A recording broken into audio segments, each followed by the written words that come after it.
David De Angelis presents Working with the Law, Powerful Principles for Abundant Living by Raymond Hollywell. Digitally narrated using the voice of Edward Herman.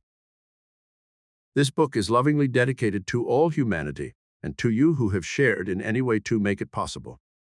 Your love, helpfulness, support, encouragement, and inspiration are all bound within these covers. I am indebted. Preface.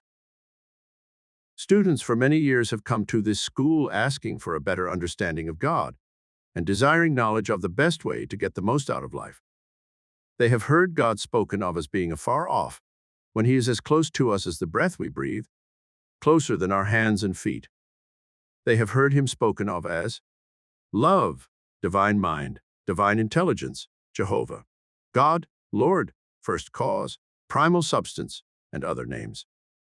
Being of an analytical mind, I too have wanted to know the facts of a truth. If it is a truth, there are facts to be had, and they can prove themselves, not alone in spirit, but in a very practical way. It is my intention to present these lessons simply, without high-minded words or vague statements that sound pretty and promising. The terms above named are all synonymous. They mean one and the same thing, and I choose to use a simpler name that everyone will understand. I shall call God working in our lives law.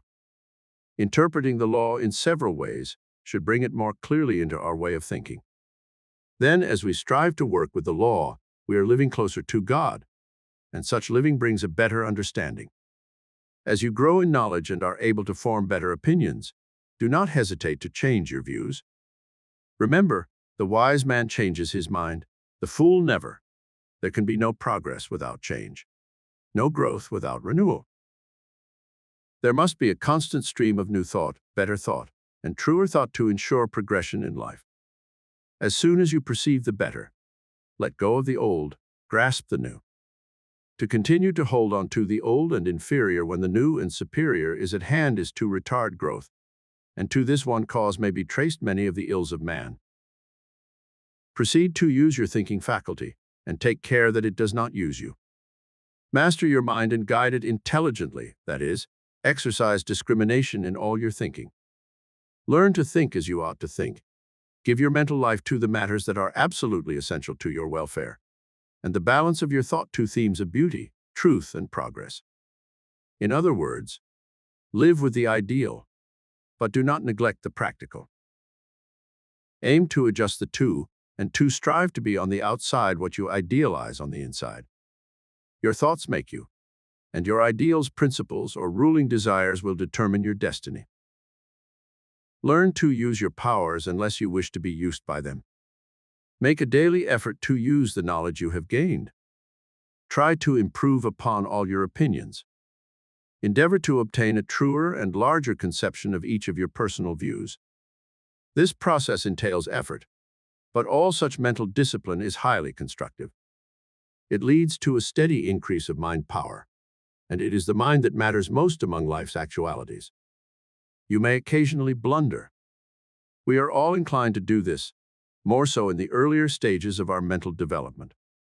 However, we learn by our mistakes, then by the constant use of our intelligence, we cause our faculties to grow so strong and alert that in time we are able to avoid further errors. Man's problems are mental in nature. They have no existence outside of themselves, and it has been discovered that nearly all will yield up their solutions when subjected to a broad and exact analysis. You can acquire this ability by studying the law of life and its modes of expression. Then, by constant effort, use your thinking faculty in constructive ways as you work with these laws. Have good and sound reasons for all the views you hold. As you try to find these, many of your old-time views will fall to pieces.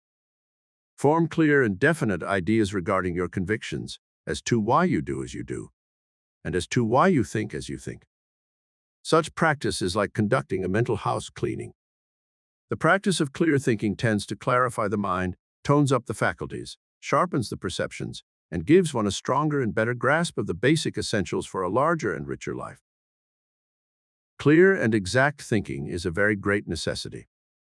It is, in fact, a sure means to advancement on the material as well as on the spiritual planes. A line of distinction, however, should be drawn between mere surface thought, that is, ordinary, trivial, and commonplace thinking, and real thought, which is associated with the understanding of truth. The latter is deep thinking, which arouses dormant powers, quickens the perceptions, and leads to the enlargement of the understanding. The former is but a passing phase of mental activity, while the latter governs the life of man. The shallow surface thought that we give to the ordinary duties and small things of daily life is not the thought that reforms our character, develops our mind, or changes our destiny. It is the positive, deep, and penetrating thought that comes from profound and strong conviction, born of a higher perception and a clearer realization of the truth. The surface idea is not the real thought. The inner convictions which control one's aims, desires, and motives constitute the real thought of the individual and wholly determine the course of his life and personal destiny. Psychologists tell us that every individual is controlled by his convictions, whether he is aware of it or not. Such convictions largely determine the nature of his thinking. The inner thought coming from the heart represents the real motives and desires. These are the causes of action. If his ideas or convictions are wholesome and true to his higher nature, all will be well, and he will reflect something of the harmony and beauty and utility of his constructive and superior views in his personal life. If his convictions or ideas are not wholesome and true, he will reflect something that is discordant, inharmonious, and evil. Always make it a point of moving forward in your mind, ever seeking to unfold your power of thought and to develop hidden possibilities. Learn to train the mind to clear and exact thinking. Your ability to do so will grow rapidly by regular exercise and discipline. No normal person wants to decrease in power and ability. Therefore, strive to cultivate your intelligence and to express better, bigger, and superior thought on all matters about which you may think. There is so much good in the world that it can outbalance the evil. Therefore, you can go on thinking more constructive and good thoughts every day about yourself, your fellow man, life, and all natural things, to the constant enrichment of your mind and the improvement of your whole being. You cannot get the most out of these lessons by reading them once or twice. They should be read often and studied with scrutiny. You will find with each reading something clearer than before. Raymond Halliwell. Foreword. I first met him in 1973 at a conference where he was a keynote speaker at the Banff Springs Hotel in Alberta, Canada. I was 23 years old. The first thing I noticed were his hands. As he spoke, at first I was mesmerized more by his hands than his words. These were hands not only large in size, but they literally seemed to have rays of light pouring forth into the room as he shared his message. As I began to turn my attention to what he was saying, I felt myself lifted, inspired, and wanting for myself whatever this man knew. He clearly possessed a deep confidence of knowing and an aura of power and well-being. His life demonstrated such a mastery of liberation and abundance that when he finished speaking, I dashed to be the first in line to speak to him. In this one conversation, I learned that he was president of a seminary where one could study the laws of life and be instructed in their application. 4 months later, I was living 6 blocks from the seminary and was registered for the fall semester. Raymond Halliwell was a student and master of the laws of living. He was informed by years of study and research in all the great religions and philosophies, as well as modern psychology and the new science. He authored many books, the cornerstone of which is his classic offering, Working with the Law. While his writing was done at a time before we had politically correct gender balancing in the words chosen, I had first-hand experience to know that Raymond Halliwell was deeply honoring of women as well as men. When he used the word man in his writing, he was speaking to every one of us. During the 2 years I studied, lived, and breathed the teachings of this man, I knew I was in the rarefied air of greatness. He not only spoke the words, he lived and demonstrated the mastery that comes only with an incorporation of the liberating truths of life that he had discovered and taught. When I graduated from the seminary 2 years later and moved back to Northwest to begin my own teaching, I felt saddened to leave. I wondered if ever again I would have the privilege of such closeness to one who not only knew, but was a living example. Ray Halliwell was so in harmony with the law of life that his life radiated mastery and abundance in all that matters. Just to be around him or have the honor of receiving his message was to be offered keys to the kingdom of one's deepest hopes and desires. He died in the early 1980s. A few years following his death, his seminary would close, and the church he built became another denomination. I grieved at what I thought of as a loss. In 1995, I answered the phone. A woman I knew casually asked if I would be willing to join her, and a man she knew, who was visiting my home city for breakfast. I told her how very busy my week was, and suggested maybe next time he came to town we could work it out. She asked again with a new insistence in her voice, and wanting to help her out, I reluctantly agreed. I would later find out that the man, with whom the breakfast was planned, had agreed to breakfast with the same reluctance, only wanting to help out the woman making the invitation. I went to the Greenwood Inn and sat down at the meeting.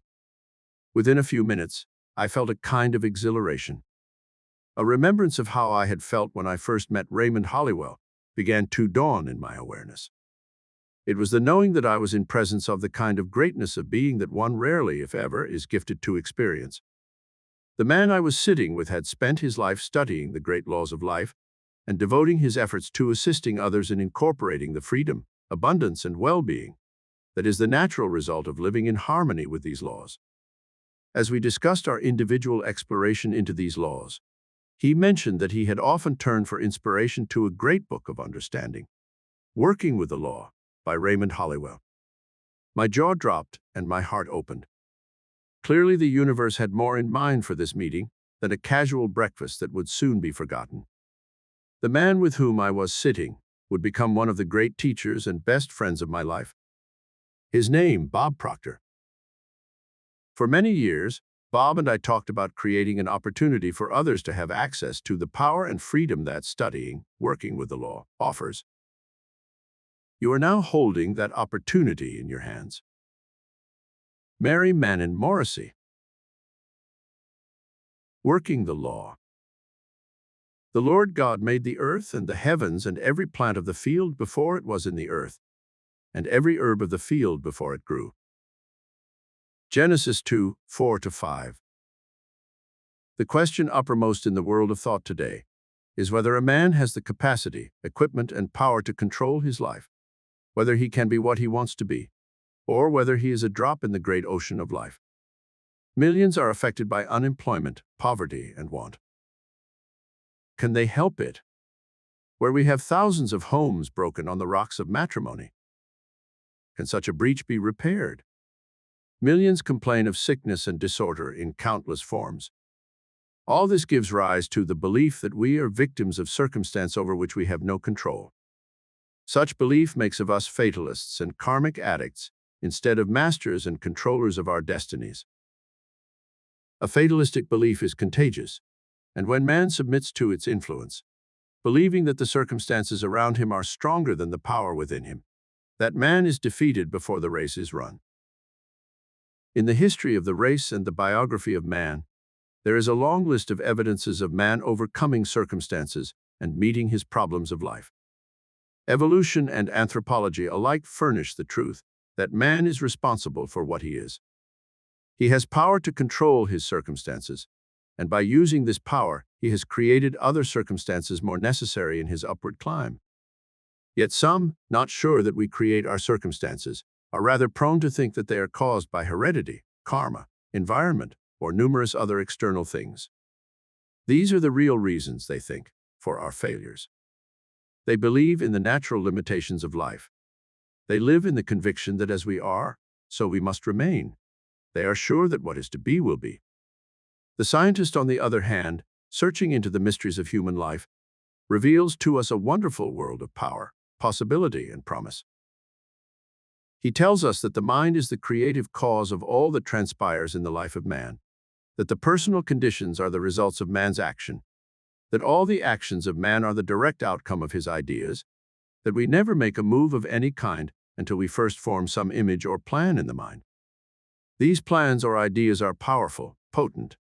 They are the causes, good, bad, or indifferent, of the following effects: which in turn correspond to their natures.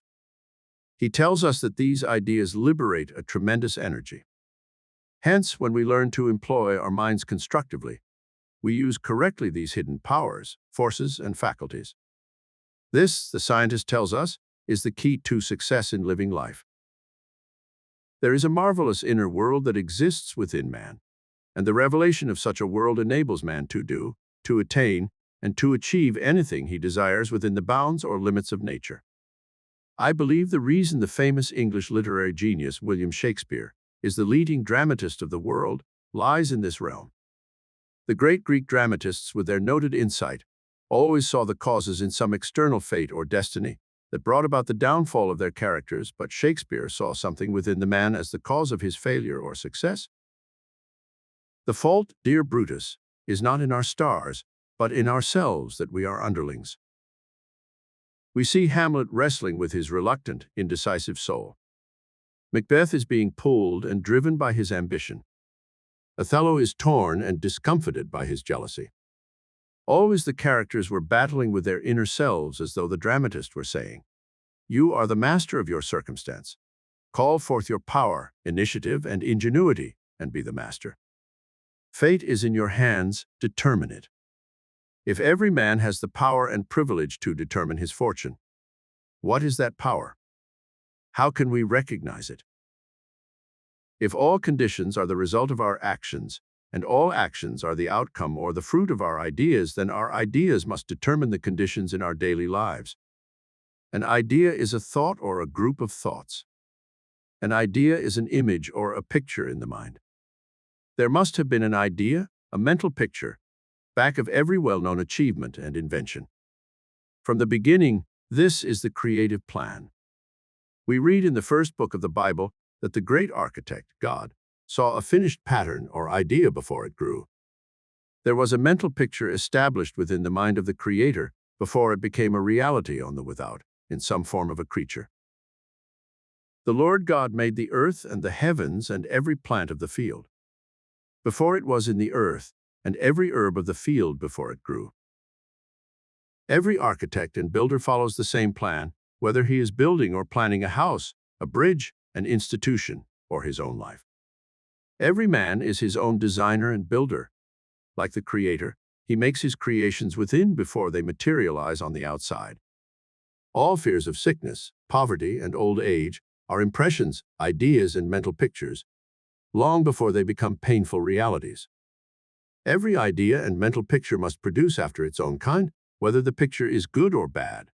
The law determines it so. The law does not question or challenge the kind of picture we give to it.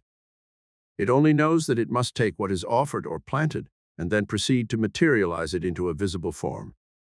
Some men can visualize great engineering achievements, yet they do not know that by the same method they can overcome their diseases and despairs and enjoy the health and happiness they long for. Mechanical engineering is the same as mental engineering. They are both dependent wholly upon a creative intelligence. Mental photography, like mechanical photography, produces exactly what it sees. A picture of a homely, unsightly person never turns out to look like a beauty pageant winner, nor does the little, short person look tall and large on a photograph. A picture of black will not be white. Neither can negative, destroying ideas produce constructive and positive results. If the ideas are negative, they will in turn create negative results. I knew a woman who once lived in a beautiful home in an exclusive suburban district with every comfort that wealth could supply to make her happy. This home was a large rambling house, facing a beautiful lake with green terraces sloping to its edge. Flower gardens, perfectly kept, were scattered freely along each path throughout the estate. She had many servants to help her, and from observation, her life was just about as complete as one might dream about. But with all this wealth and beauty, the woman was heard to remark to her friends that she hoped the day would come when she would be relieved of the big house and all its problems and could live in a trunk. She wanted a room to herself, for herself, and just large enough to move about without any extra space to dust and to keep clean. A few years elapsed. Her husband died and left the estate to her. She sold the home at a sacrifice. Her other holdings depreciated so much in value through unwise investments and transfers that she had but a small income left.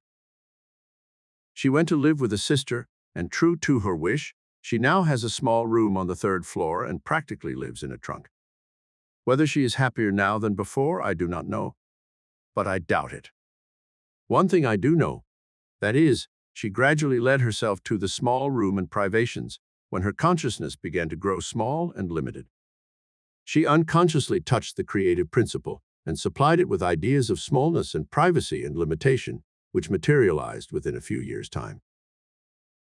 As we assimilate in mind these ideas or mental pictures, we, knowingly or unknowingly, exercise a power to produce them. This creative process continues working night and day until the idea is completed. We cannot picture thoughts of poverty, failure, disease, and doubt, and expect in return to enjoy wealth, success, health, and courage. It just can't be done, any more than the photographer can take a beautiful picture of a homely creature. This creative principle is summarized in a sentence found in Proverbs.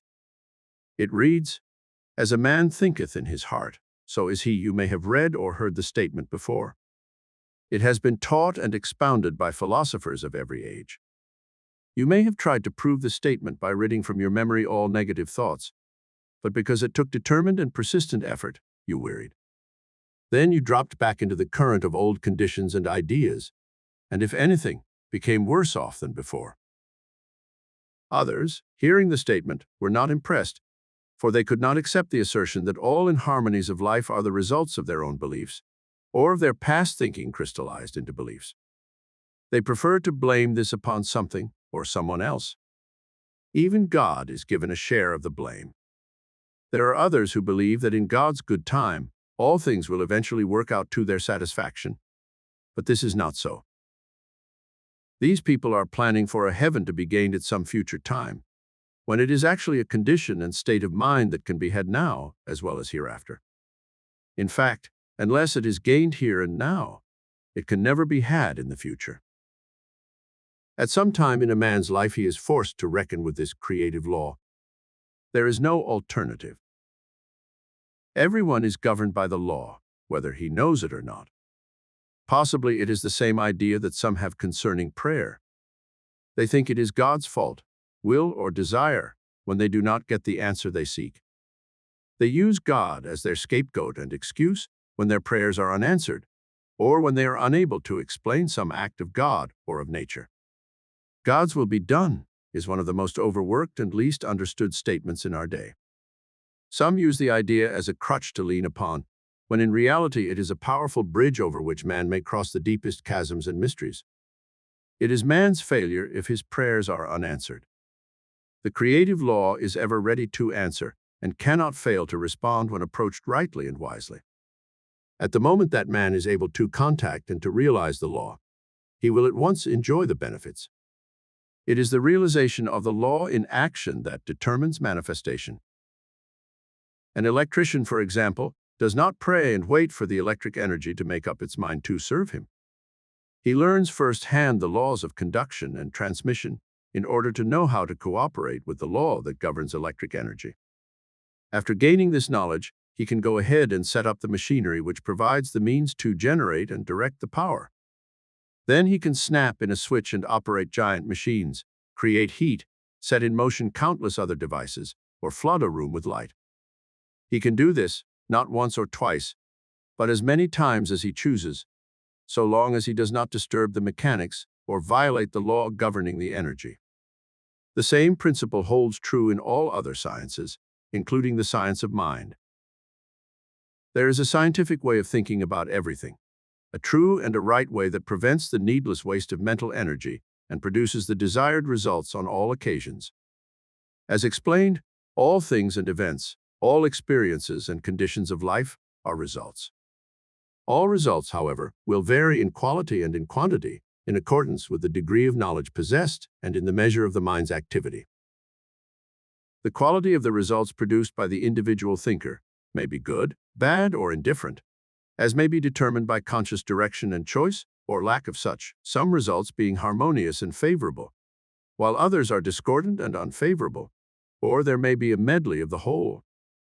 It is absolutely essential to give intelligent direction to the creative powers of the mind to obtain the best and largest results in our particular sphere of active expression.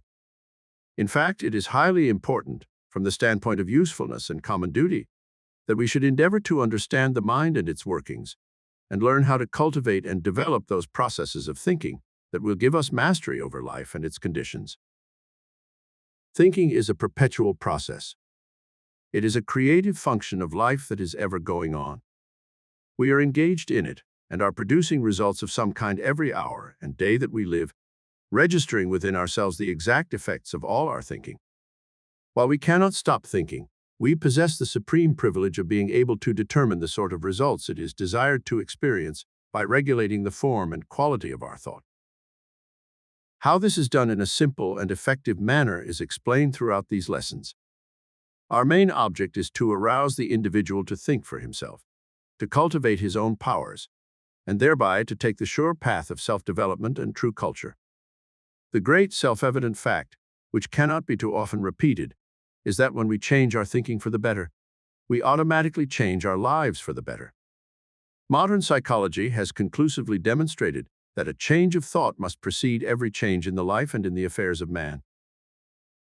In the course of our studies, we have discovered that the more a mind is undeveloped, the more materialistic or lower its individual point of view, while the more developed the mind, the higher its individual point of view. It does not follow that, because a person is worldly wise and has retained a large number of facts and experiences, such a one has a well-developed or highly evolved mind. On the contrary, that person may have an undeveloped mind and be largely dominated by the lower instincts. Narrowness of thought, limited views, prejudiced convictions, and materialistic opinions are signs of a lack of real development. Breadth of thought, wide and tolerant views, wholesome convictions, and expanding conceptions are signs of growth. The small mind, however, need not remain small or undeveloped. It can grow and expand and ultimately become great. The path is clear and simple. Let such a one form his own clear conceptions and strong convictions from the loftiest point of view he can reach, and then proceed to think and act accordingly. Advancement will follow as a natural sequence. The law is that the mind is no greater than its conceptions. As you improve and enlarge your ideas and mental pictures, you improve and enlarge your mind. As you aspire to realize the larger truth, you must inevitably grow in understanding. Again, the greater your power of mind, the better you will be able to conduct the affairs of life to use and advantage. Next, we may ask, if there is such a law of mind, what is the law's intention? Some may think that the universal mind has no intention because it is impersonal. Yet Jesus tells us that the universal mind has definite intentions. He says, "Fear not, little flock, it is your Father's good pleasure to give you the kingdom." Thus we see that the universal mind's intention is for the universal good, therefore our intention must take the same direction, knowing that whatever works for the universal good will work for the individual good, for the individual's health and happiness, on this same principle. The principle, that which blesses the whole, will bless all its parts. When our intention becomes reconciled or cooperative with the universal intention, then we become an expression of that good. This is working with the law. When man's intention is as God's intention, and not just a mere personal caprice, a force is called into action, which gives direction to the undirected mind power. Working with the law, when we understand it, may become as simple as touching the light button, like the electrician, which, when we do, floods our mentality with illumination and understanding. We hear much today about cooperation, united effort, merging of forces, and pulling together as a single unit or team. We know the advantage of teamwork in our games of sport and play. We learn from our games that no grandstand play or individual show-off is dependable. It is likewise true with the game of living life. No man can play the game alone. He must conform with the law, and it is better to cooperate with it than to be used blindly by it. Someone said, "Man with himself as a partner is a fool, but with God law is a majority." Thus, when man is able to combine or direct all his thoughts, ideas, and desires for good, he will be able to bring forth a continued stream of good. again referring to the Master and appreciating all the good work and miracles he accomplished, we see that he never took personal credit for the results. He knew the law, and by working with it, was able to perform miracles to the amazement of the unenlightened public. He said, "It is not me, but the Father law in me that doeth the work. Thus all things work together for them that love good, live the law, because the love of good unites itself with a stream of good, and not because good steps out of its way to show its gratitude." All failures in life are due to taking sides with the finite around us. All success in life is due to taking sides with the law within us. Thus, working with the law may be considered the same as taking the law into our minds and lives as a silent partner. We are then conscious of the source and creator of all power, and realize and receive the many benefits that surround us. You who are searching and grasping any and every idea that comes along, in the hope that it will be a shortcut method to solve the problems of life, you who condemn and blame every misunderstood person or thing for your failures and defeats, will never find a satisfying life that way. You will find only an existence, and at its best it will be variable and changing. Life, with all its attributes of good, is a something that doesn't just happen to touch a fortunate few. It is a something you must create. It is a something you must plan, mentally picture, and think about. You who are seeking love, fortune, happiness, and success must understand that it is not something you may find. You cannot buy it, nor borrow it from another. No one can give it to you. You must create it within yourself. Your desires and ideas are like seeds you plant in the soil, but these are planted in the soil of mind. After planting the thought seeds, you cultivate them, nurture them, and guard them well until the harvest time. Then you will reap all that you have sown, and abundantly. Of course, he who has the cleanest and most fertile garden will enjoy the best returns. We may realize from this lesson that we have the capacity, for we can think, and in our thinking, create desires and ideas. We have the equipment. It comprises the ideas and thought seeds that we plant in the soil of the mind. We have the power, for the universal power of mind is endowed within each and every one of us.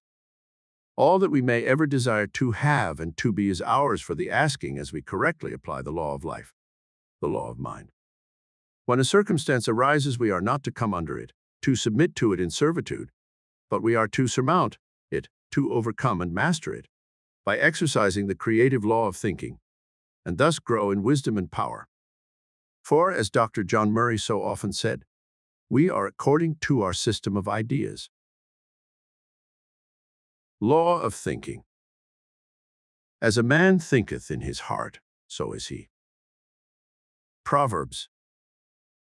To the average person, life is an enigma, a deep mystery, a complex, an incomprehensible problem, or appears so, but it is very simple if one holds the key. Mystery is only another name for ignorance. All things are mysteries when they are not understood, but when we understand life, it no longer appears mysterious. Man is a progressive being, a creature of constant growth, before whom lies an illimitable ocean of progress to be navigated and conquered only by development and culture of his inherent powers. The progress of the individual is largely determined by his ruling mental state, because the mind is the basic factor and governing power in the entire life of man. Attention should be given to the predominant mental state, for it will regulate the action and direction of all one's forces, faculties, and powers, the sum total of which will inevitably determine many particular experiences and the personal fate. The ruling state of mind is made up of various mental attitudes which the individual adopts toward things, events, and life in general. If his attitudes are broad in mind, optimistic in tone, and true to life, his predominant mental state will correspond and exhibit a highly constructive and progressive tendency. As almost all the forces of the personality function through the conscious mind in one way or another, and as the daily mental and physical acts are largely controlled by the conscious mind, it is obvious that the leading mental state will determine the direction in which the powers of the individual are to proceed.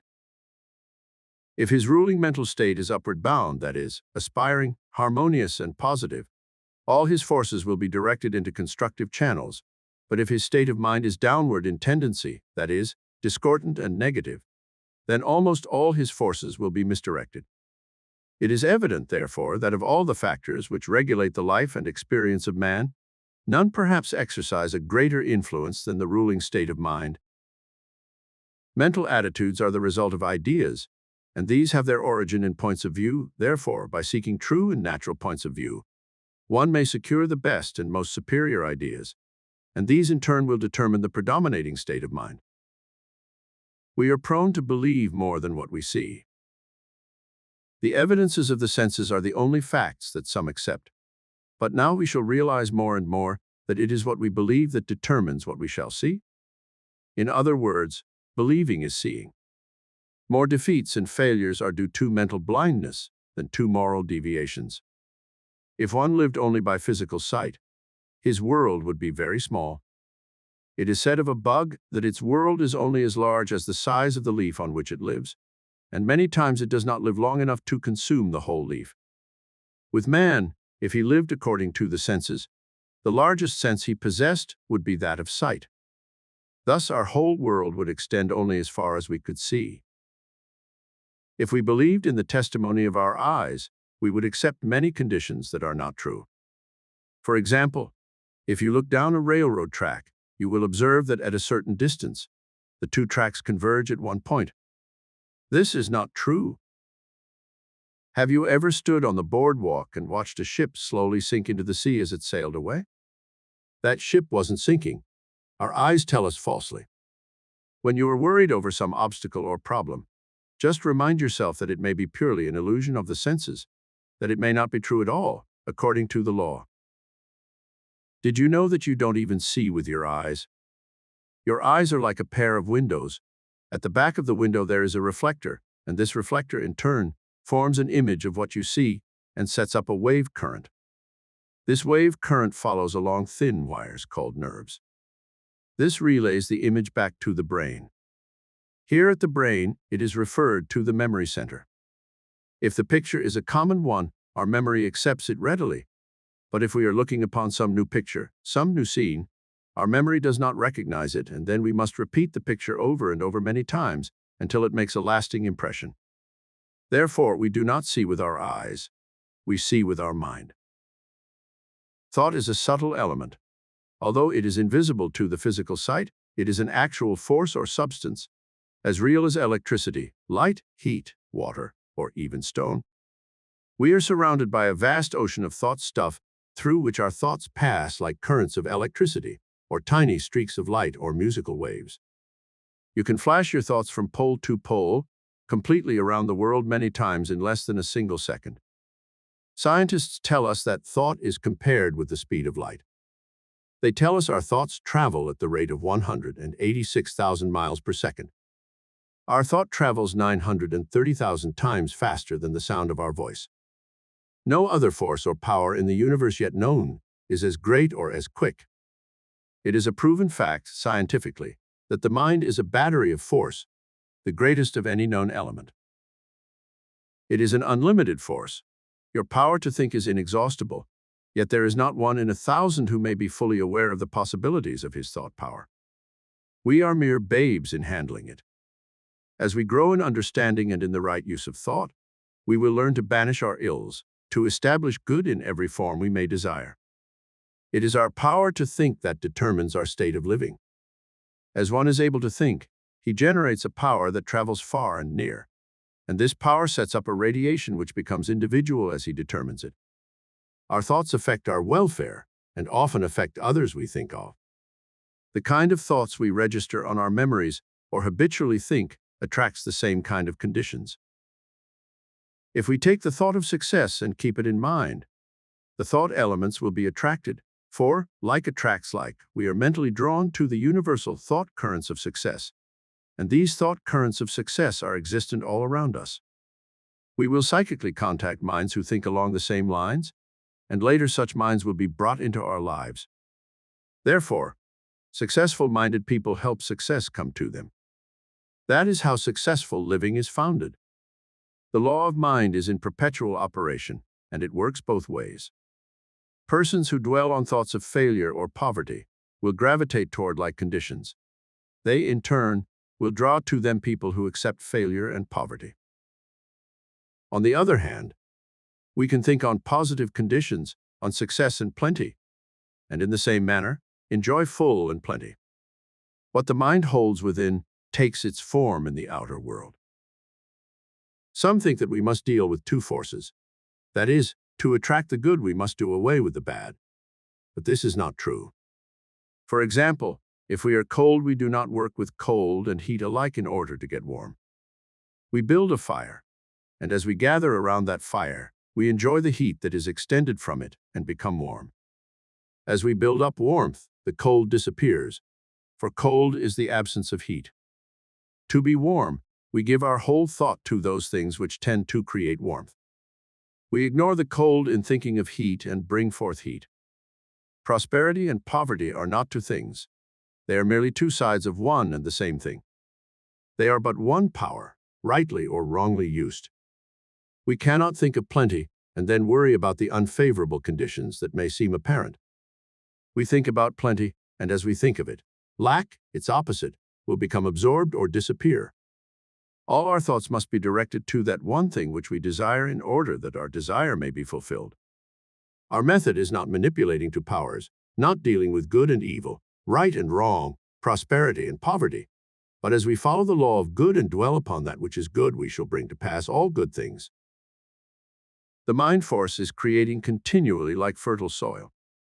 Nature does not differentiate between the seed of a weed and that of a flower. She produces and causes both seeds to grow. The same energy is used for both, and so it is with the mind. The mind creates either good or bad. Your ideas determine which is to be created. A farmer who lived in Nebraska and had come from a small farm in Pennsylvania years before never could adjust himself to using the binder, a machine that cut and bound grain. He had been accustomed to the old hand cradle and tied his grain by hand. Repeatedly he said to his friends, "That binder will get me yet." He was afraid every time he climbed upon its seat. One day while I was there, his horses ran away with him, and he was thrown over the reel into the machinery. Like Job, his fears came upon him. It took just a few years to bring into reality the fears that he subconsciously had entertained and accepted. Our fears can do so much to us that we should be most careful what we fear and worry about. Years ago, when the flu epidemic was raging throughout this country, and many were dying from the plague, a newspaper published an item of interest. In bold letters, the heading read, "Do not fear the flu." It was the caption of an article written by a local doctor who explained that fear was the greatest enemy of mankind, and that it would have a tendency to break down a person's mental resistance and make him more susceptible to the disease. The world is realizing more and more that we dare not entertain in our minds any fear, lest it come upon us. Whatever we think in our minds must grow. Why do you suppose the farmer goes out to weed his garden and works tediously to eliminate every weed? Because he knows that if he does not clean out the weeds, they will grow stronger and tougher and choke out his crop.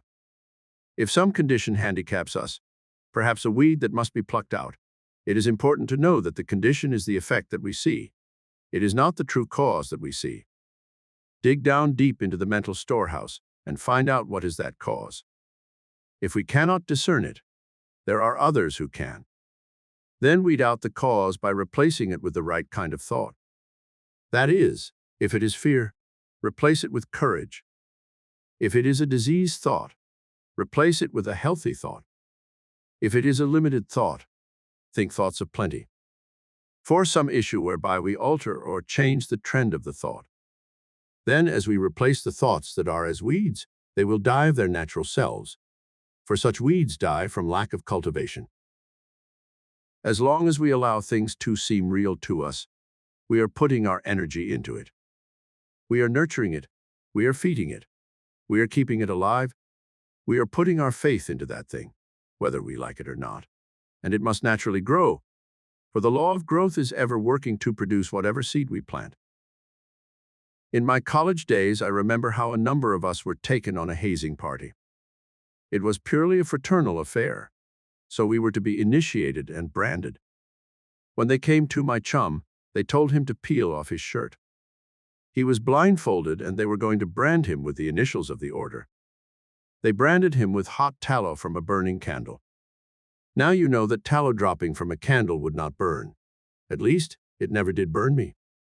But my chum was so excited and nervous he thought they were really branding his back with a hot iron. After we returned to our rooms in the dormitory, I saw on his back a perfect letter, as though it had been burned with a hot iron. Man can impress his thought on formless substance and cause the thing he thinks about to be created. My chum believed he was being burned and thought it so intently that a welt rose on his flesh, which lasted for 2 days. Man is constantly thinking. He can change his thought, but he cannot stop thinking. This thinking power flows in and through him like the very air we breathe. Man's problem, then, is to direct his power of thinking into constructive channels of expression. It is a scientific fact that no power can act without producing some kind of an effect, and by merely thinking, we are continually producing effects. These effects register and record in daily life. When our thoughts are aimless and imperfect, we create for ourselves pain and confusion. This is misdirected energy.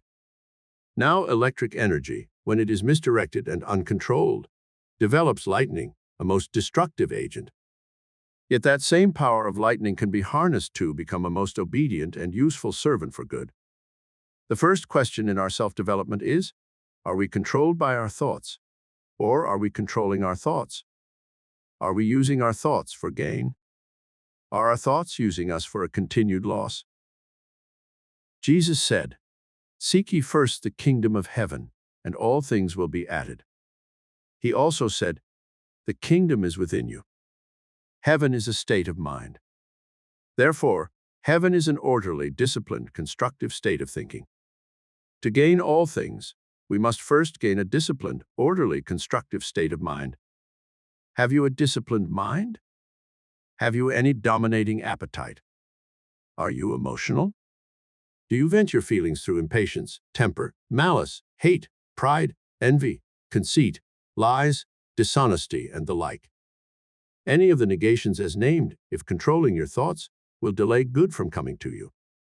Anything in life that dominates us makes us a servant to its dictates. All our weaknesses and our lacks are due to some compelling influence that blinds us and keeps from us what we naturally would receive if we were free in mind to receive them. Man, being a creature of nature, is endowed with the power to overcome all these mistakes, all these evil forces. That power is unfailing in its operation. When used properly, one can master any trial. Nature has no problems she cannot solve. She has no troubles she cannot remove. All her movements are governed by the law of order and discipline. Man can say and do the same if he will pattern after nature. But first note, nature takes no chances. There are no ifs, ands, or buts. Her forces operate under a law. If a stone is thrown up into the air, it falls back to the ground again. The law says so. Thoughts in our minds are governed by a law with the same exactness. Mind is the source and cause of conditions in our lives. Hence, it is here that we start to adjust and discipline our thoughts in order to stabilize our affairs. The fact that every problem is mental is another reason why we must learn to control our thoughts to determine our lives. But is our problem mental? Let us see. If we desire to gain wealth, we find that it is not a place nor an environment. If so, all the people in one city would be rich, and the people in another city would be poor. Wealth is not the result of saving or of thrift. Many penurious people are poor. Many free spenders are rich. Wealth is not due to any certain business, for men in the same business are poor and rich alike. It is something within the mind of man that makes the wealth, and that something in the mind of man is the quality and type of thoughts he entertains. Look at nature again. We see she has every movement well organized. A cut flower soon wilts and dies because it has been taken away from the source of its life. If a dog jumps off a barn roof, he lands with a thud and suffers pain for his act. Instinct warns a dog not to take advantage of nature. Does the hungry lion in the jungle roar and lash in an effort to find his prey? Instinct warns the lion to be quiet, to steal carefully upon his prey, to stalk his meal. Have you ever observed how Mrs. Cat will patiently wait for hours for Mr. Mouse? These are samples of organized action that is instinctive in any animal. This instinct must be adhered to by man. This is the organized method, the constructive method. A disorganized method would be destructive and negative. Man must stalk success or any worthwhile enterprise, similar to the lion who stalks his meal. Man must work himself up to gain success. He does not fall into it. Just to roar or to shout his statements is not enough. Birds of dollars will not fall out of trees through fright. They will more likely fly away. When our ideas are organized, they are under our control. That is, our thoughts are so arranged that they work together as a single unit. Our minds must be controlled in their expressions so that every process of thought will be in an orderly fashion. All action is the result of thought. It determines the conditions of life, and to have better conditions in life, we must first make efforts to organize our thoughts. We wish to gain the best in life, but we do not know how to think correctly. The average person thinks at random. He has no clear design in his mind to which he can frame his thoughts. If he has a design, he does not direct his daily efforts toward it. Most of his thinking is beyond control, chaotic, and unorganized. This is why disappointment and failure are always near, for they thrive on indecision. We attract only what we think or create. This is the law of thinking. To achieve success, we must think it, we must work it, we must become it. To advance, we must make some effort to rise. To obtain happiness, we must adapt our lives to the law of harmony and order. To rise above any limitation, we must organize our thinking along constructive lines. If man wishes to climb a hill, he doesn't sit down at the base of it and pray to the good Lord to lift him, hoping the Lord will pick him up bodily and carry him to the top, or give him a pair of wings to fly.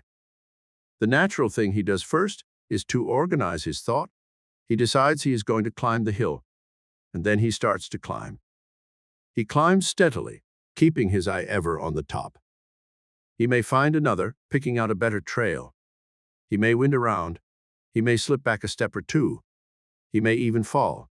He may have to stop to rest to regain his strength. But as he keeps his thoughts collected and his desire intent upon reaching the top, he will eventually get there. A woman wanted to dispose of her home. She couldn't understand what was delaying her answer, for he had been praying, she said, for some time. I asked her, "What do you do towards working with the law? Tell me what you did yesterday." Well, first she prepared breakfast for her family. Then she got the children off to school. Then, she said, she always spent 30 minutes with her silence and her reading. After that, Mrs. Jones called her on the phone, and they had a lengthy chat, but it was of little importance. Then it was time to prepare lunch. After lunch, her neighbor called her out to see the garden, and she stood and talked over the fence for more than an hour. But, I asked, what did you do in between these incidents? Oh, she replied, whatever came to my notice that had to be done.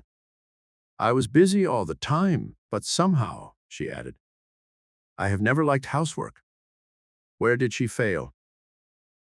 First of all, she lacked discipline in her mind, except where others demanded it.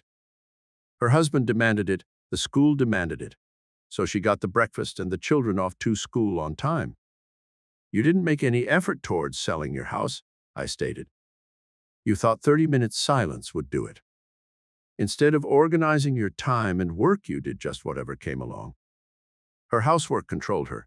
She did not control her time or her work. She saw the truth. She went back home, and each day thereafter outlined her work mentally. If she talked with a friend or neighbor, it was for just a definite time, not any length of time. Each day her work was planned so that she would accomplish something toward preparing to sell the house. Several weeks later, a letter came to me in which this woman stated that the house had been sold at a good price. And she added, do you know, I really love my work now. When the day is done, I have accomplished so much more, and I am not nearly as tired as before. I am teaching my children to be orderly thinkers. Do you do just whatever comes along? Do you plan your day that something definite will be accomplished towards your aim, your ambition?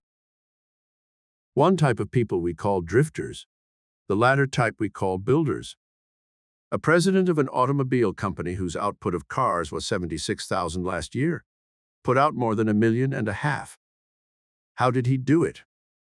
Each day, he carefully planned the work so that steadily his organization was becoming more disciplined and cooperative until they worked as a single unit. He said when interviewed, he planned more than the job required, so he was always assured of reaching his goal. Whether he knew it or not, he was in tune with the law of orderly thinking. If we have any problems, it is because we are not controlling our ideas. Nature has no problems because she is orderly and disciplined. Self-control consists of an organized thought direction. That is, we start out with a well-defined aim or objective, think toward it continuously, not just for 30 minutes, plan our time and work so that fill our day so full of constructive duties that there is no room for idle chatter or waste of any kind to enter in. This development will enable us to move steadily upward toward success. When all things are in harmony and order, problems will cease to be perplexities, and mysteries will cease to be mysterious. Knowledge and understanding will supplant fear and ignorance, and that which was invisible will become visible. That which was unknown will become known. Life with its circumstances is no longer an enigma, but a clear interpretation of the law of thinking. We are what we are according to our state of thinking. We attract only what we think or create. Thoughts are things. I hold it true that thoughts are things. They're endowed with bodies and breath and wings, and that we send them forth to fill the world with good results or ill. That which we call our secret thought speeds forth to earth's remotest spot, leaving its blessings or its woes like tracks behind it as it goes. We build our future, thought by thought, for good or ill, yet know it not. Yet so the universe was wrought.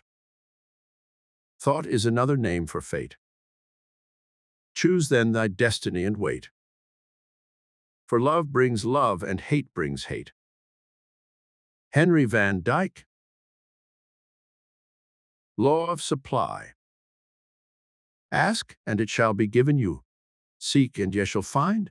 Knock, and it shall be opened unto you. Matthew. Man is never satisfied. This fact is deplored by many, but God did not intend that man should be forever satisfied. The law of his being is perpetual increase, progress, and growth. So when one good is realized, another desire for a greater good will develop, and when a higher state is reached, another and more glorious state will unfold his vision and urge him on and on. Hence, the advancing life is the true life, the life that God intended man to live. The law of good is universal, for are we not all seeking good in some form or another?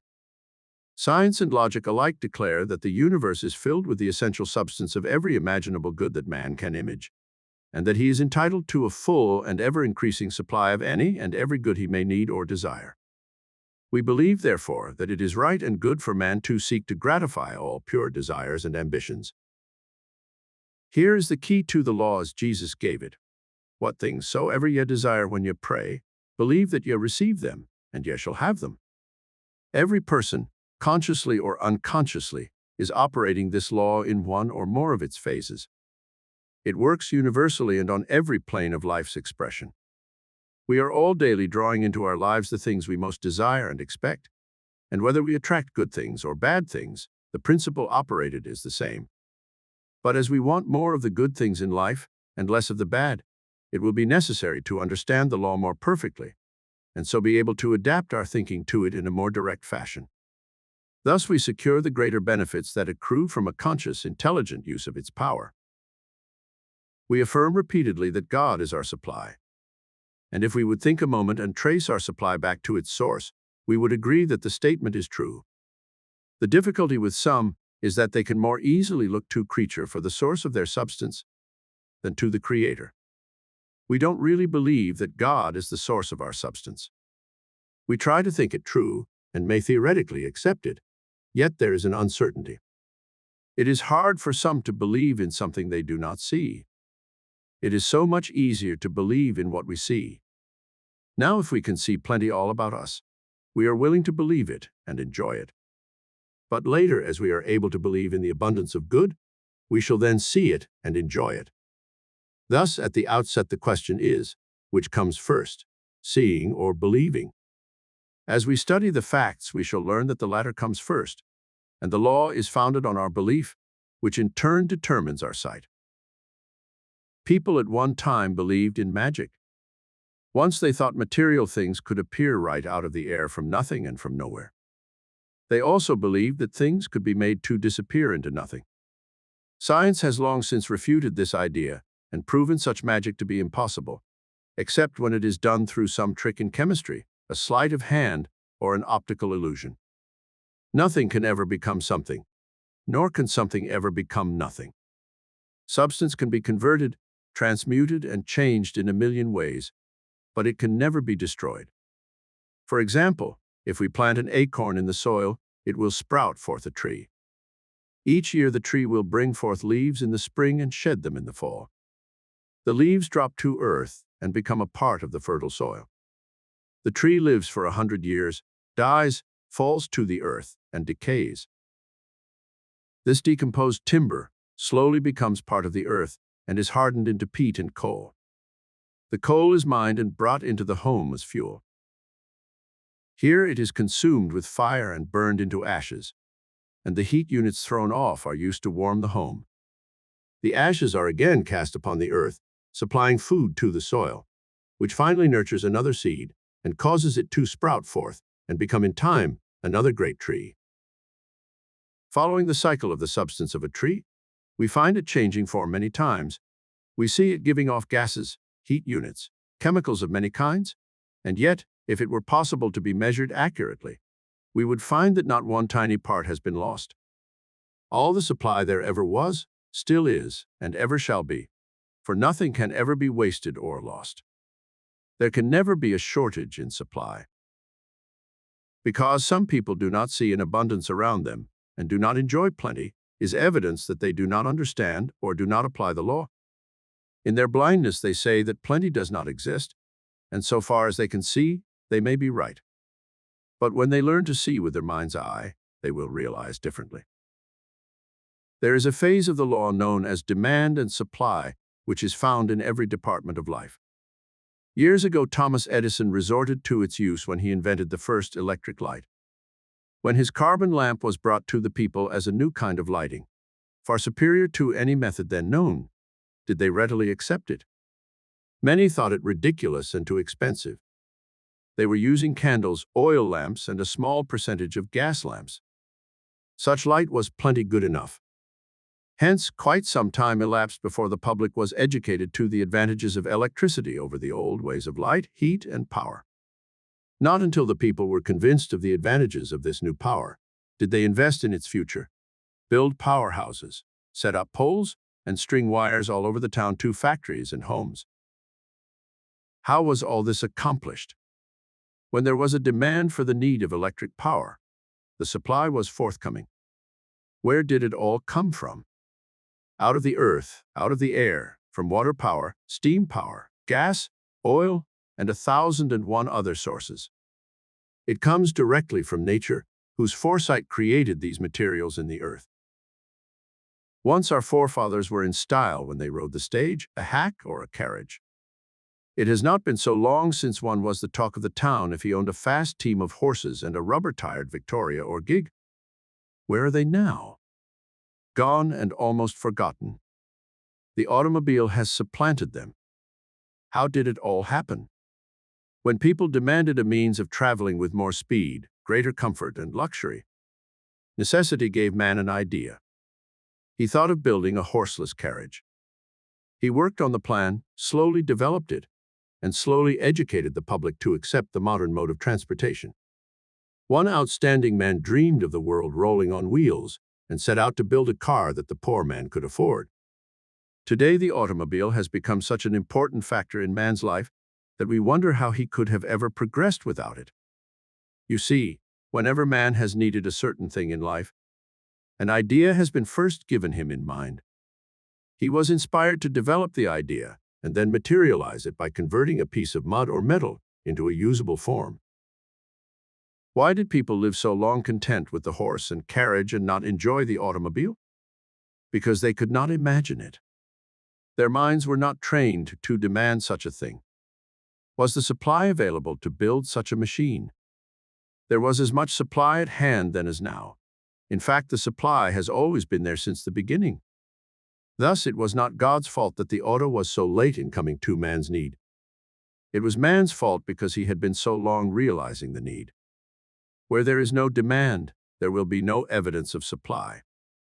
Our parents who had a horse and buggy consciousness could not attract the new mode of travel until they were able to enlarge their minds to conceive the necessity of the automobile. The secret of the law lies in one's consciousness. A man's life consists not in the abundance of the things he possesses, but in the consciousness of that which he has. Man possesses the whole world and all its wealth, yet is only able to enjoy what his consciousness permits him to discern. Somewhere I read a story of a man who lived outside of Pittsburgh and operated a small farm and dairy. Day in and day out, he worked laboriously to earn a meager living for himself and his family. One day, several men who had been surveying some adjacent land walked across his pasture land. When they were crossing a stream of water that ran through the field, the farmer noticed them stopping, stooping down, and studying the slime and scum that had collected against the crude footbridge he had laid there. One man had scooped up some water in his hand and apparently drank it. Another collected some water in a canteen he carried attached to a buckle on his belt. The farmer was puzzled and wondered why anyone should be interested in that stuff. Even the cattle had no taste for it, for they pushed the scum aside to drink the clear water. Some weeks later, a man called and offered him a fabulous price for the farm. Why, the man must be crazy, he thought. He could never get his investment back by farming that ground. Had he not tried it for years? He was joyful at the prospects of getting such value, and readily sold the farm. He moved to Canada to be near his brother and bought another farm. It wasn't long, however, until some queer contraptions were set up on the field, and word spread like wildfire that they had found oil. In a few years, that farm of less than 100 acres produced millions of dollars in oil for its owners. The farmer remained poor and worked hard because he knew only how to scratch the surface and till the soil. Nature had supplied an abundance for the man, but he could realize only a scanty portion. He could see the farm only as acres of stones and dirt. The law is not at fault because the man was poor and had to work so hard to earn a living. Man will ever be poor as long as he demands of life a meager living and sees in it a struggle, toil, hardship, and limitation. The thing we dare not do is to fret and worry about supply or about where our next dollar is coming from. Fretting and worry tend to restrict and limit the supply at hand. They tend to close off the outflow of substance, whether that flow is small or large. Instead of lifting us out of limitation, instead of improving our conditions or increasing our supply, they drag us deeper into the throes of doubt and fear. Instead of expecting more to follow, we grow tense and anxious, which increases our fear and brings us less and less. Instead of tightening up in our thinking, we must relax and be more expanding. We must educate our minds to a larger state of thinking. When we can think and realize more abundance, we shall receive more abundantly. This does not mean that the engineer is destined to be rich, while the farmer remains poor. There are poor engineers and rich farmers. It is not the vocation that determines riches, but the demands we make of our vocations that determine riches. As we are able to think and to realize more abundance out of what we already have, we shall not only expand our thinking, but receive more abundantly. This is the basic principle of the law. The magnet was not charged of itself, but had to be charged with an electric energy by one who understood the operation. A magnet in the hands of an untrained man would be little changed, but in the care of a trained engineer, it could become a strong force of attraction and do a great good. Likewise, the mind magnet of a person can be stimulated to a strong force of attraction if it is possible to get help from one who already has a full understanding of the law and can give him a good start. Of course, the mind magnet can be charged with constructive thoughts, but it will take some time for these to be effective, and the student who lacks perseverance may too readily become discouraged before the work is accomplished. I always advocate that it is better to get a good start when possible by getting help, rather than to come over the slower and more arduous path of self-education. Then the student, knowing that the law does work, will be able to make rapid progress in his development and practice.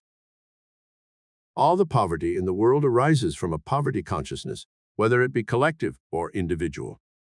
Why do millions suffer lack and millions more die yearly in India from starvation?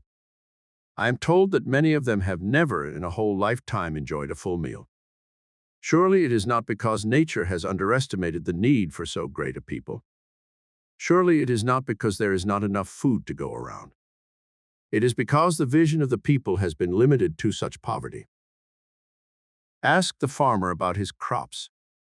He will tell you his problem is not scarcity, but oversupply. Ask the miner, no matter whether he mines for gold, silver, diamonds, coal, or iron, he will tell you that the supply is far greater than the demand. Ask the scientist, and he will tell you there is food aplenty. There is more food in the air yet undiscovered than we can use. There is more power in a single drop of water or in a lump of sugar than man can realize at this moment. The supply is greater than the demand, and the demand is determined by man's own thinking. The proposition with most of us is that our power of attraction is too weak to meet the demands. Our mind is like a magnet which draws unto itself its own like, type, and kind. A magnet can draw to itself in proportion to its power of magnetism that is generated or collected within itself. Our mental magnet is greatly reduced in strength by our worries and fears, and our inflow of good is slowly closed off. If our mental force becomes too weakened, we may even repel what little good that is trying to reach us. As we can charge a magnet with electric energy to build up its power of magnetism, so can our mind be charged with a mental energy that builds up a power of attraction. Like nature, we must follow a natural law. Nature never builds downhill, always up. To receive prosperity, we, like nature, cannot perform magic or miracles. We cannot make health or happiness or dollars out of nothing. Nature shows us how we can convert much or little of the available substance into a usable material.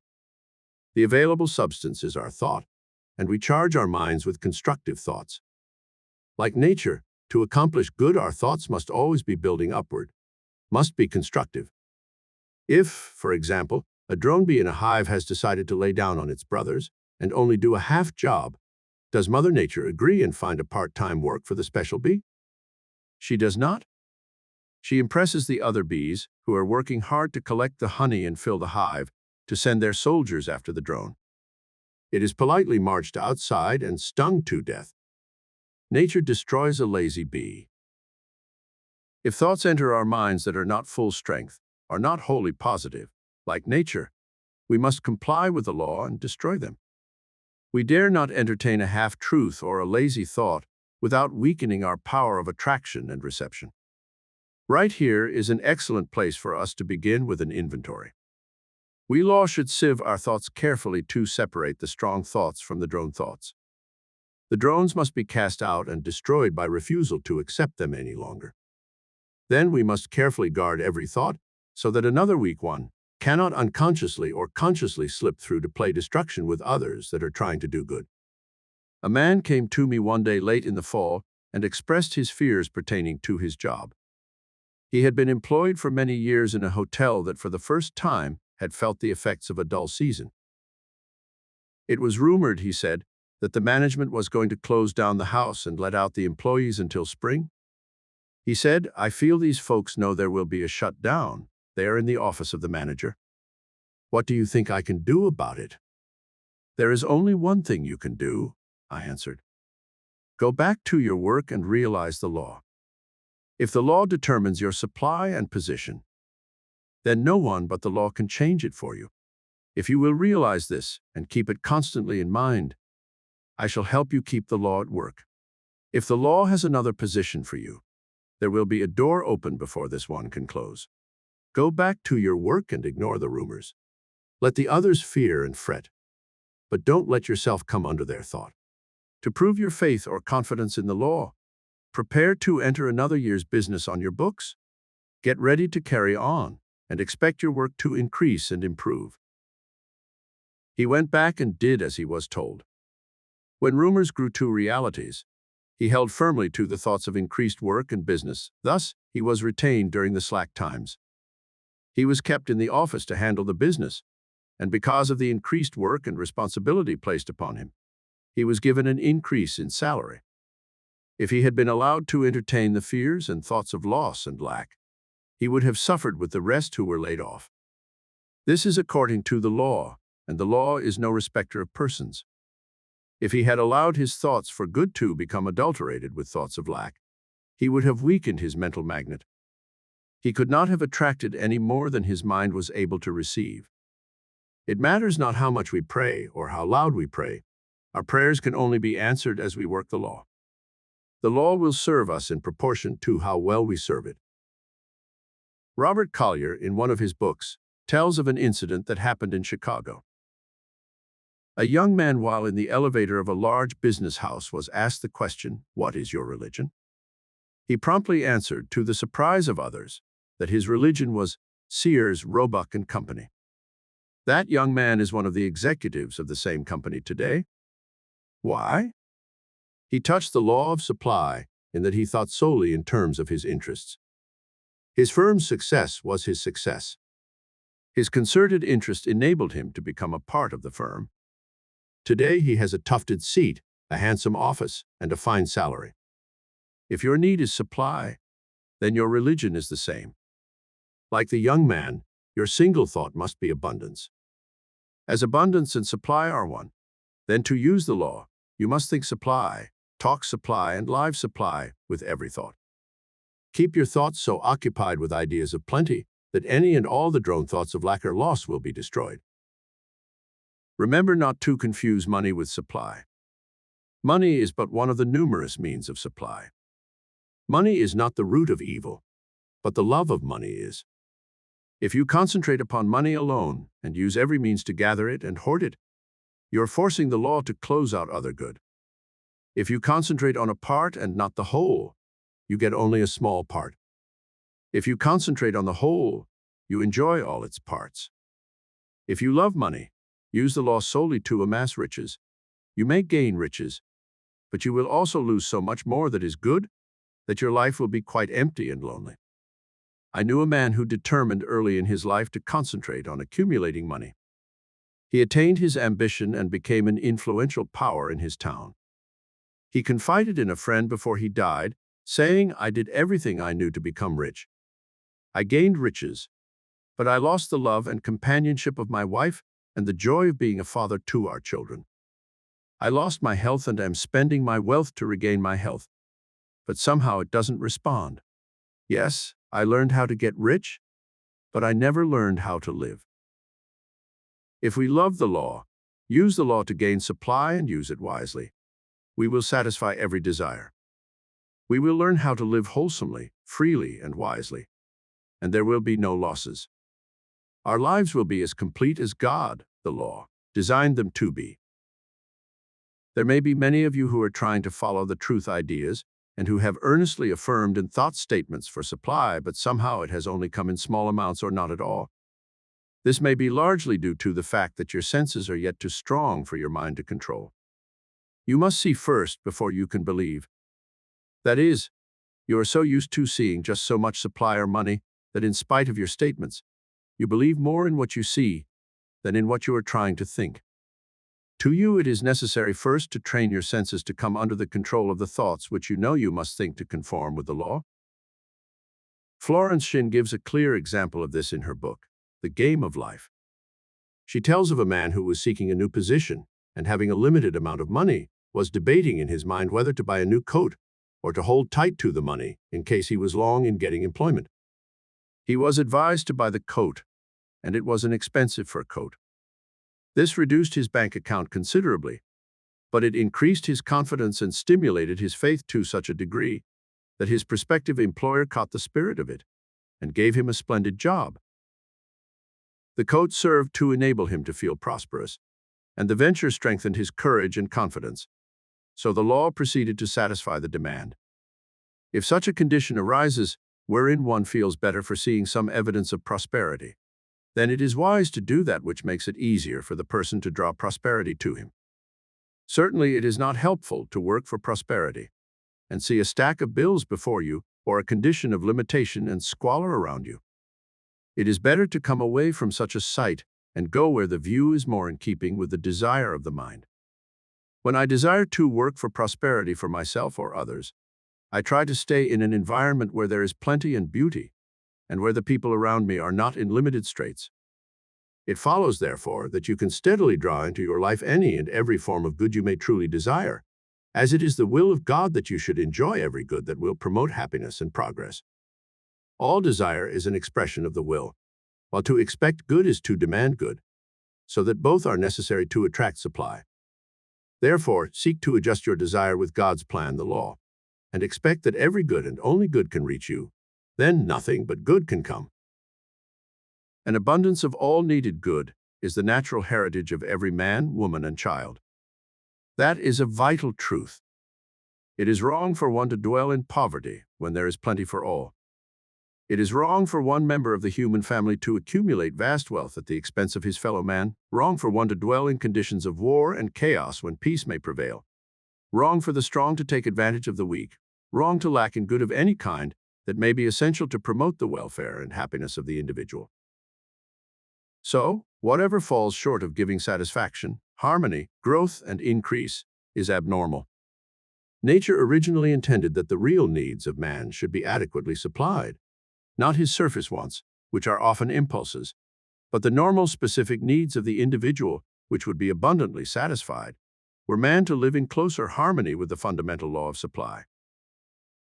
Nature is a prolific producer of blessings which she gives freely to mankind, ever producing all things for a good and useful purpose.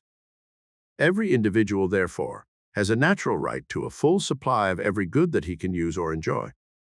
Owing, however, to the artificial means man has been taught to use and to depend upon for his supply, he has lost sight of the basic truth upon which this lesson is based. At the outset, let us realize that the material world in which we live is a sphere of effects, and that behind these effects is a world of causes.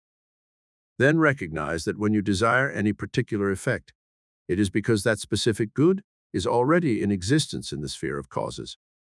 Then recognize that when you desire any particular effect, this desire is an appearance of an underlying cause. This is the principle upon which our definition of the law of supply is based, and when you learn how to operate it in the proper manner, you will be able to draw into your life more and more of the good in whatever form you may need or desire. Everywhere in the world is an omnipotent principle of good. We touch it in countless ways. Each thought of good is a seed for the production of good. You are entitled to all the good you can appropriate and use, and the more good you realize and enjoy, the more you live in true accord with the purpose of this ever-present spirit of goodness. Learn to understand how to tap the source of all supply, for there is no limit to the good that may be developed and enjoyed in your life. In truth, man embodies every law of nature relating to his highest welfare and orderly growth. He is not, therefore, separated from any good thing he may need to enhance his happiness or further his progress. But whether he shall lack or possess that which he needs or requires will be largely determined by the use he makes of his present endowment of intelligence and power. The more man grows in true knowledge, and the more he uses his powers in constructive ways, the more good he will create in the circle of his expression, in his own little world. The Promised Land. No more shall I look to the far skies for my Father's loving aid, since here upon earth his treasure lies, and here is his kingdom laid. No more through the mist of things unknown I'll search for the Promised Land. For time is the footstool of his throne, and I am within his hand.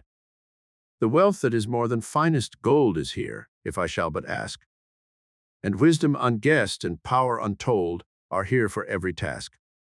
The gates of heaven are before my eyes. Their key is within my hand.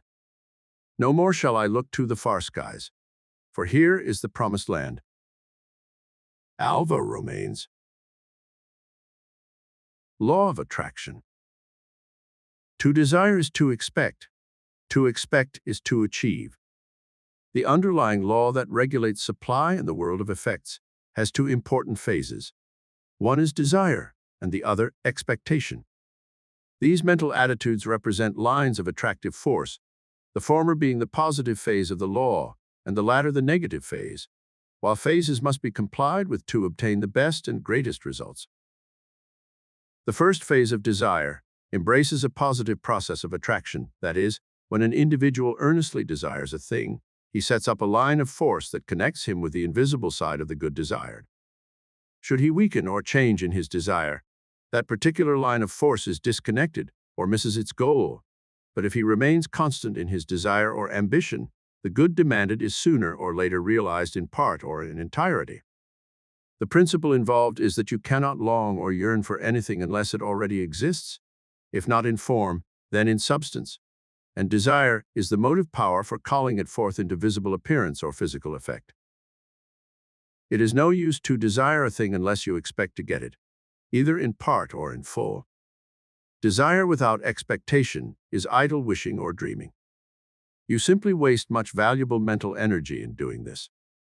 Desire will put you in touch with the inner world of causes and connect you by invisible means with the substance of the thing desired. Then, continuous expectation is necessary to bring it into a reality in your life.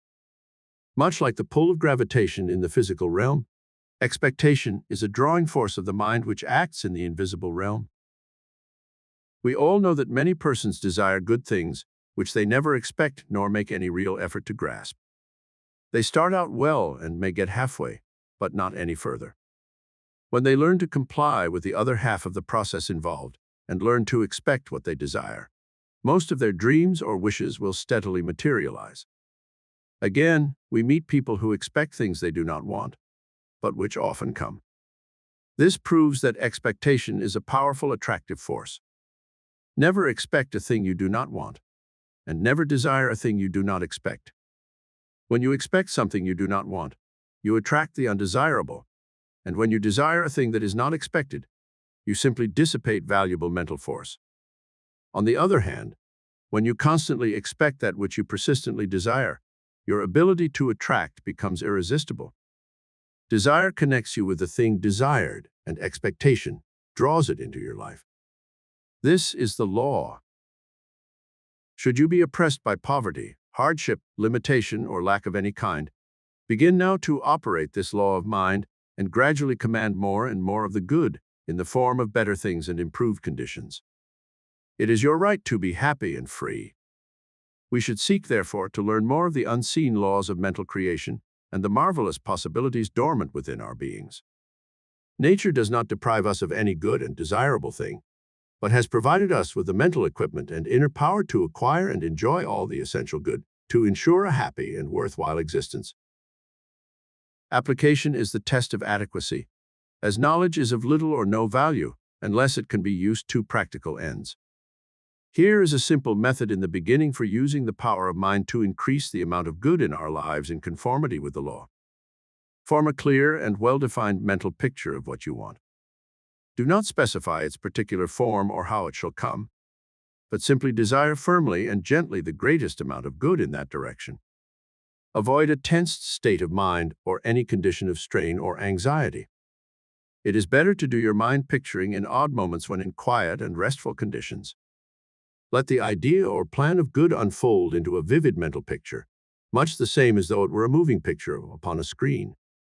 Do not force the thought, as pressure causes congestion and confusion. The calmer and more peaceful you are, the better the results. The main thing is to hold the thought.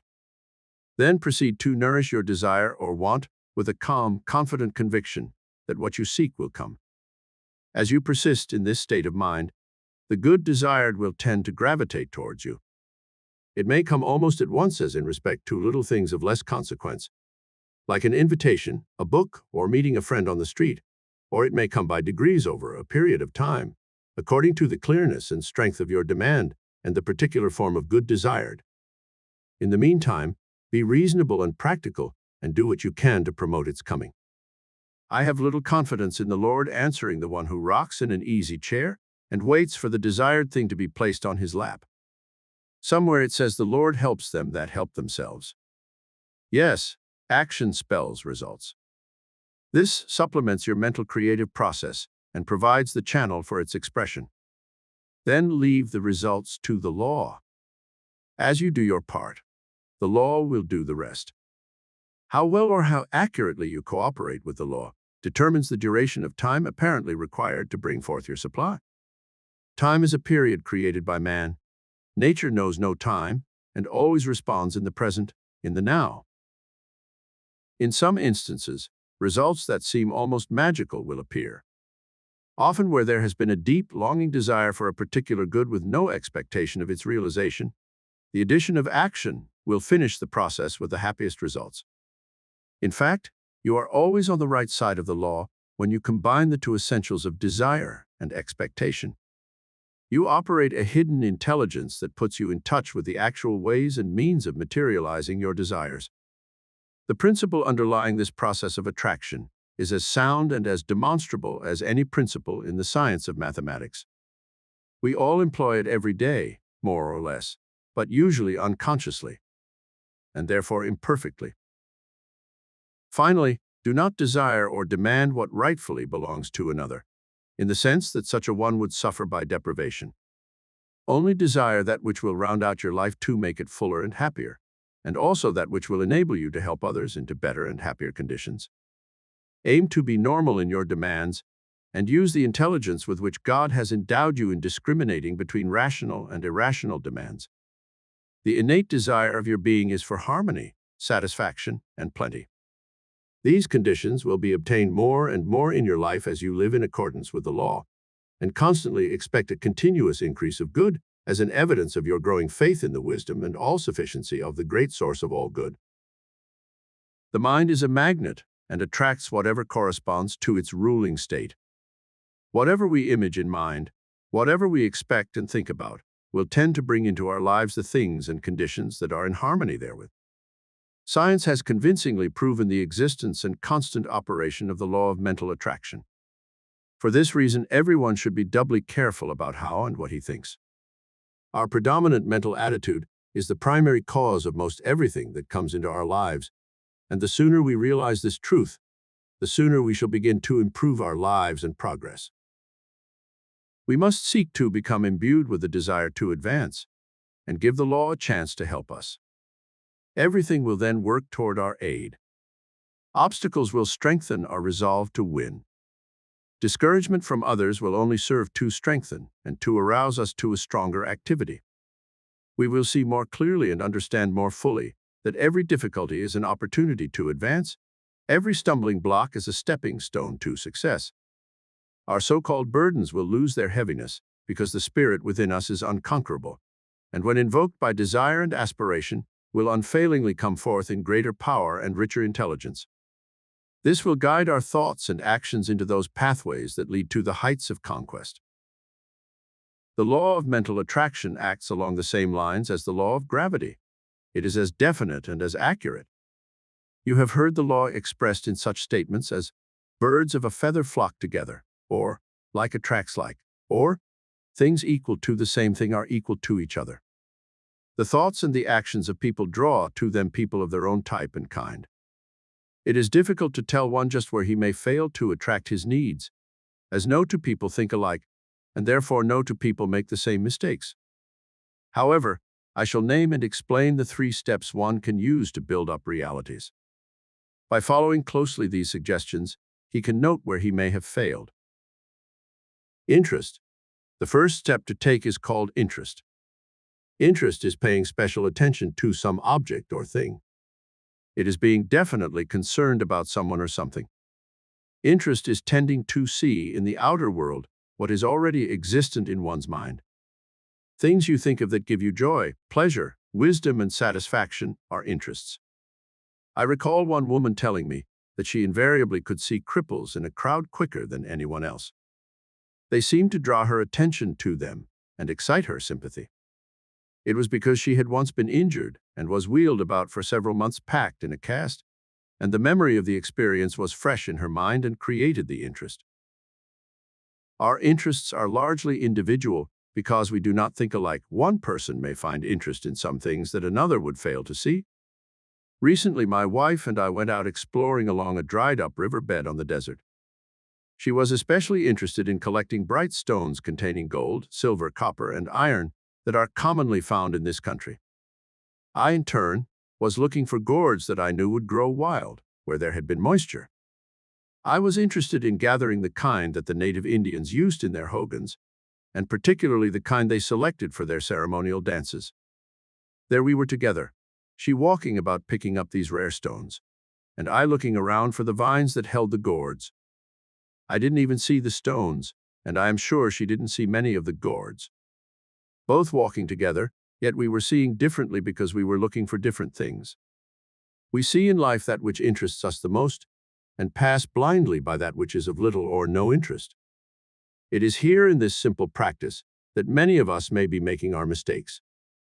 We may be so interested in things that are not prosperous, joyful, and healthy, that we pass by the very things we desire most and overlook the means of our health and prosperity. With our interest so engrossed in seeing the lesser, either through habit or ignorance, we fail to attract the greater things that are all around us. A young man came to me one day asking what he could do to increase his income. He was dissatisfied with a meager earning. I learned that he was an electrician. His work occupied several hours a day. He liked his home, enjoyed his garden, his newspapers, and occasionally stepped out socially. I thought he was getting well paid for his efforts and told him so. I added that if he wanted more earnings, he would need to stimulate his interests and be deserving of it. God feeds the birds and supplies an abundance of food, but he does not put the worms into the bird's mouth. The bird must at least go out and search for the food. So it is with all of us. We must do something about it more than wishing or praying. He decided then that he would increase his capacity as an electrician. So he went to a class at night school and laid aside his newspapers for books and other material. He became interested in radio and was enthusiastic about its possibilities.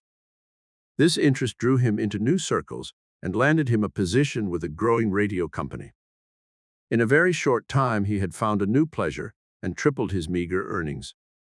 No one is to be blamed for the dissatisfied life, but the man himself, because he failed to expand his interests with his desires.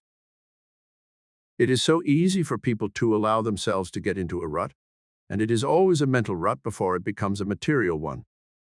People drift along unknowingly, unconsciously, and aimlessly into unhappiness and blindness. A very lovely person came to me with a problem, the like of which has caused many a woman to give up and lose the very thing she wants most. This woman had a nice home, a well-providing husband, many servants, and 2 fine sons to be proud of. But with all that, she was most unhappy. When her boys were growing up, she devoted all her time to their training and care. Now they had married and were making their own homes. While she was so tied at home, her husband was becoming a successful man, and this took him out to his clubs and made new friends of other women as well as men.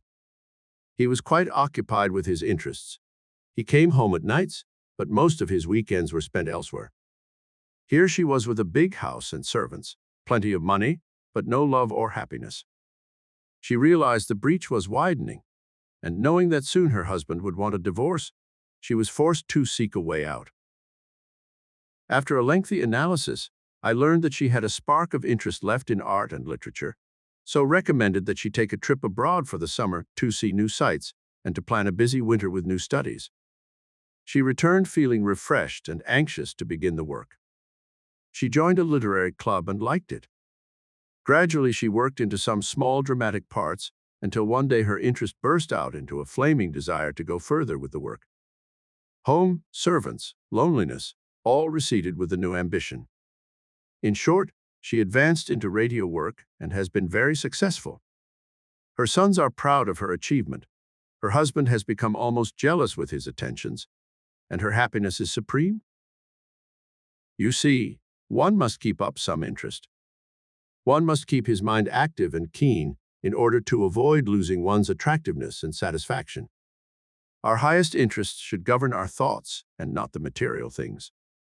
The material things are only the means through which we express our interests. A strong magnetic power is founded upon a strong idea or principle. This idea or principle directs our interests, and this in turn develops an inner power of attractiveness. A young woman whom I know very well and shall always prize as a friend is not a beautiful girl as far as beauty goes, but she is most attractive. She has a wide circle of friends and verily charms them wherever she goes. When asked one time what it was she possessed that seemed to cast a spell over her admirers, she said, "I can't accredit it to my physique, nor to my brand of cosmetics, but I believe it is because I love frankness, truth, and a pure mind." Innumerable examples can be told of men and women who have attained success and fame because they have loved and lived some principle of good. To live such a principle and to follow it with interest will, according to the law, always attract good. Attention. To have a high interest is not enough. We must inject this interest into our daily labors. Our attention must portray our interest, and the keener our interest, the more intense will be our attention. It is our interested attention that draws from the outside world such facts as are formed in the mind. As we direct our attention to our interest, this magnetizes our power of attraction, which draws to us much of the same type as our thought.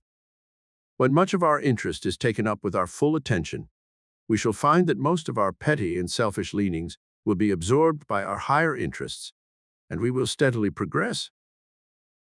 I recall years ago when I was yet a student at the university, that I would often pass through the terminal of Williamsport, where a certain man had his offices and was then a junior supervisor for the Pennsylvania Railroad.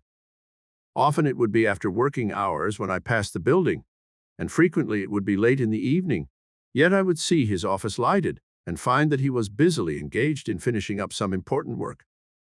It seemed that he lost himself in his interest for his work, and all his attention was drawn to benefit his employer.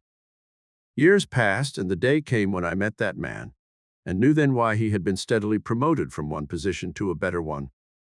Today he is next to vice president of the largest railroad in the world. Whatever he did it with all his might and main, and his attention never waned from a job until he thought it well done. I learned from him that he did not wonder when he would get his next raise in pay or change in position. He just worked, he said, and the advancement came without worrying about it. I believe another young man expressed this law in action years ago when they thought it was impractical idealism. He said, "For whosoever will save his life will lose it. Whosoever shall compel thee to go a mile, go with him twain. Whosoever will find himself great must render great service. Whosoever will find himself at the top must lose himself at the bottom." The big salaries are paid to those who travel the undemanded extra mile. The man whose attention becomes lost in his interests will grow to worthwhile accomplishments. Emerson said, "See how the mass of men worry themselves into nameless graves, while here and there a great unselfish soul forgets himself into immortality." Yes, you say, I know of men who have had such advantages and opportunities to forge ahead, but they didn't succeed as your friend. They had influence and money and brains, but somehow they did not reach the top. Granted that they had all the material and physical advantages that any average man might need to skyrocket to the pinnacle of success, yet they lacked something within themselves.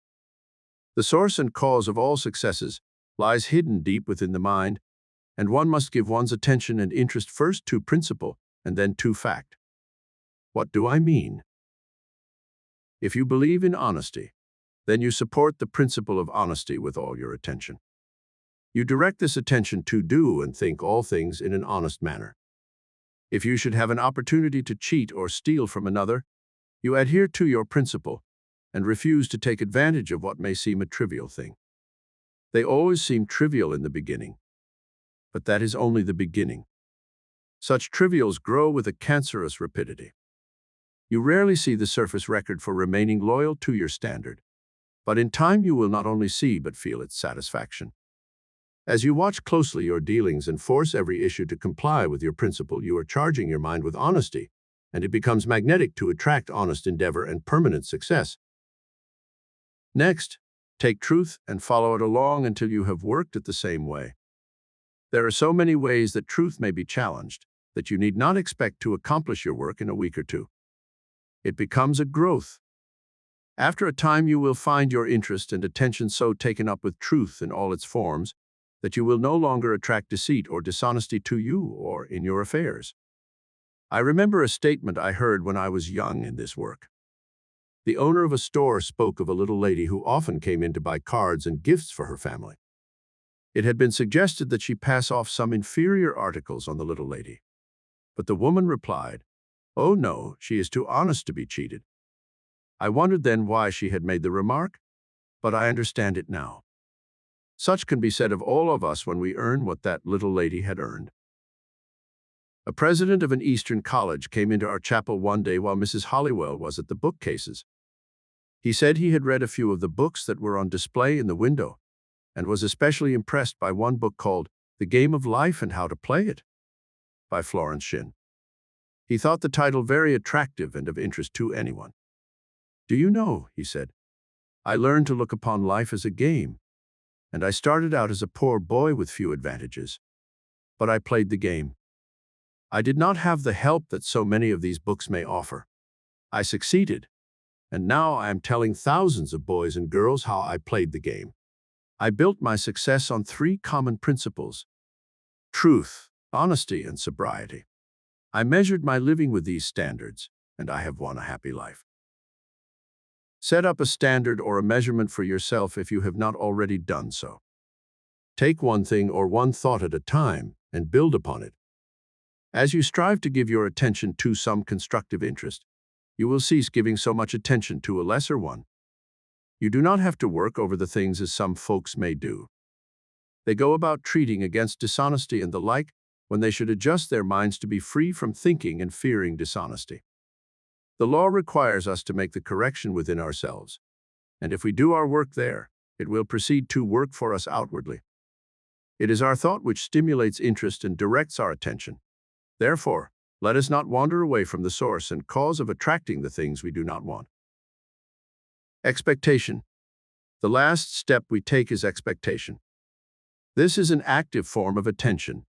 It is attention with intensity.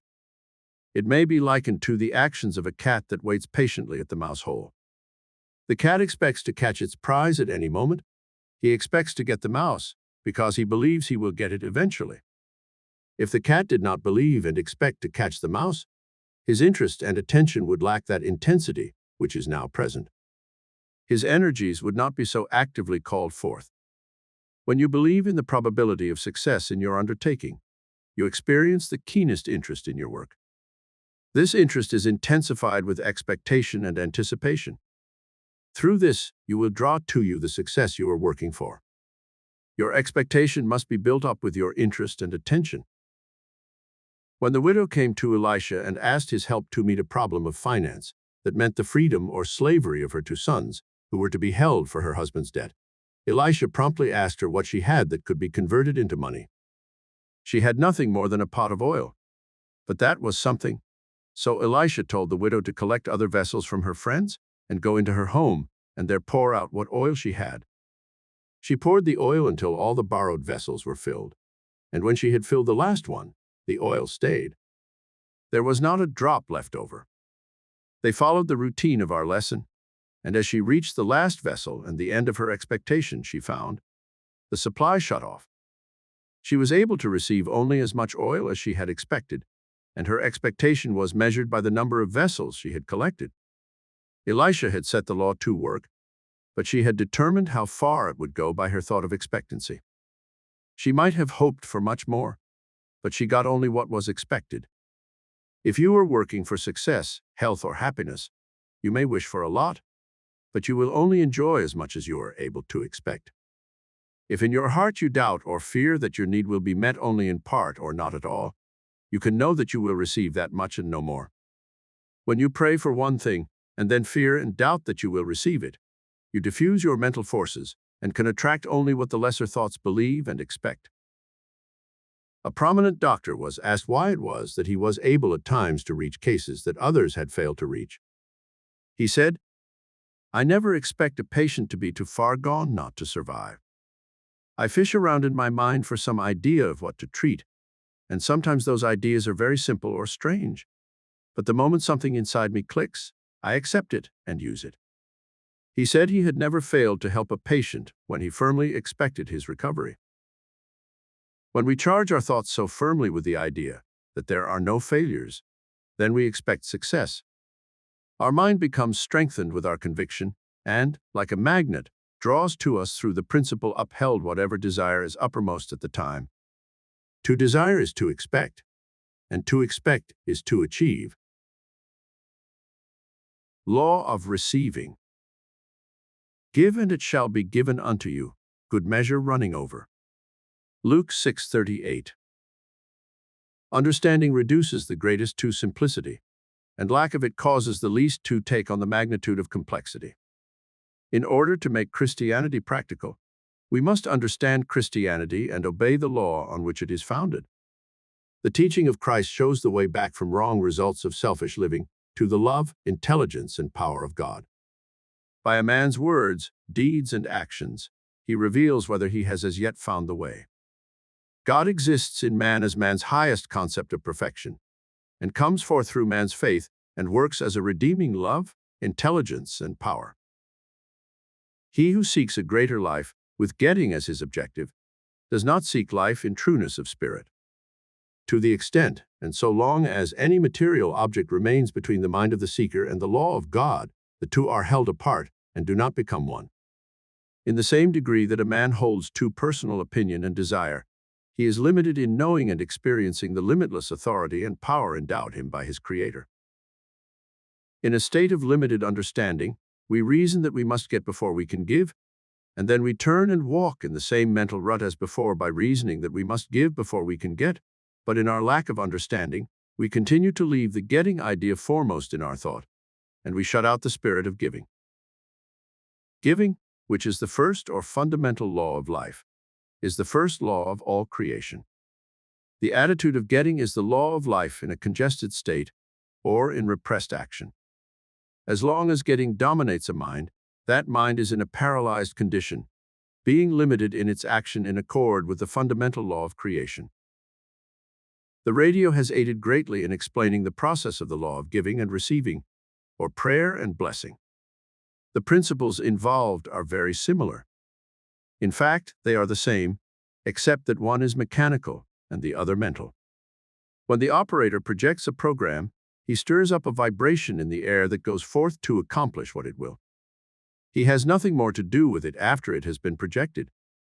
The ether or the air carries the vibrations to any station that is capable of receiving and reproducing it. When we pray, we in turn stir up a vibration with our desires. This also is received by a force determined according to the power, the purpose, and the sincerity of our prayer. Often when we pray, we think that all that is necessary is to keep on praying, with the result that we never adjust ourselves to become receptive to receive our answers, and so complain when we do not get them promptly. A dreamer or a wisher is one who is continually praying, sending out his ideas, his desires, and is so busy dreaming that he gets all his enjoyment out of his dreams. He doesn't know or realize that to release his dream and allow it to go forth to accomplish what it will in time return to him for good. After you form a definite, clear outline of your desire, then release your thought Godward. Let it go, like throwing a ball out with no string or rubber attached to bring it back to you. Man's extremity is God's opportunity is true, for when man reaches his limit, he hopelessly stops his efforts. When he relaxes from his strain, the law has a chance to reply to his desires, and things begin to change for him. Have you not seen this work in trivial things, such as books or clothing or invitations, or a desire to see a certain friend? Possibly at some time you sent out a thought or a desire, and then forgot completely about it. The next thing you knew, you had that book presented to you. You received the invitation, or you were walking down the street and bumped right into the friend you so desired to meet. Yet, somehow, when it comes to more important things, to larger things, we fail to release our desires and prayers as readily, and anxiety and tension holds everything fast. Nothing worthwhile is accomplished. The mind is like a sponge. We squeeze it hard with our anxious thoughts, but not until we can release the pressure and allow the sponge to take its normal shape can it become absorbent and receptive again. Once we have expressed our needs through prayer or otherwise, some believe that is all we must do. On the contrary, we are working with a law that is definite and active, and this is only the beginning of our work. The principle of life upon which this law is based is clearly written. It reads, "Give and it shall be given unto you, good measure, pressed down, shaken together, running over." Giving always precedes and predetermines the reception, whether you are giving your thought, your word, your service, or your deed. Some folks may consider this law as a two-way law. That is, half the time you should be busy giving, and the other half of your time you should be receiving. It is like the proposition of heat and cold. They are two sides to the same law. That is, if we concentrate upon cold and hope and pray to get heat, we are likely to freeze to death. What we must do is to give all our thought and effort toward building a fire or seeking that which will create heat to warm us. If we concentrate upon receiving, not giving any thought or idea or desire to build upon, we in like manner may perish. The law says, "It is more blessed to give than to receive, and as you freely give, you freely receive, unless we are free to extend or give out our desire, our good." The law will not have any pattern to work with. It cannot proceed to supply any need without a pattern. Many try to work the law backwards, and for that reason get little or no results. They say to themselves, "Well, after I get, then I will give. If you wish any good thing, you must first give some good to build upon." A young man gives his girlfriend a gift, a paste diamond. Later, when he got into financial difficulties, his friend, most anxious to help him to tide over, wrote a kindly note and wished him every success in meeting his obligations. She enclosed the gift he had given her and suggested that he sell it to satisfy his need. The young man was sorry then that he had not given his friend a diamond of real worth. He got back at a time when he needed help most, that which he had given out, an imitation instead of the genuine. When we speak of giving, most people have a tendency to think first of giving their money. Money, an object of human affection so passionate that men will slay and steal to gain its possession, is by nature so obedient to our will that we can hold it gently in our hand or fold it fondly in our purse without feeling any resistance from its nature. With all the selfish-getting ideas which man attaches to it, man has not changed its nature or its purpose. What does money get out of constantly giving itself into hands that so eagerly grasp it? Nothing. Nothing beyond the joy of giving itself in the fulfillment of its mission. Man may do some terrible deed to obtain it. He may pay it for something detrimental to his progress. But in all these exchanges, man, not money, loses value. Just as the sun shines on the just and the unjust alike, so money passes through the deserving and undeserving hand to accomplish its work.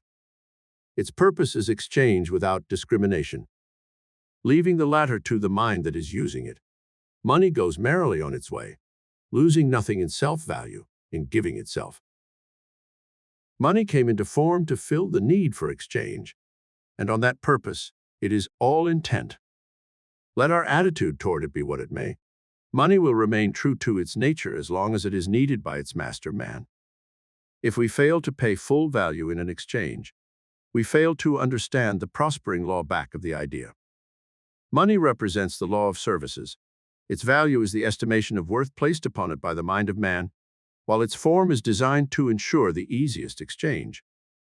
When we give our best in some useful service, forgetful of self, concentrating on the joy of giving instead of concentrating on the returns, we find that our purpose and the purpose of money have blended, and we come together in righteousness and eternal good. So often I hear people say, "Well, I do give, and sometimes until it hurts, but I seldom see any sign of a return." There is a right way and a wrong way to give. There is a careless, impulsive giving, and there is a careful, scientific giving. When we give to a person or group of persons where we are retarding progress, we are wasting our substance. Where we give to one who doesn't put forth the effort to help himself, we need not expect a good return. Nature does not support a parasite or a loafer, but she gives her energy to the ones who are struggling forward. She lets the parasite and the loafer see that she will help if they put forth the effort to help themselves. But with us, if we support a loafer in what he is in, how can we expect any good returns? Rather, the loafer becomes arrogant and demanding for more and more relief until we wonder where and when it will end. A woman once gave her daughter, when she married, a home fully furnished, and set the son-in-law in a good business.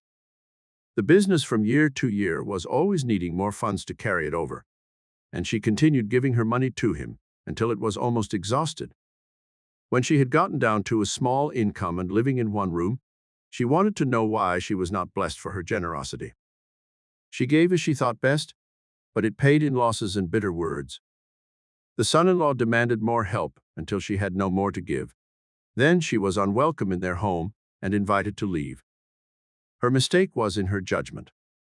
She was as much at fault as the dependent son, for she was part of the cause of his failure. I directed her to stay away from the young couple and let them sink or swim by themselves. I was sure they would find themselves. She followed my advice, and within a year, the young man had put his business on a paying basis. For the first time, it was operating at a profit.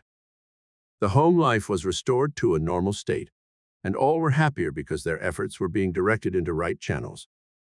The young man was proud of his efforts that enabled him to make good on his own merit. A practical interpretation of the law is, when you see someone making an effort to help himself, that is the time to assist him, but do not give of your substance to the one who will not help himself, or at least try. The latter type will not only misuse your gift, but will abuse you if and when you cease giving. Jesus gave his substance always where it would do the most good. He fed the multitude because they were seeking good, not because they were begging food. Nowhere do we find him giving as much as a thought to anyone, except those who desired to improve and grow. He cautioned others about unwise giving. Do not throw your pearls before swine lest they trample them under their feet and turn and rend you. He meant simply, do not give your substance to anyone who cannot appreciate it or improve with it. It is as foolish as giving a child a loaded gun and expecting him to realize the danger as you do. Sooner or later, the child, through lack of appreciation, will either hurt someone or get hurt, to the sorrow of all concerned. You cannot build something on nothing and expect something in return. If, in your giving, there is no principle of good in some measure, no matter how small, to add to, then you are casting your pearls away. You are wasting your substance. Many have found tithing a successful form of giving, but the questioning mind wonders, why would tithing be more potent than any other form of giving? It is more potent because you touch the law of giving and receiving in a definite, orderly, or systematic way of giving. You establish a methodical plan of giving, which creates a steady flow of reciprocal good to be received. When one's method of giving is sporadic or occasional, one's reception of good is irregular and uncertain. Scientists analyze it. They say that tithing gives man a self-reliance, a confidence which enables him to build up a positive mental attitude, which attracts success. Others say that a tither already has considerable confidence to take the chance to spend his money that way. This makes him a positive type and attracts only positive and goodly conditions. Then there are others who take a spiritual view toward tithing and assume that God is their partner, and they are paying only on a tenth of their receipts as his share. Then, too, some make the mistake in tithing when they give for selfish gain or when they make a bargain of it. Remember, it is not the money you give. It is the idea back of the giving that is so vital. If you give money and the idea is wholly one of bargaining, your mind is not free, therefore. Your results cannot be free and full-flowing. Tithing, no matter what one may think about it, if one thinks at all, has a tendency to bring man into line with the law of giving, and his results will be in proportion to the honesty, sincerity, and spirit of his gift. Jesus praised and blessed the widow who gave her all her mite into the church coffer, but criticized the rich man offering his bags of gold. Why do you suppose he took exception in this case to praise the lowly gift of the widow? He knew the law of giving was in action. It was the spirit of her gift that prompted his blessing. When John D. Rockefeller was a poor boy, he was able to apply the law early in his life. When he earned his first money, he kept a record of his givings and his receivings, and he kept a ledger all through life. It is known that he gave away more than $500 million. Possibly we can judge why he received so much to give. But after we give, that is not all we must do. Our next step is to prepare to receive the response or results of our giving and to receive, as the law states, good measure, pressed down, shaken together, and running over. This is the most interesting part, because our preparation shows our active faith. Instead of rocking and waiting, we are preparing and working. This, in turn, enlarges our view. It stimulates our interest, it disperses our doubt and fear, and energizes our power of reception. This was clearly illustrated by Elijah the prophet, when the three kings came to him and asked him to pray for them, that they would be victorious in battle, and that they might have rain to supply their soldiers and animals. Elijah told the kings to go back to their camps and prepare for the morrow. Prepare to receive the water they asked for by digging ditches. Now, if you have ever been on the desert, you will know that it was a most foolish idea to dig ditches in the sand and expect rain to fall. But the kings did as they were told. They prepared for the rain by digging the ditches, and clouds gathered, and rain fell, and the ditches were filled. The men and their beasts were satisfied. Their thirst was quenched, and going into battle strengthened, they were victorious. Elijah, knowing the law, instructed them to prepare and made the way easy for them to receive. The key to the law, then, is we are continually drawing into life what we give and expect. Whether we attract good or bad, it is governed by this same principle. You have probably made the remark, "Oh, yes, it is just as I expected," and especially when some unpleasant condition or circumstance arose. You invited the condition just because you gave out the thought of expecting it. You can also expect good to appear on the same principle, and you can help it to come to pass by the method of your preparation. Many failures in demonstrations are because we do not force our expectations to keep apace with our desires. Very often we desire one thing and expect in our hearts another, which creates confusion. The Master said, "A house divided against itself cannot stand." When a mind is confused, there is no cooperation, nor is there united force to attract the strength it requires. Positive mental radiations will drive away all clouds of doubt and fear with confident expectation that all things will work all right. You operate a law that can and will put matters right. There is a power within, greater by far than any difficulty that you can ever meet. That power will never fail to see you through. You may ask, can I desire things not ready for me to have? Can I ask too much of the law? Does the law withhold things from me which are not for my good? True desire represents the urge of life, seeking a fuller expression, and is kept alive by continuous expectation of its fulfillment. It brings to us ways and means for its manifestations. The principle explains, no desire is felt until the supply is ready to appear. No mind can be conscious of a need or of a desire unless the possibility of its fulfillment exists. Your prayer, your desire, and your inner urge are like a magnet, and the stronger they are, the stronger the power of your magnet and the greater its attraction. You cannot ask too much of the law, for it is unlimited and the supply is inexhaustible. You can get only what you can conceive, what you can understand. You can get only the equivalent to what you give. The law does not withhold any more than mathematics withholds its numbers. You may receive some things that appear not good, but yet good may come through them like mistakes in mathematics. Whereas you make many mistakes, the mistakes enable you by their correction to better know the law. After you have made one or several corrections, you will never again repeat the same mistake. So in that way the law has served you well and has supplied you with a greater knowledge. The Lord loveth a cheerful giver. The law serveth a free and willing giver.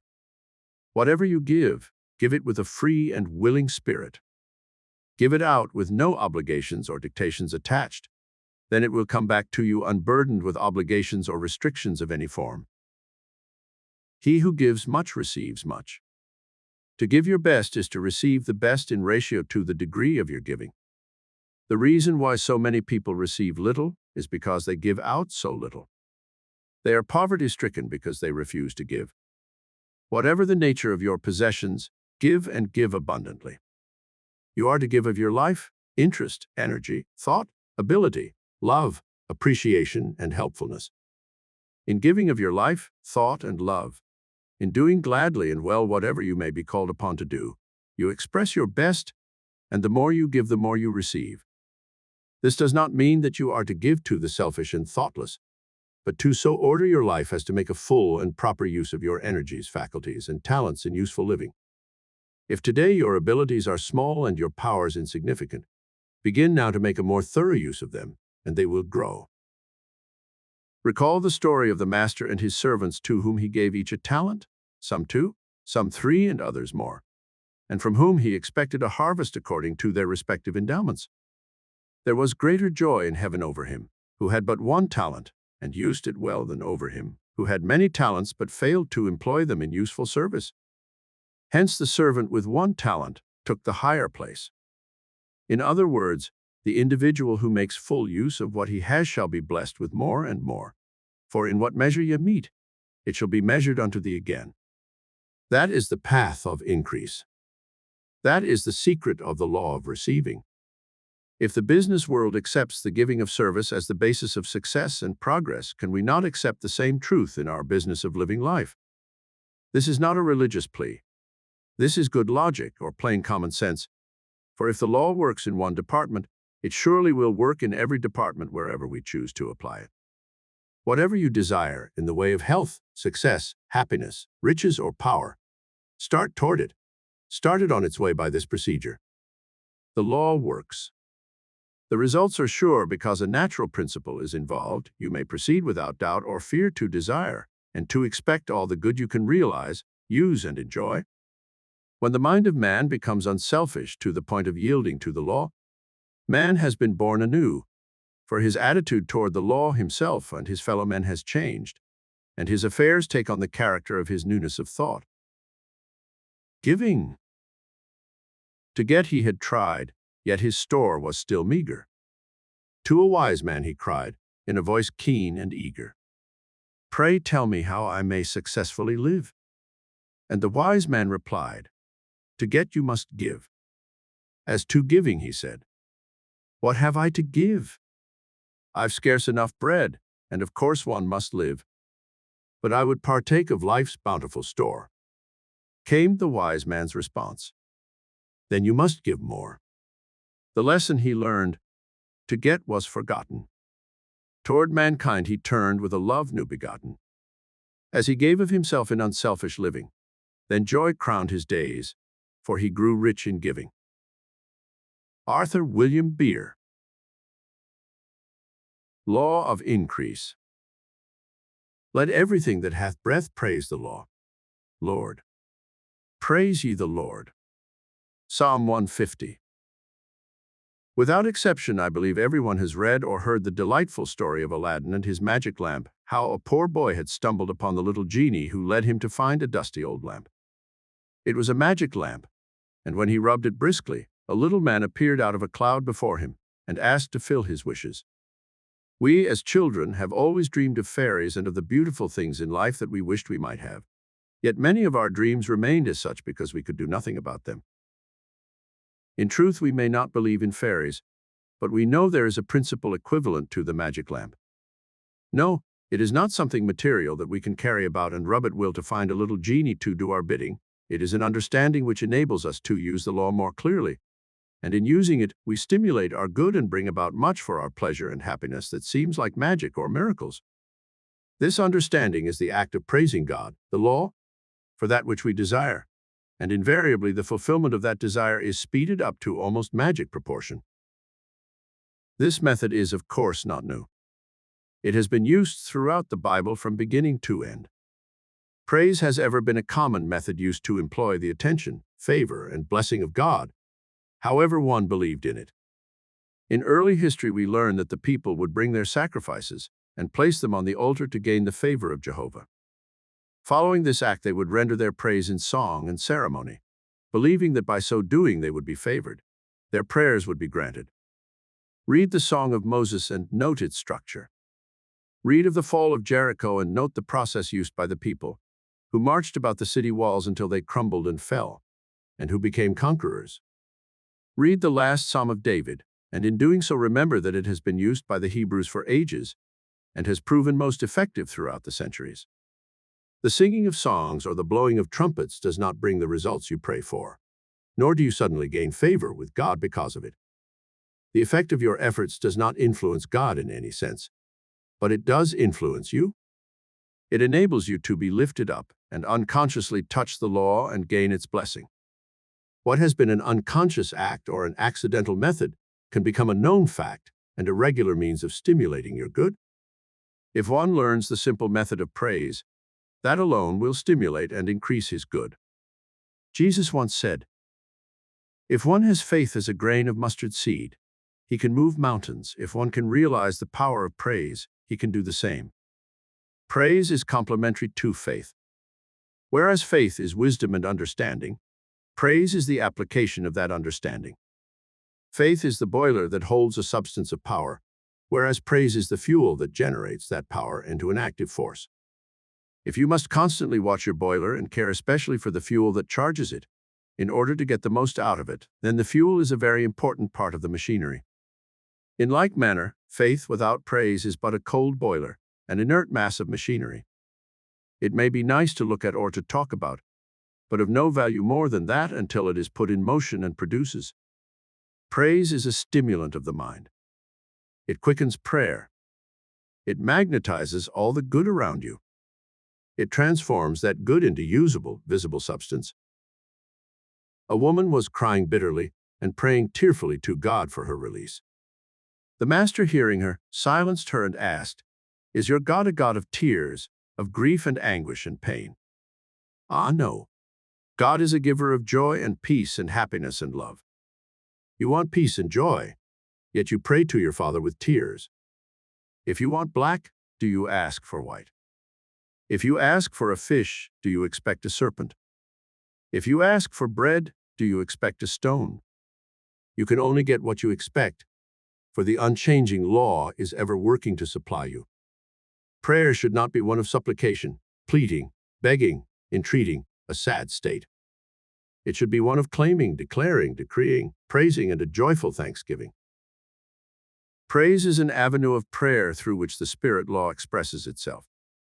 Praise is a broad highway, while all other forms are only feeding arteries. Through this inherent law, when man praises, he opens himself upward to God. He lifts his consciousness to a higher realm and becomes, till the greater channel to receive the good that is ever waiting to come to him. Praise opens a little door in his mind that enables him to draw closer to God and to be attuned to the divine forces within and about him.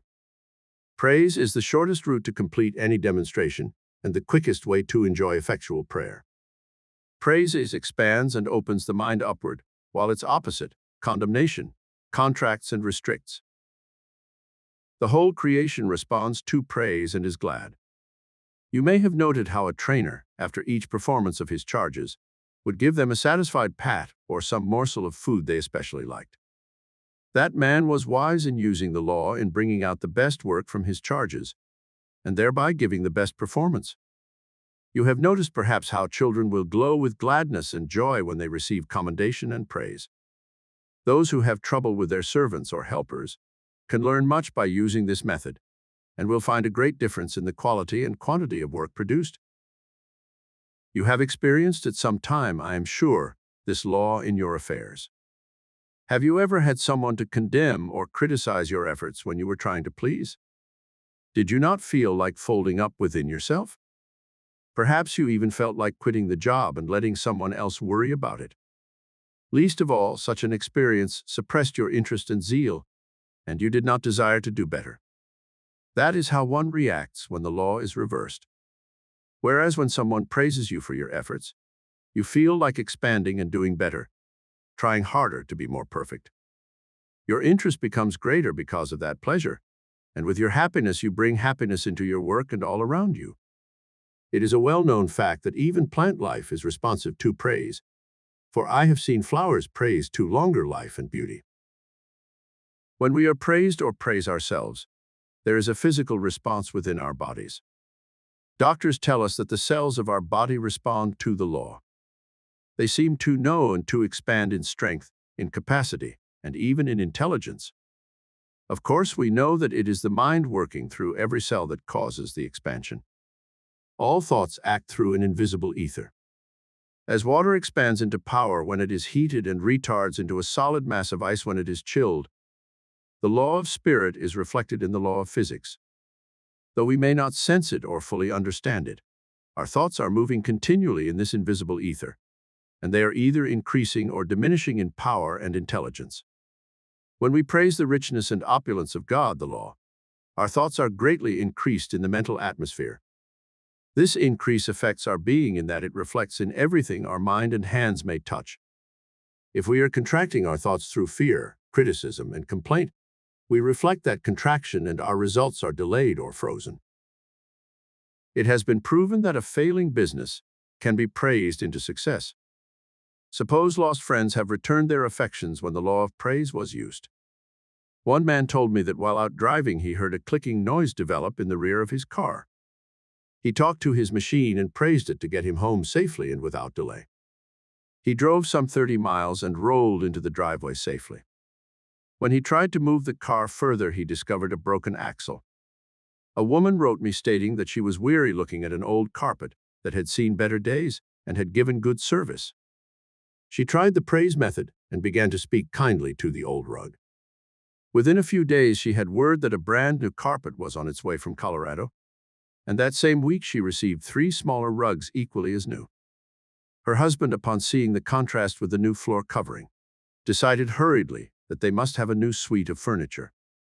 So, all in all, the law worked, and by praising the old rug, she has a newly furnished living room.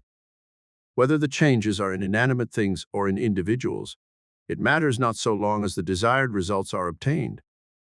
The law works without discrimination. But better still, though praise is good for other persons and things, it is our salvation too. Praise changes our observation, our whole outlook of life. In the past, we were in the habit of seeking our weaknesses and failings, as well as the shortcomings of others, but now we see differently.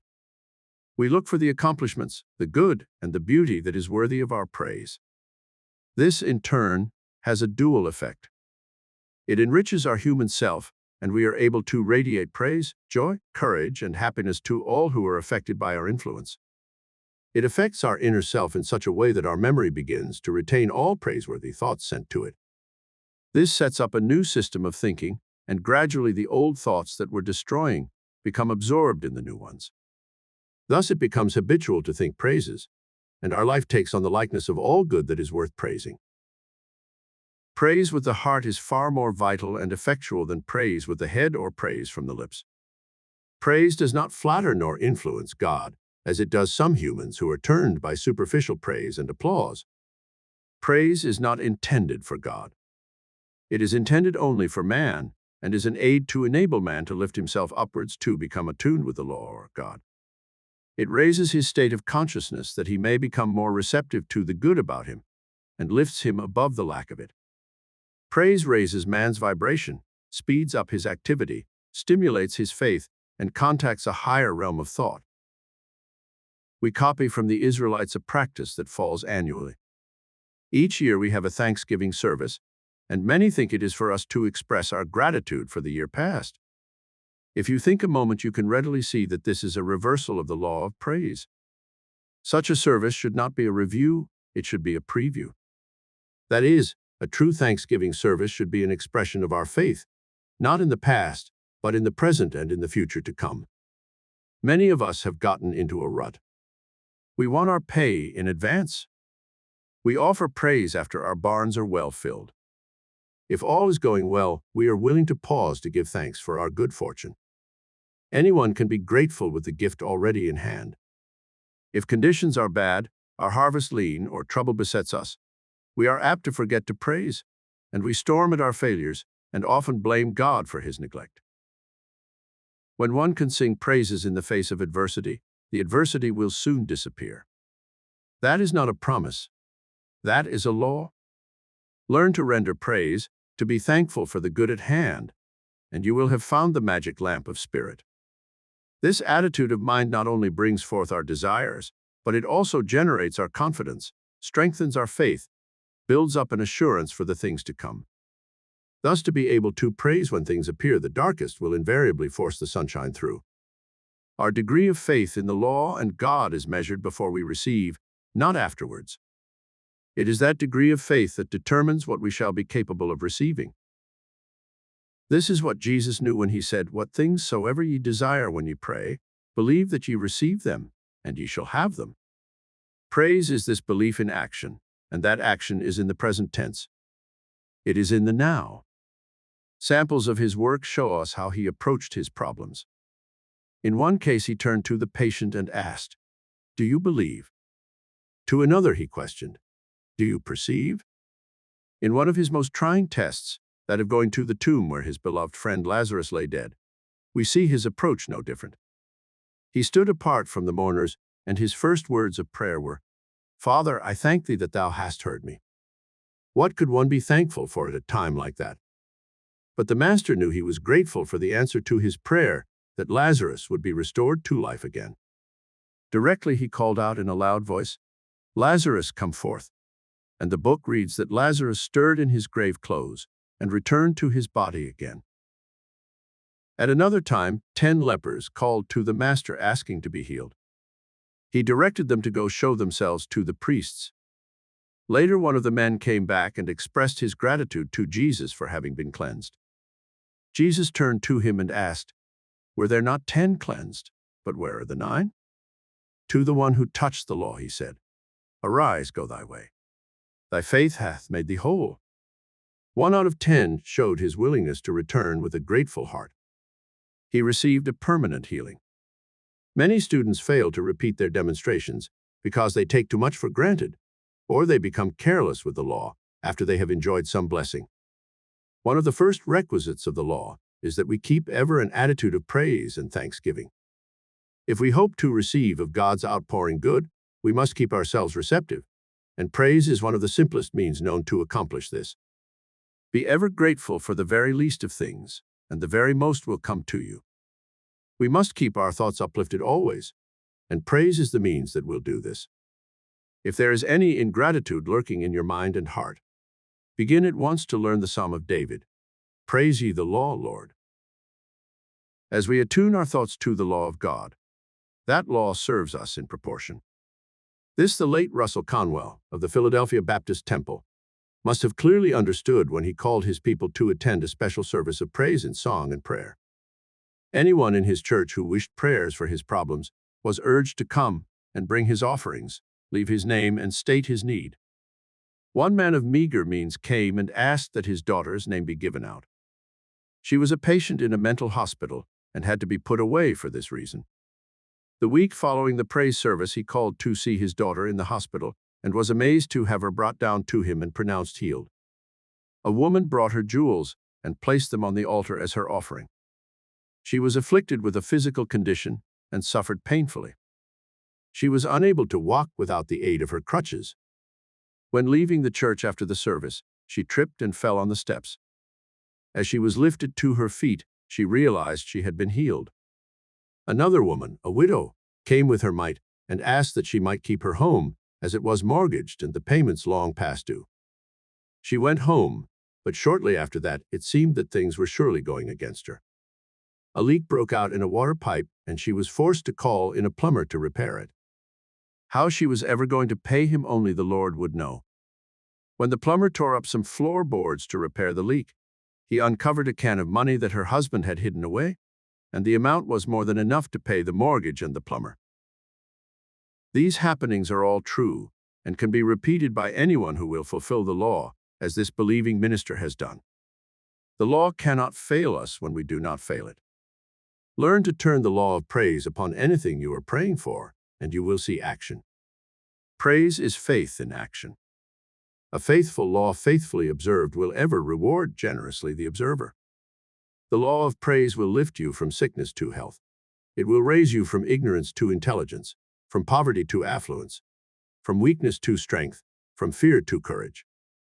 In fact, the law of praise will promote you in all things and in all ways. Begin using the law now. You haven't much to begin with, you say. Well, neither did Jesus when he had some 5,000 hungry souls to feed. He had only 5 loaves and a few fish, yet he did something with them. He started action by praising the little at hand and then passed it about. You know the story, and the master said that what he did we could do. There are no exceptions with the law. How can it be done?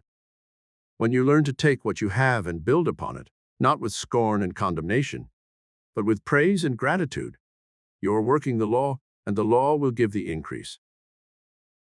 Praise life that good is everywhere. Law of compensation. Whatsoever a man sows, that shall he also reap. Galatians. The world owes me a living, you hear people say, often with a reckless attitude of determination that they will collect that living in the easiest way they know how. It is current talk at the fireside, across the table, over the radio, and even a political issue that so-and-so should receive a pension in order that he might live on a sum of $200 per month, more or less. Therefore, the statement is familiar to most of us when we hear it.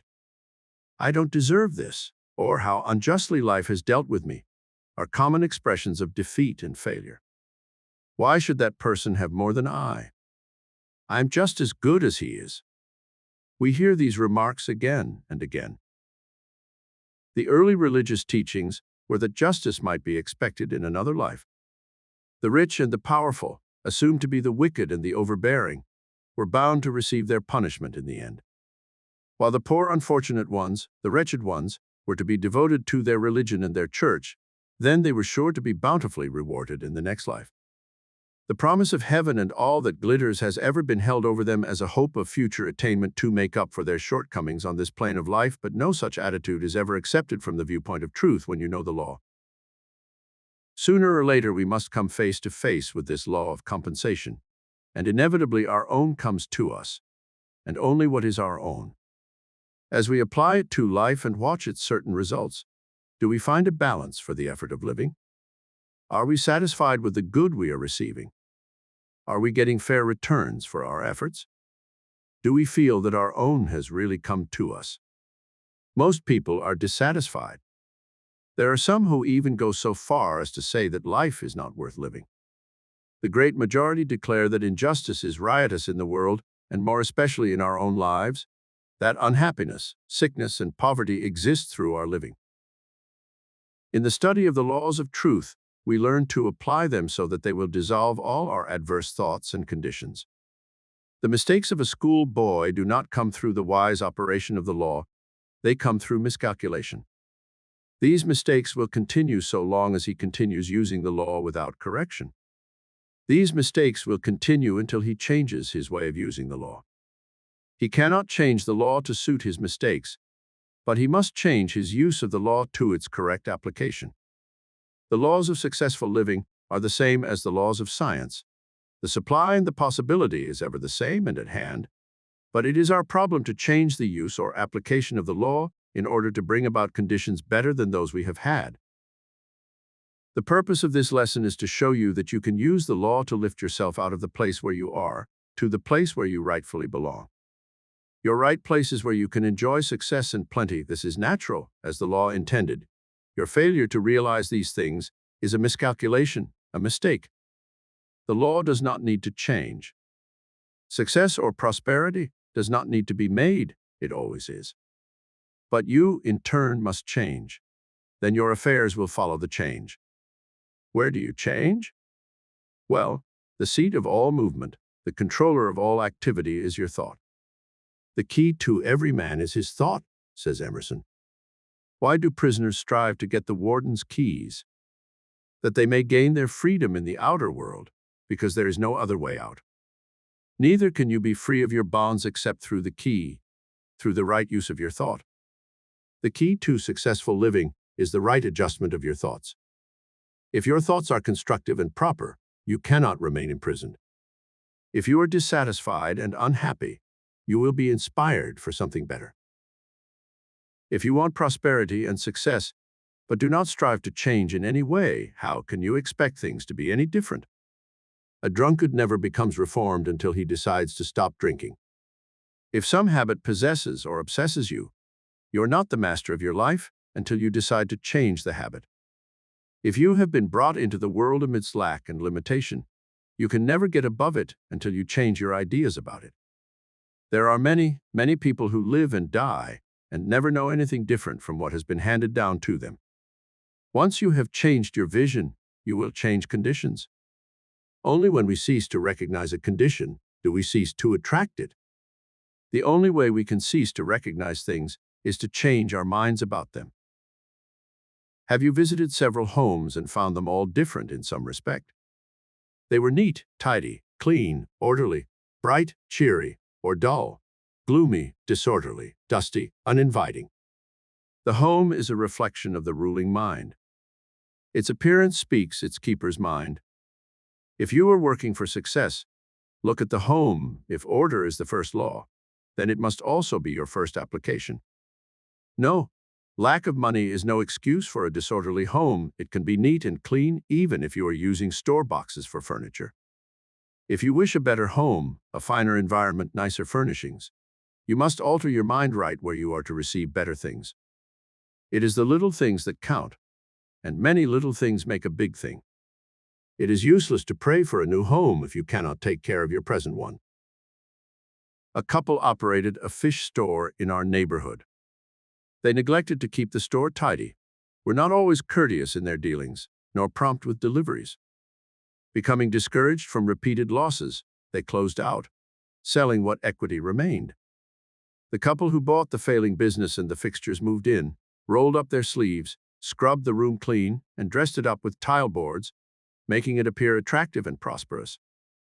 They attracted business at once, established a name for quality food, cleanliness, and courtesy. Their business, in spite of former conditions, steadily grew until it was necessary to lease an adjacent room and increase the size of the store. Some years have passed, and these two people have enjoyed an enviable success in the same business and location, where others had failed. The law helps those who help themselves. The law of compensation always works that way. When you perform your tasks to the very best of your ability, or when you are thorough in your work and do it well, you infallibly bring out the best there is in you. Otherwise expressed, you grow more capable and efficient. You become better, and thereby show your growing superiority. And the law is that he who becomes better will attract the better and be given the greater things to do. The principle involved is that when you become too large for your present place, you will begin to draw yourself to something larger. You cannot attract the better until you first become larger. You must earn what you receive, or you cannot keep it. If an individual appears to do so, it will not continue, for in accordance with the law of compensation, that person will find his true place. Or, as popularly expressed, like water, he will find his true level. Or, you can't keep a good man down. In truth, the only bar to your advancement is your own unfitness. In other words, he who more than fills his present place will, sooner or later, be advanced. Were it not for this principle, there could be no progress, no growth, no development, no evolution. If the office is all cluttered up with papers, magazines, and bundles, if the boss's desk is stacked with mail, and some a week old, the office force is careless. The business reflects the mind of the organization. The organization reflects the mind of its chief. Where do we go to find the cause of any leaks? We go to the head. We change his ideas, and the whole organization is converted directly. Change the mind of the general, and you have changed the root and purpose of the whole army. To blame your difficulty on outer conditions or on other people is not correct. It is not the law. It is you who are wrong. You have a snag in your mentality somewhere. Check back and readjust your ideas. They are creating and bringing forth your conditions. Do men gather grapes of thorns or figs of thistles? Jesus included this law as a supreme factor in his doctrine. Give, and it shall be given unto you. Judge not, that ye be not judged. With what measure ye meet, it shall be measured unto you. And Paul said, whatsoever a man soweth, that shall he also reap. The law that we reap what we sow is mathematically accurate. Each experience through which we pass operates ultimately for our good. If we attract the unpleasant, it is often because some dormant or neglected phase of our nature needs to be awakened and developed also. We learn from the experience to create something better. Hence, the degree of contentment and satisfaction attained in whatever sphere of life we may dwell is largely dependent upon our ability to use constructively the experiences of life, for in every case, the law of attraction will only bring what may serve us in our upward development. To interpret this law in a simple form, it should be stated that whatever we attract, we require. and whatever we need is always good. This is a correct attitude to adopt, because all experience is for our good, and we must be able to see it in that light. While pursuing this practice, you may not always secure the precise form of results desired, but you will steadily build up your mind and character in harmony, beauty, and strength, because all such effort to realize the ideal is highly constructive and develops in you the very qualities and conditions repeatedly pictured in mind. Clear, strong, positive thought along ideal lines is a wonderful preventive of morbid mental states and negative thinking, which leads to misdirected actions and conditions of weakness, misfortune, discord, and trouble. By constantly trying to meet and to deal with everything on its better side, and to use the good it may contain to promote improvements, you are giving the whole attention to the ideal and cooperating with the law's fundamental purpose. Crowd out all inferior thoughts by superior thoughts, evil thoughts by good thoughts, ugly thoughts by beautiful thoughts, distressing thoughts by pleasant thoughts, and you will begin to overcome the growth of all negative and confused states of wrong and discord. In other words, learn to think constructively of all persons, all things, all events, and all circumstances. Appraise them from the ideal point of view. As you do this, you will gradually transform your whole existence for the better. These are the means whereby you may steadily promote your welfare and advancement. As you train yourself to mentally look for the good, you will move towards the good. And as you form higher and larger conceptions of the good, these elements will begin to find expression in your words, acts, character, person, talents, powers, attainments, and achievements. That is, all things in your life will commence to improve as the direct result of your improved thinking. This process does not imply, however, that you are to ignore the wrongs of life, the empty places, and the undeveloped states of being, but that you are to think right through and beyond them, towards the hidden good, or the principle within that is ever seeking a higher and fuller expression. You will, therefore, cease to condemn and to criticize in a destructive manner. Instead, you will seek to bring out the good in yourself and in others, and to discover and develop the greater possibilities everywhere. Whatever we possess today is our just reward. Very often it does not make us happy. We are dissatisfied with it, but still it remains ours. This fact would prove hopelessly discouraging were it not for a great truth that teaches us how to be free from every difficulty, released from all bonds, absolved from every debt. If you want success in living life, you must exercise an intelligent discrimination of your thoughts. When you talk hard times, money scarcity, limitation, you are sowing that type of seed. What kind of harvest do you expect to get if the farmer sowed thistle seed and then complained that his field did not bring forth wheat? You would say, "Foolish man. Didn't he know he could only expect what he had planted?" Never make an assertion, no matter how real it seems to be to you, if you do not want it reproduced or continued in your life. Do not say money is scarce. The very statement will send money away from you. Do not say times are hard. This will tighten your purse strings so tight that even God will not be able to slip in another coin. Do not say you are not loved or not interested in other people's lives. Truly, you will lose their interest and their love. The spiritual supply from which the visible comes is never depleted. It never runs out. It is with you all the time. It will yield according to your demand upon it.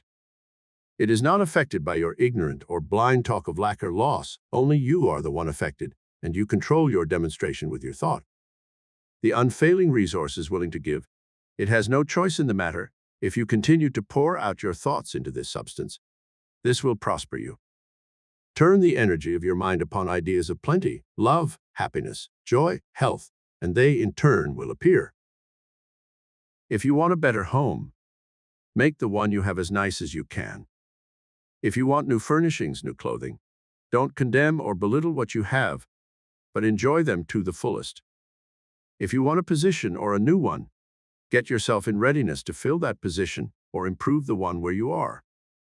Hence, your failure to meet your demands of life is not a failure of the material, it is but a failure within yourself of the lack of understanding or the lack of application.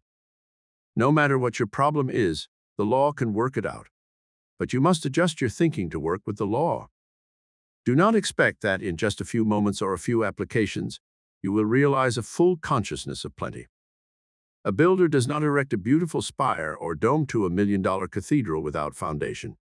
He must first have support to hold that spire aloft. He builds walls and cross braces to hold each wall, and each wall is built slowly and perfectly, stone by stone.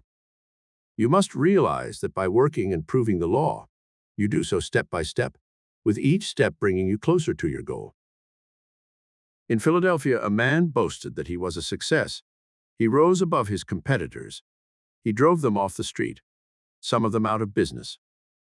He founded his business upon competition, but I learned only recently that his business had dwindled down to the place where he was forced to close out and move to a smaller town. The law of compensation works slowly but surely. One cannot build upon the substance or the virtue that another has created. You can only build on that which you create. Competition in business is a rivalry or strife for two or more people. Fearing there is not enough for all, they fight with one another to get all they can. Don't fear your neighbor is getting more out of life than you are. Don't try to compete with anyone or anything. It has been said that competition is the spirit of business, but I do not think that competition in the form of rivalry and strife, of arguing and fighting and lying about each other and each other's business, is the right spirit. I know it is not. Rather than call competition the spirit of business, let us call it compensation. Compensation means equal returns for that which is given. It means a balance of that quality or service that is extended to another. I am certain that if you conduct your life, which is your business, along the path of compensation rather than competition, you will find it more enjoyable to compare your quality and service with another. The better your service, the greater the reward, the more business you will attract. If you follow this law, you will find that it is the golden rule in any life or in any business. You will be certain to succeed, no matter if there are other so-called competitors seeking business in the same block. If you are not succeeding, if you lack any good thing, look more closely to the cause. It is not outside, it is somewhere within. See where you fail to use the law correctly, or where you fail in your consciousness to think rightly. There are 3 points common in everyday life where one may fall into a snare and a delusion. First of all, do you expect something for nothing? Does it make you feel good, pleased, when you get something without paying for it? If so, you are violating the law. Your returns will always be unsatisfactory. No matter where you go, be willing to pay your way. Have you known some people who hang back when you go out for an evening's entertainment? They stand back and let the other fellow pay for the show. People like that lose hundreds of dollars when they try to save themselves a paltry 50 cents. The quality of thought they entertain repels many dollars they rightly could attract. If you knowingly cheat another one of $1, it may cost you many dollars for the mistake. Second, do you hunt for things that are called cheap? Are you a bargain hunter? Cheap thoughts can only bring cheap returns. You who wait for bargain days will always have to take bargains. But remember, there are no bargains in life.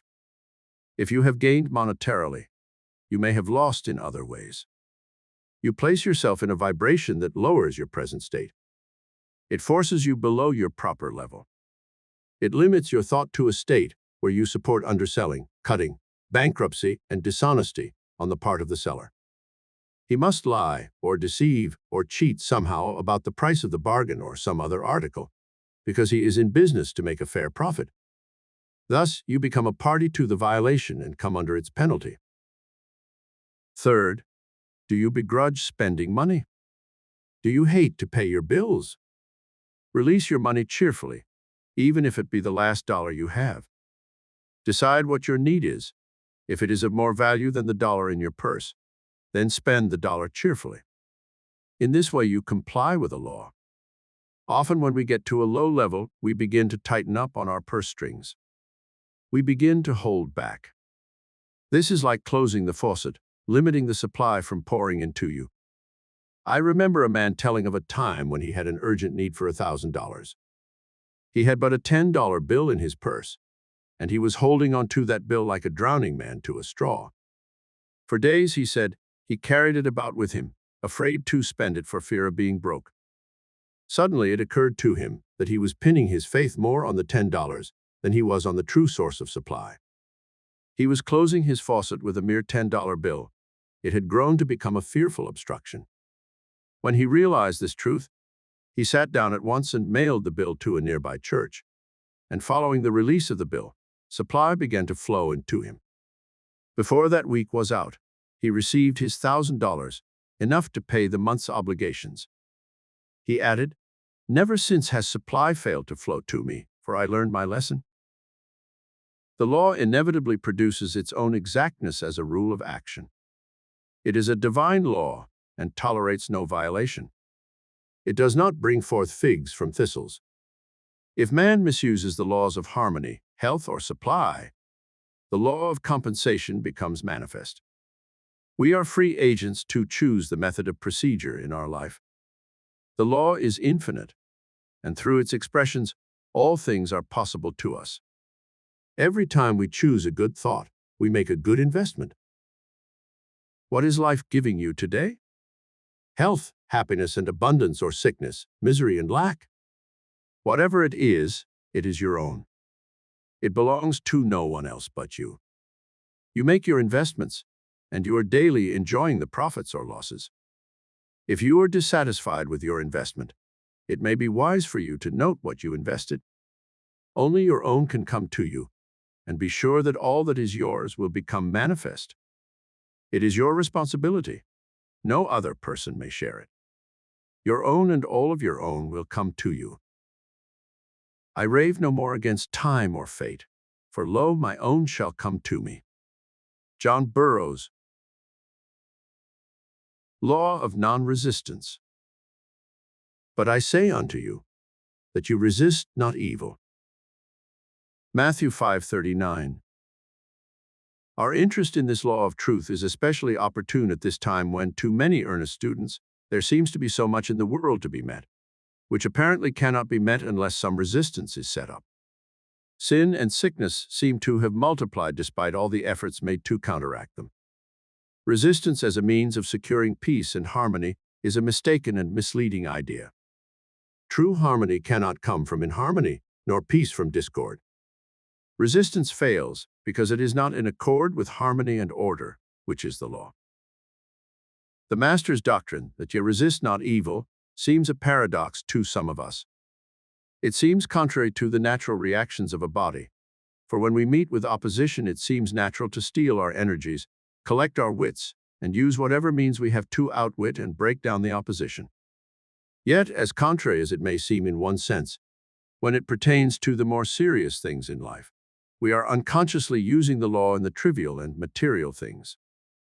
There are so many other names given to this law that we may not recognize it always as the primal law of non-resistance. For example, in our business world, we hear about the psychology of salesmanship, service, credit, free deliveries, expert advisors, and every other aid conceivable that will help us find the right pots and pans for the kitchen, the proper style and color of a crib for the nursery, the chair for the fireplace, and the accessories that are so necessary to show off the living room effectively. In fact, there is one business house that advertises, "We have everything under the sun, so no matter what you need, you can find it there." This is good business, you say, and the department heads know business is good as long as they use this law. Why do you suppose they keep the doors wide open in the stores where you shop? Certainly it is not to let fresh air in. It is to let prosperity come into them without even having to swing open the doors. Have you ever noticed the number of people who walk through an open door in comparison to the number who open a door? Have you ever wondered why stores like the 5 and 10 or the 25 cents $2 stores prefer to use the basement instead of a second floor? It is easier for people to walk downstairs than to climb up. Of course, they eventually walk up the steps when they come out, but it is the first thought of the people that directs them to go down. You will note that this psychology is used freely in any large business. They often employ men and women to study ways and means to interest and attract customers. They study the law of non-resistance and the simple ways it can be used upon the public. A salesman will study the ways and means of selling an article. He will approach a customer and present his product in a careful manner. He will bring out comparison with other similar products. He will praise his product and show all of its good points, trying all the while to avert any objection or argument in the customer's mind. In this manner, he builds up a positive sales talk and leads his customer to a positive acceptance. He will get the customer to say yes to so many things that before the customer is aware of his action, he is signing a check or a contract. The whole of salesmanship is built on the law of non-resistance. Successful business houses everywhere are using it. Department stores are the outgrowth of its use. When our grandparents went shopping with their baskets, there were many shops visited before they finished. Today we can use the phone and order our list of supplies, very likely from one store. Mail order houses are dependent upon this method. It is in this way that they make it easy for prosperity to come to them. Business houses do not employ the only salesman, for everyone is a salesman of some kind. Whether we realize it or not, we are ever selling ourselves to our friends for approval or disapproval.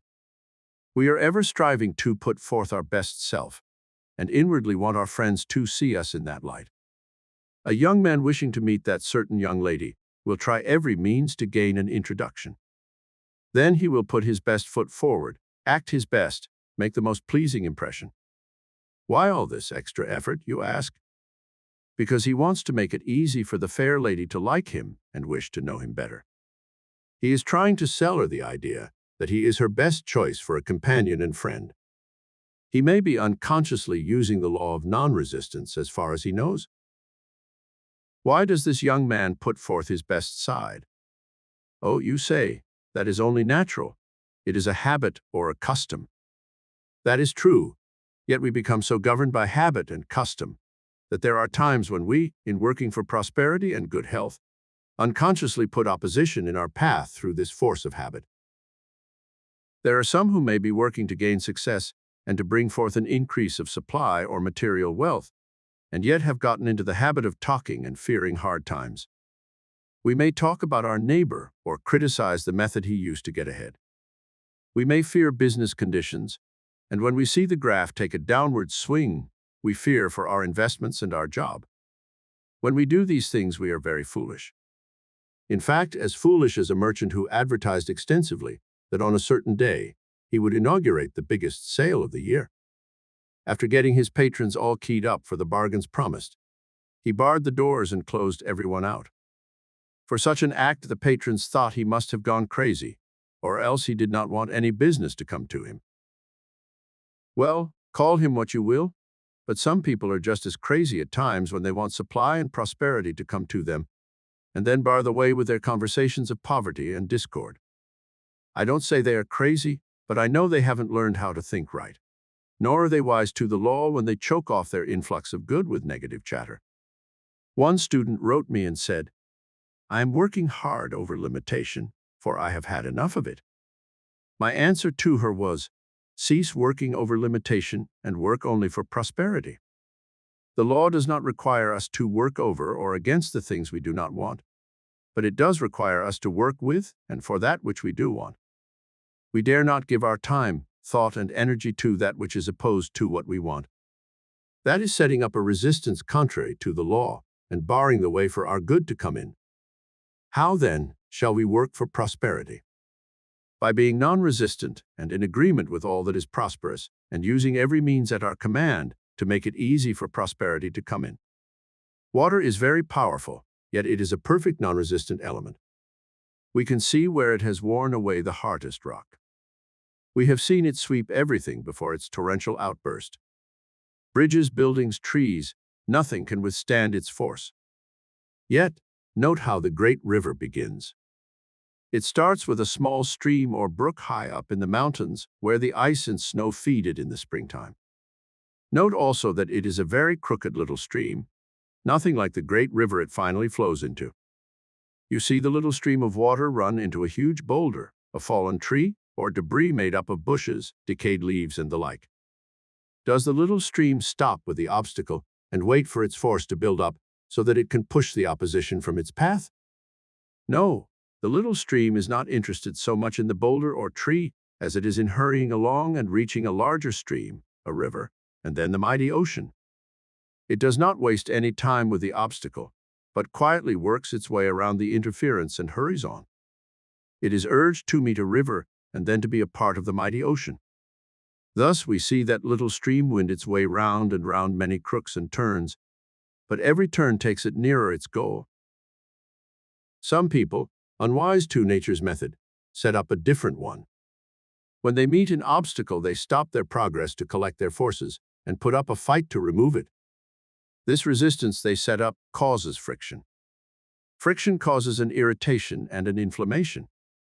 For this reason, many people's lives are hard and exacting. The waste of human energy is appalling. People in every walk of life are breaking down and wearing out like obsolete machinery. Remember, it is not the movement of a machine that wears it beyond use and service. It is friction. Friction is opposition and resistance.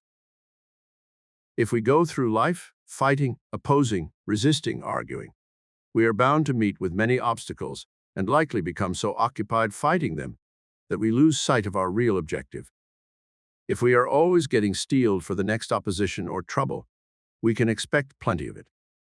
Whereas if we strive to make little of the obstacle and keep our minds on the objective or the desire we set out to gain, we may have to wind around and around, but if we persevere, we will ultimately win.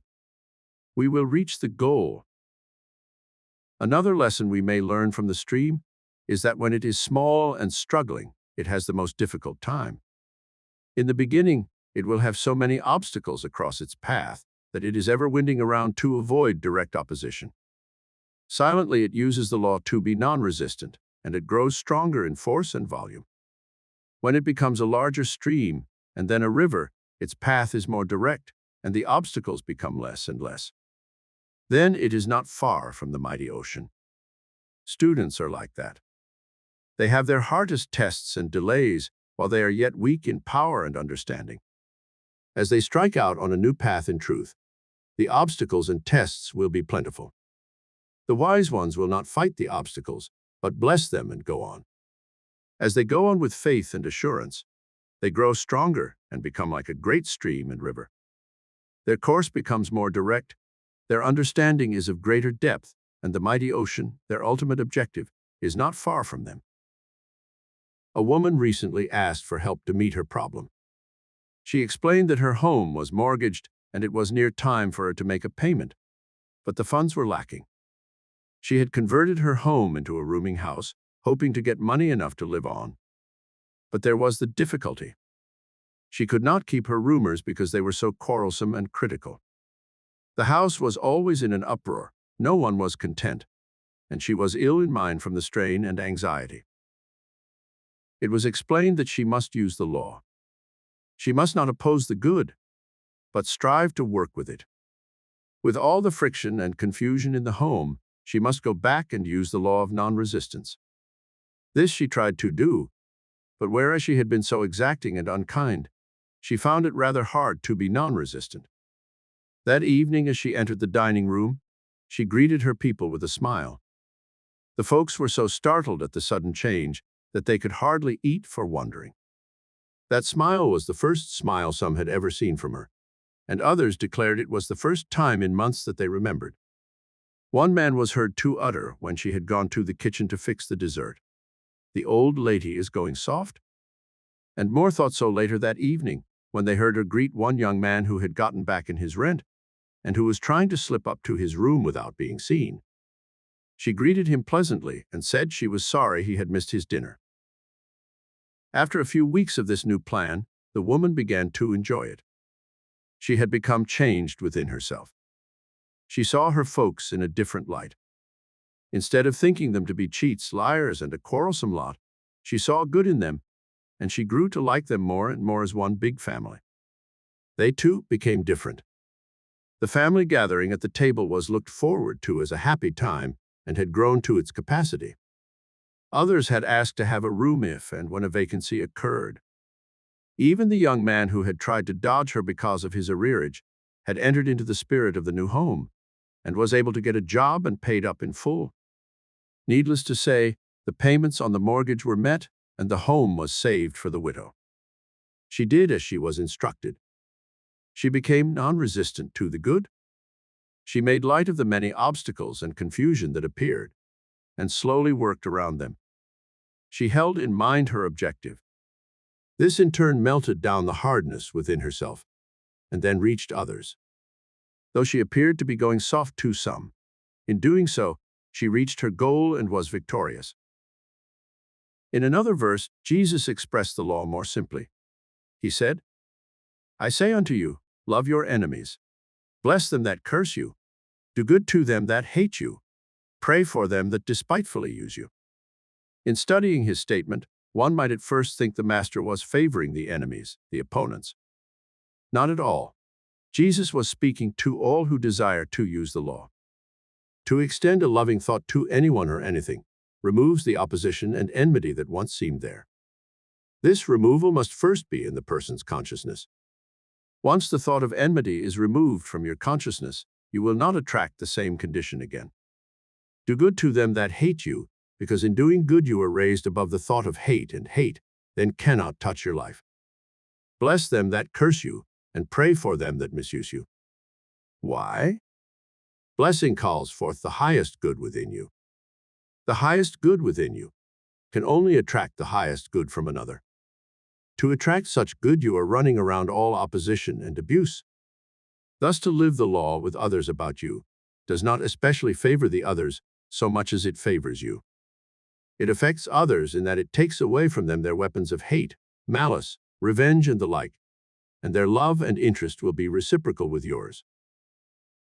If a man resists a situation, he will have it always with him.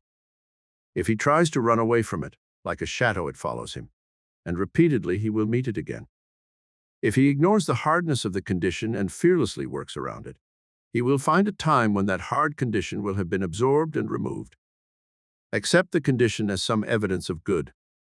Look for that good, and by being acceptable to it, more and more evidence of it appears. Agree with thy adversary is another way of saying that nothing worthwhile and lasting is ever gained by argument. He who is convinced against his will is of the same opinion still. To disagree with one only causes that one to put on his full armor, to collect all his forces in opposition to yours. To agree with your worthy opponent leaves him defenseless and without need of his armament. To offer no resistance makes it easy for one to be amicable, and he who thought himself your enemy will find it a pleasure and a privilege to be a friend.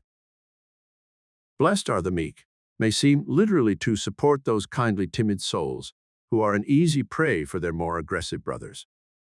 Rather, it refers to the one who is able to follow the law of non-resistance to the point of inheriting the earth and all things thereof. To be meek does not mean to be an easy mark, nor to be a doormat for anyone to walk over. I have heard it said that in this day one cannot be a real Christian and be easy and forgiving. In this day one must be on guard to protect one's rights from being overridden by the stronger and more abusive. One does not know what is fully required of a true Christian if he thinks this.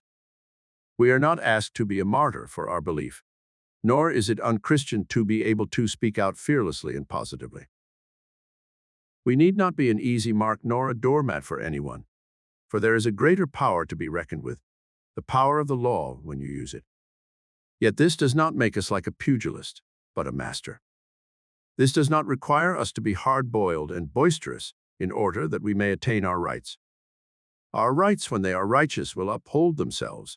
They are their own defense. They do not need us nor anyone to fight their battles. Now the law reads that we attract what we expect. So if one believes he is an easy mark, a doormat, a weakling, if he expects to suffer imposition and must resort to warlike means for his protection, then they that take the sword shall perish by the sword. The law of life reacts upon man according to his understanding and application. To be meek does not mean that we are submissive to the conditions of discord and disorder. We are meek only to the law. Such meekness gives us the power of spirit. Jesus was so strong in spirit that his spoken word was like a two-edged sword. It beat welts upon the intruder like a whiplash. Jesus, though a humble man, was no example of weakness. When he spoke as one with authority to the scribes or cleared the temple of the money changers, he showed a strength that was a delight to his disciples to the extent that they implored him to be their king. Do not confuse meekness with weakness. Nature eliminates weakness, and so she should. Weakness ever creates weakness. This brings on deterioration and finally death and decay.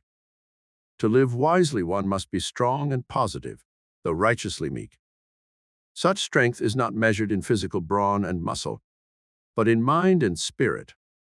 No one can be truly meek who is not strong and spirited.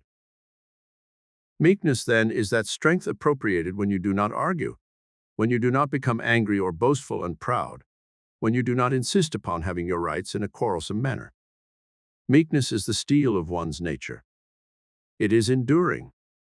Meekness is the strength by which you win an argument by refusing to argue. When differences of opinion arise and your opinion is right, the real victory lies in the fact that right is right, regardless of what others may say about it. In science, we recognize the spirit of meekness as cooperativeness, persistent application, accurate computation, perfect harmony, symmetry of design and color, and so forth. Possibly the simplest illustration can be seen in our application of the law in nature. We exercise the spirit of meekness in accepting the terms of nature, and the more fully we cooperate or submit to her, the more abundantly we are blessed.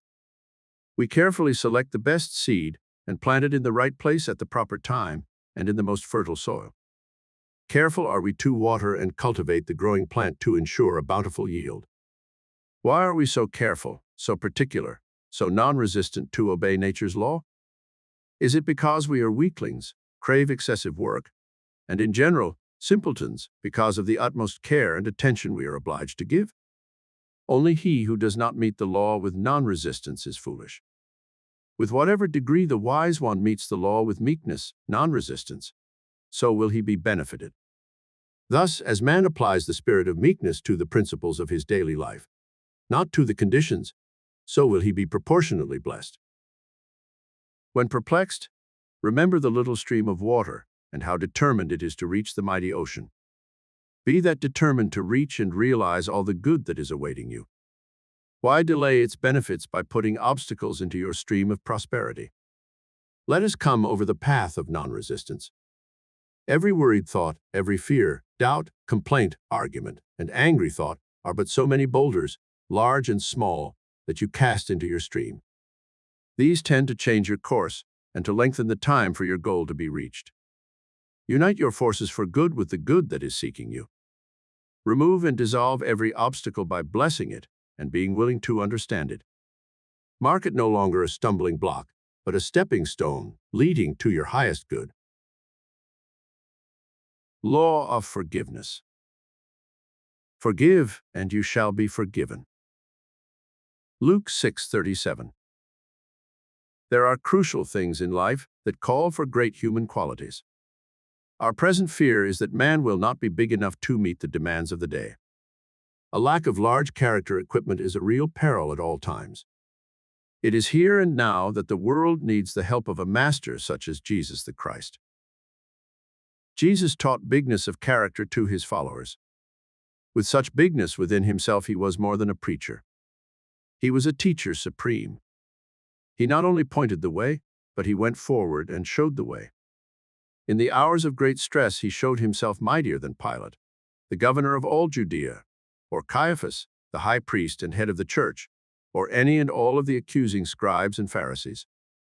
It is true that for a moment they had power over his body and tried him and condemned him to be crucified, the maximum sentence that could be given anyone, but through it all his mind and spirit commanded them. They dragged him through the streets bound as a prisoner. They nailed him to a cross on the hill of Calvary. But he, looking down upon them and seeing their smallness of mind, cried out, "Father, forgive them, for they know not what they do." A man who is great enough to forgive is always greater than the forgiven. He is superior. He is greater than his adversary. Peter the disciple was greatly perplexed one time while listening to one of the many lessons of the Master. He raised the question which is the basis of this lesson. Turning to Jesus, he asked, "Lord, how often shall my brother sin against me and I forgive him? Until 7 times?"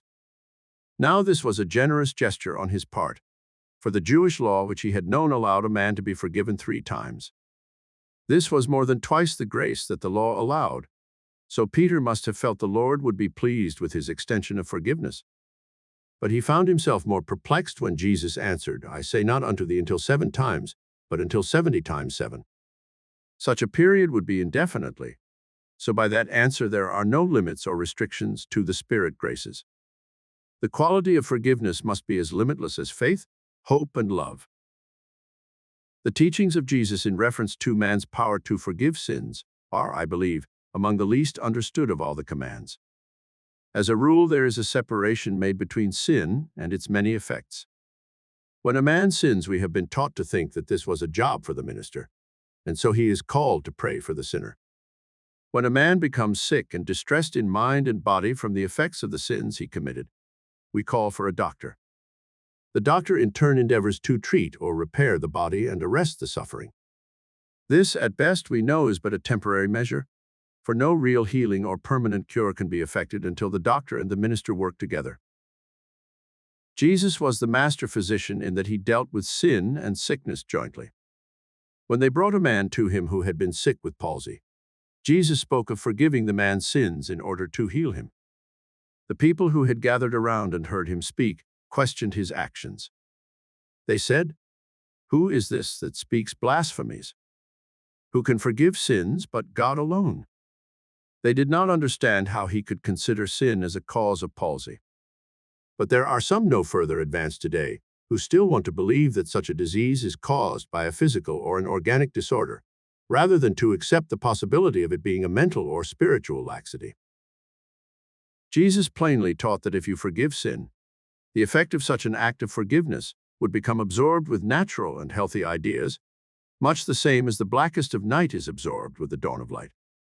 The blackness disappears, and the light of day shines upon all alike. When healthy and natural ideas fill the mind, the body takes on a like condition. Thus, our progressive men and women who are turning to a broader field of study and are effecting healings through mental and spiritual processes are not giving us anything new. They are merely catching up with the facts of all the saints, sages, avatars, and masters, as well as the brightest scientists of our day. Jesus taught that the originating place of every act was in the mind. He said, in brief, that where there is lust in the heart, there is a sin, though the act may never be committed. At another place, he speaks of the origin of sin being in the mind first before the act is committed. For from within, he said, out of the heart of man proceed evil thoughts, adulteries, murders, thefts, deceit, blasphemy, pride, foolishness. All these evil things come from within, and they defile the man. Scientists accept the truth that the body of man is moved by the mind, that all its functioning is governed by a ruling thought, whether that thought is subjective or objective, whether it is conscious or unconscious. Those who study the mental processes find that all the conditions of the body are created or caused by the mind. It is known that creation in any and every form is governed by and subject to a law. Hence, when one misuses, inverts, or violates a law, this mistake is called a sin. A sin is a mistake, a misunderstanding, and a misjudgment. A mistake is falling short of or disobeying the law, whether that law be mechanical or spiritual. Correction is the only method of adjustment or of appeasing the law. Thus, repentance and forgiveness are the only means available to alter and correct the mistake. They are the only means of liberating man from suffering the painful consequences of a mistake. They are the only means that will enable him to become in accord or in harmony with the law. Forgiveness of sin means that we must forgive, forsake, and forget that thought or person or condition which prompted the sin. It means to abandon or let go of the thing you ought not do. To abandon or release the wrong thoughts or idea is to be absolved and liberated from its sinful effects. Forgiveness is the first requirement which permits man to be in harmony with the law of his being. Who can tell what that law is, we may ask? Anyone who studies man as both a mental and a physical being can know the law. If he were to try to learn the law by studying the physical actions or the results of the sin alone, it would lead to nowhere. He would be running around in circles, and that would be useless and futile. If he will go deeper and study the causes and that which prompted the sin, he will get results. He must analyze the case and search for some harbored, hidden, and forgotten shock or condition that would have caused the illness. Then, unless this harbored thought is uprooted from the unconscious mind or memory, this condition will continue to appear again and again, in spite of all the surface remedies that may be applied to arrest the pain. Like weeds in your garden, if you go about and cut them off each time they appear before your eyes, they may be cut off for a time, but because they were not pulled out root and all, they will sprout again. Weeds must be pulled out completely to be destroyed and permanently removed. A noted physician, talking before a group of other medical men on this very subject of thought being the source of disease, was recorded as having said in his concluding remarks, abnormal tumors and cancers are due to a long period of suppressed grief and anxiety. Another way of saying that such diseases are due to a lot of sinful thoughts getting bottled up and suppressed within our minds. If this state is so destroying, it might be wise for us to probe into our own selves and note the effect our emotions have upon the physical organism. Then let us seek by every means at our command to overcome, abandon, and forsake every emotional tug that has a debilitating and disturbing effect. Another leading psychiatrist has said, most of the cases of mental disorder of a functional type are due to a sense of guilt. There are some harbored and congested thoughts that need forgiveness. Usually a sick mind fears to release them or to forgive them. This is natural, for if they were able to release and forgive the fearful thoughts, they would no longer be sick-minded. Professor Gates of the Psychological Laboratory of Washington, D.C., in an experiment testing the emotions and the reactions of the body, found some interesting results. He found some 40 bad emotions and many more that were good. Of all the bad emotions, he said the reaction of guilt was the worst. This deduction was gained by a chemical analysis of the perspiration taken from the body. A small quantity of perspiration was taken from each emotional reaction and tested. The bad emotion showed a strong acid test. Now, if you put some acid on your flesh, you know what will happen. The acid will burn, and if allowed to continue to burn, it will prove painful and destroy the very tissue of your flesh. It is just such a chemical reaction that is affecting the tissue and organism of the body when these destroying thoughts are allowed to harbor within and generate a poison which weakens and eventually destroys the body. A wise physician one day had a caller who, as he put it, had gone the round of the doctors and sanitariums, but with it all was as yet not healed. In fact, he was growing worse, and in addition to the original malady, he had an increasing condition of melancholia and with suicidal tendency. The physician, knowing that he had gone the rounds and had had medical care, decided to approach the case from a mental angle. He questioned and studied each answer with care. After a time, he gained the confidence of his patient and learned the real secret cause of his long illness. Many years before, this man and his brother were business partners, and the man had appropriated and lost some money that rightfully belonged to his brother. It was used in such a way that his brother could not have found this out even if he had investigated. They later severed business connections, and he retired from that work, but, as he put it, he could never forgive himself for taking the money. He wanted to return it, but could not do so without the brother learning the truth. He said it was not the fear of legal punishment that tormented him so much, but the possible loss of his brother's affection. They had always been inseparable and devoted. It was for this reason that he feared to confess his guilt and make amends in whatever way he could. The physician explained that the thing to do was to relieve this hidden pressure. The only way to do it was to call on his brother and make a clean breast of the whole affair. The patient, not equal to the suggestion, went home to think it over. 3 days later, he called the physician, stating that he had spent 3 dreadful days and sleepless nights battling with himself, and had decided to visit his brother. He was in such a mental state that he knew his brother's treatment, once he learned he was a thief, could be no worse than the misery he was suffering. He told his brother the story, and to his surprise, the brother threw his arms about him and rejoiced with him that it was cleared from his mind. It was a joyful time for them, for that cloud, the only cloud in their lives, had disappeared. The skies were clear again, and the restoration of the health of the patient was miraculous to those who did not understand what had been cleared away.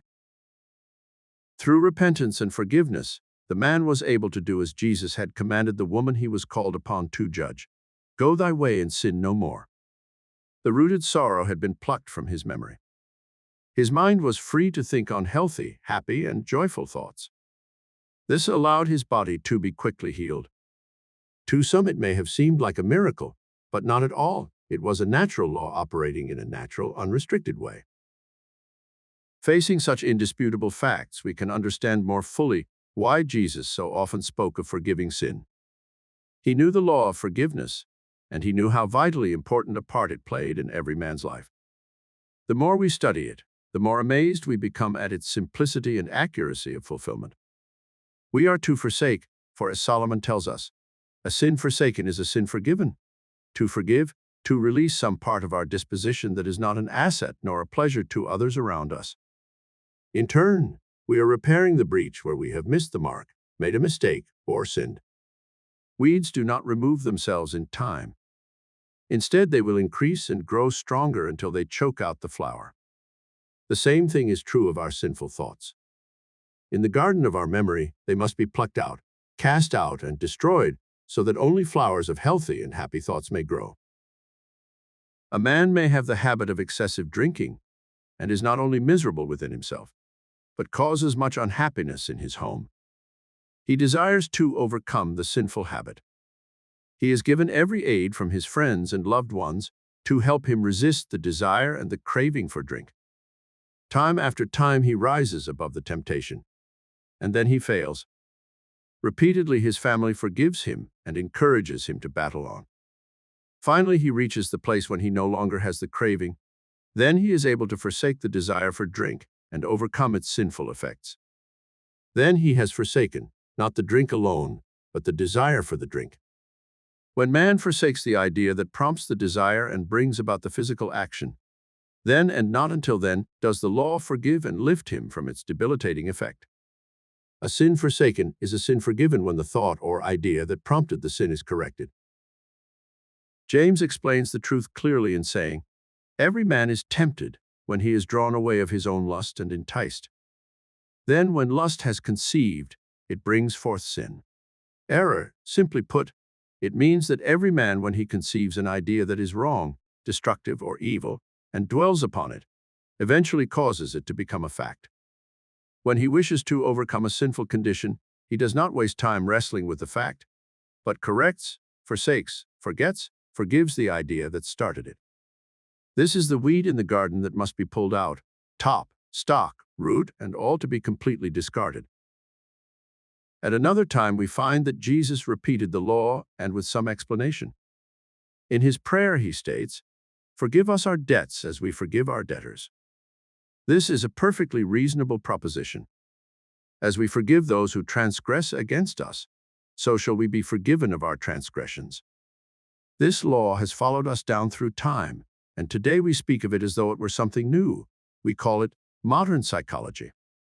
The law reads that certain ideas must be dissolved and cleared from the mind in order that other ideas or new ideas of a different character may replace them.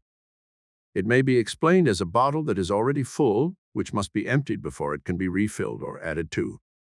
Jesus spoke of it when he said, "Neither do men put new wine in old bottles, else the bottles break."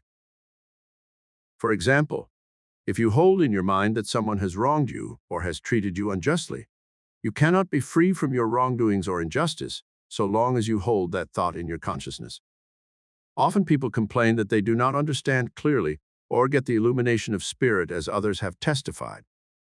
You need only to search your memory to find the cause. If you do not get the understanding you expect, first search your mind for lurking, unforgiving thoughts that have been tucked away from your notice. Is your thought realm filled with resentment that you may hold against some person or condition?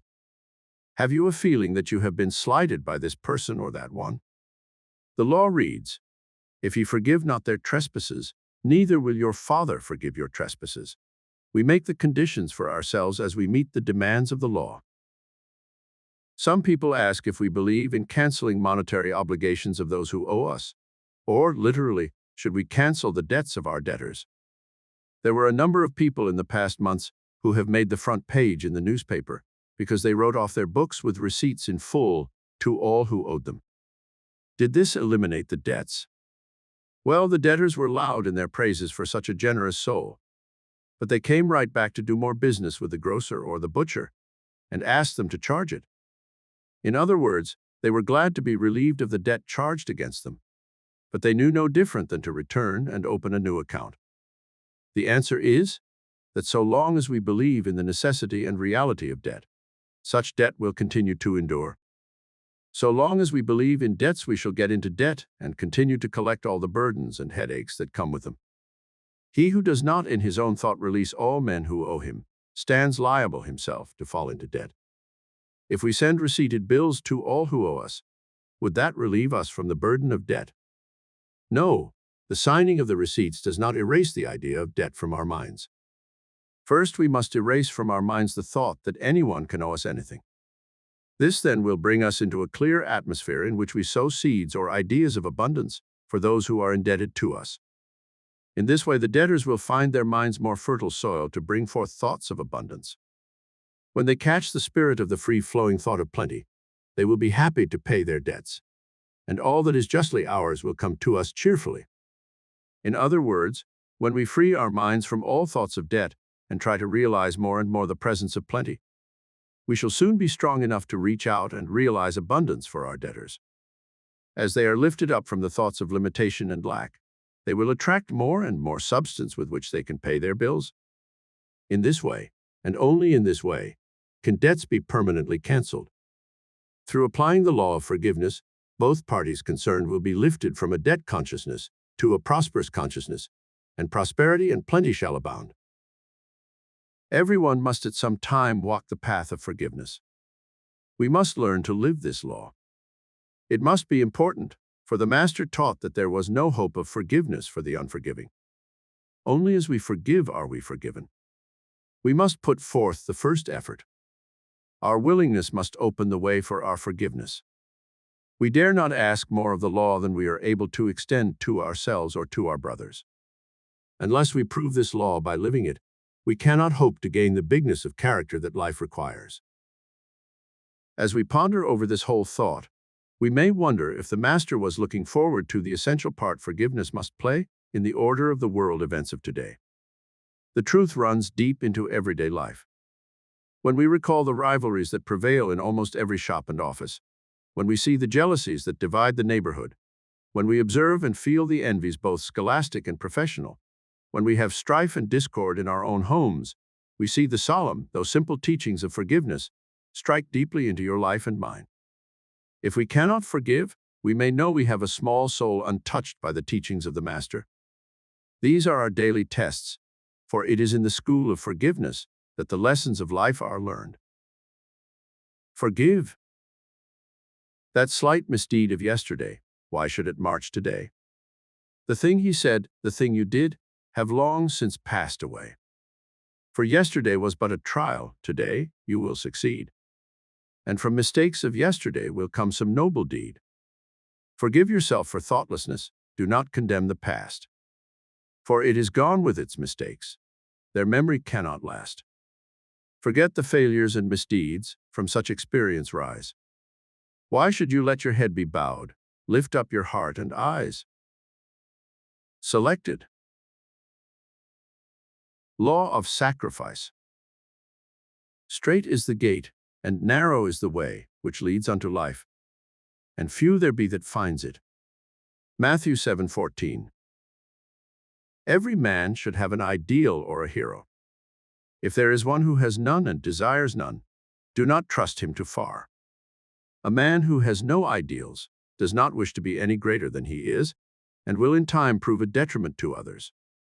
Abraham Lincoln is the ideal hero for the American youth, and that applies to any youth from 6 to 60 or over. Lincoln came from the lowliest and poorest of stock, and yet rose to the highest office in the land that we as a people can bestow. There is hardly a boy or a man today who cannot say that he has as many or more natural gifts and opportunities than Lincoln had. He was plain and honest and determined to get along in his world. He had many faults like all of us. He would rather rest his lanky body in some comfortable position and proceed to tell yarns than to do any work. He was neither as polite nor as polished as his wife wanted him to be. He had but a few dollars in his pocket when he moved into the White House as our president. But money does not make a man. Polished manners do not make him. Even education does not make great a man whose soul is small. Abe's soul began to grow from the seed of thought that was placed in his mind when yet a small lad by his mother, who made it a point to teach him what she could when she was able. One day Mrs. Lincoln became very ill, and knowing that she was dying, called her family around her bedside. Then placing her feeble hand upon little Abe's head, she said to them, "Be good to one another." She expressed the hope that they live as she had taught them, loving their kindred and worshiping God. She had done her work and, stoop-shouldered, thin-breasted, sad, at times most miserable, without prospect of better conditions on earth, she passed away. She may have dreamed, but little realized the grand future that lay in store for the ragged, hapless boy who stood at her side. Though Abe was quite young at her passing, he never forgot his mother. She taught him a lesson that he carried with him through life. She taught him that the beginning of wisdom is not imposed by discipline, but the beginning of wisdom is first the desire for discipline, the love of it, the voluntary choice of it. Thus he learned that discipline is the high road that leads to everything that makes life worth living. Go to a concert or opera today and listen to the voice that captivates the music lovers who hear it. Voices of such artists as McCormick, Lily Pons, Thomas, Eddie, MacDonald, Moore, and your favorites that you can name. How do they ever happen? They do not happen. Granted that they may be especially gifted, but those final magical results come not by chance or accident, but from discipline. Discipline that is consciously chosen, ardently desired, and patiently persisted in. Yet we hear it said that we are an undisciplined generation of people. This, however, is not true. In every realm of life, we enjoy the fruits of disciplined research and toil, with results far greater than our forefathers ever dreamed. I shall never forget the thrilling experience I had one evening sitting in my home before a cozy fireside. The radio was beside my chair, and I casually reached over, turned it on, and selected a prominent station. To my keen surprise, I heard a voice calling Richard Byrd in the Antarctic regions at the South Pole. I then heard the commander tell of the hazards and difficulties they had met the day before as they unloaded supplies and hauled them to their new home, Little America, over the slope of broken ice and drifted snow. Had he written a detailed report and sent it by letter, it would have taken months to reach us. Yet here, in less than a second, his voice vibrated through the air, and I, like many others, heard him report the happenings of the day. The old miracle workers never dreamed that such as this could happen. Happen, that is not the word. Discipline, that is it. It was painstaking, scientific, technical discipline that produced such a result. We are not an undisciplined generation in any realm except one, and that is in our morals. In science, in art, in athletics, in any practical endeavor, we know the worth of discipline. Yet we let ourselves go, we must have our fling, we unleash our instincts and throw off restraint. It is the denial of discipline that characterizes much of our moral life. Men everywhere are awakening to the necessity of disciplining their thoughts and acts. We train domestic animals carefully.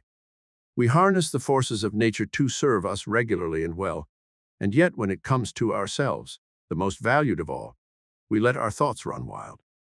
No one can attain his ambitions until he learns to discipline his mental force and is able to control his thinking. No one can be truly religious before his mind is in order and his ideals are brought in harmony with the divine mind. No one can gain wisdom and understanding of life except that he seeks it in God's appointed way according to the law.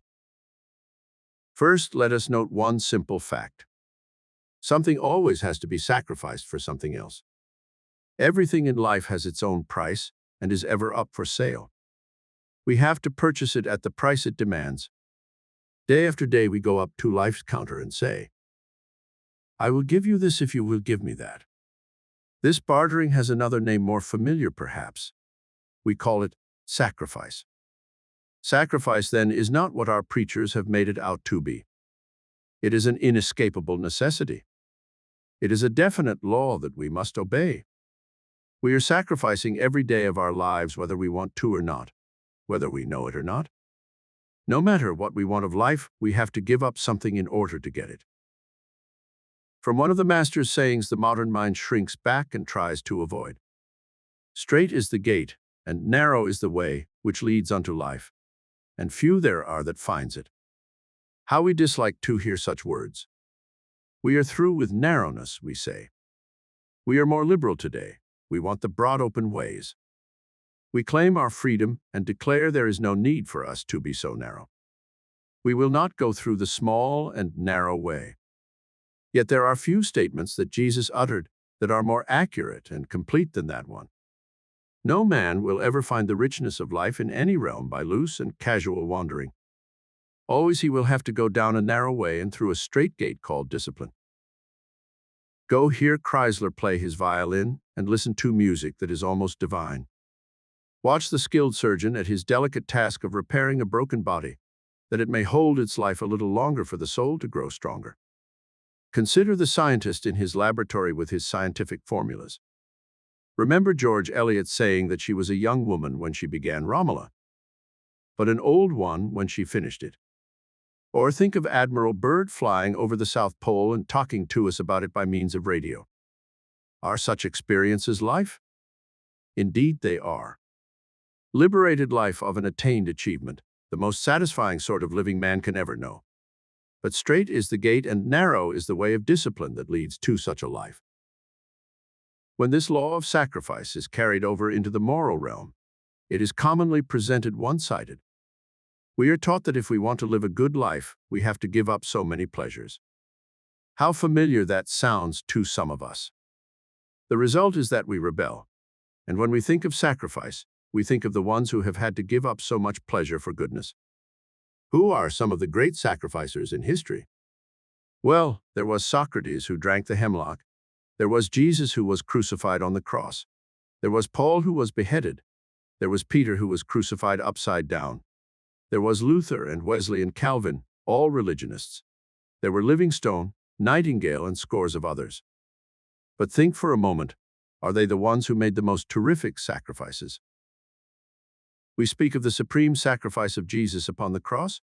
We read of the martyrdom of Saints Peter, Paul, and John. But what about Judas Iscariot? Think of what he had a chance to become. Think of the companionship he once possessed and the place he might have occupied. Think of what he threw away. Think of what he got for it. I say to you, the cross was not a sacrifice to be compared with what Judas paid. For but 30 pieces of silver and utter disgrace, he cast aside the richest opportunity of any man in all history. A youth who had disdained discipline, had cast aside restraint, and had his fling wrote as he sat behind prison bars. 1,000 times I have paid in full for those few hours. This young man and his nephew, a few years his junior, had attended a revival meeting in a town not far from me, and on their way home they argued the question the minister had talked about at the meeting. The argument grew into angry words, and when they reached home, this anger had been fanned to a murderous heat. The younger man went to his room and got a gun and shot at the uncle. The uncle in turn wrestled for the gun and turned it upon the youth and killed him. I say this is costly living. We should take this earnestly unto ourselves and realize how the word sacrifice touches every one of us. A man called at my office seeking help in a very serious problem. He had a fine home, a lovely, devoted wife, and 2 splendid children. It is true that the wife had taken up much of her time with the children, and the husband was going out to his club and social affairs alone. He had met another woman and thought he was in love with her. This was his problem. What about the family and the home? There is only one answer, and it is not for me or any mortal to decide. The law will determine it for you. You cannot have a lovely home, a devoted family, and enjoy loose living. If you will not sacrifice or give up the loose living for the lovely home, you will be forced to sacrifice a lovely home and loved ones for loose living. You cannot enjoy the satisfactions and pleasures of a true friendship and indulge in a bad temper. If you will not sacrifice your temper for friendships, you will sacrifice your friendships for a bad temper. One cannot have a sterling character that friends will respect and trust and resort to crooked practices. If he will not give up his crooked ways for trustworthiness, he will have to sacrifice his trustworthiness for crookedness. You may ever be sure of this. No matter how far you may go before the rope gets tight, no matter how wild or how lax you may live. Even though you think you are getting away with it and do, you cannot fool the law. Something always has to be paid for something else. All fine living, all success and happiness is like fine art. You must choose the spiritual beauty to be created and desired, then go the straight and narrow way to gain it. 4. The beginning of wisdom is first the desire of discipline. Some say then, if you want to enjoy the pleasures of life, this means that your freedom is impossible.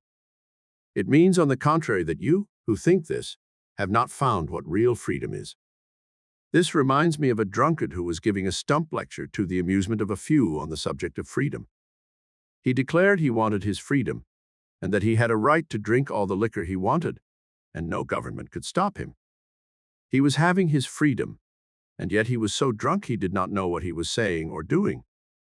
Freedom is not living an obsessed, undisciplined life. Freedom is in being able to control your life and in making it what you want it to be. If you wish to become a skilled athlete, an efficient teacher, an expert lawyer, or a beautiful singer, the beginning of such success is first the desire for discipline of your time and thought. If you want that rich, radiant, and worthwhile specialty in living life, the rule is just the same. An undisciplined life is an insane life.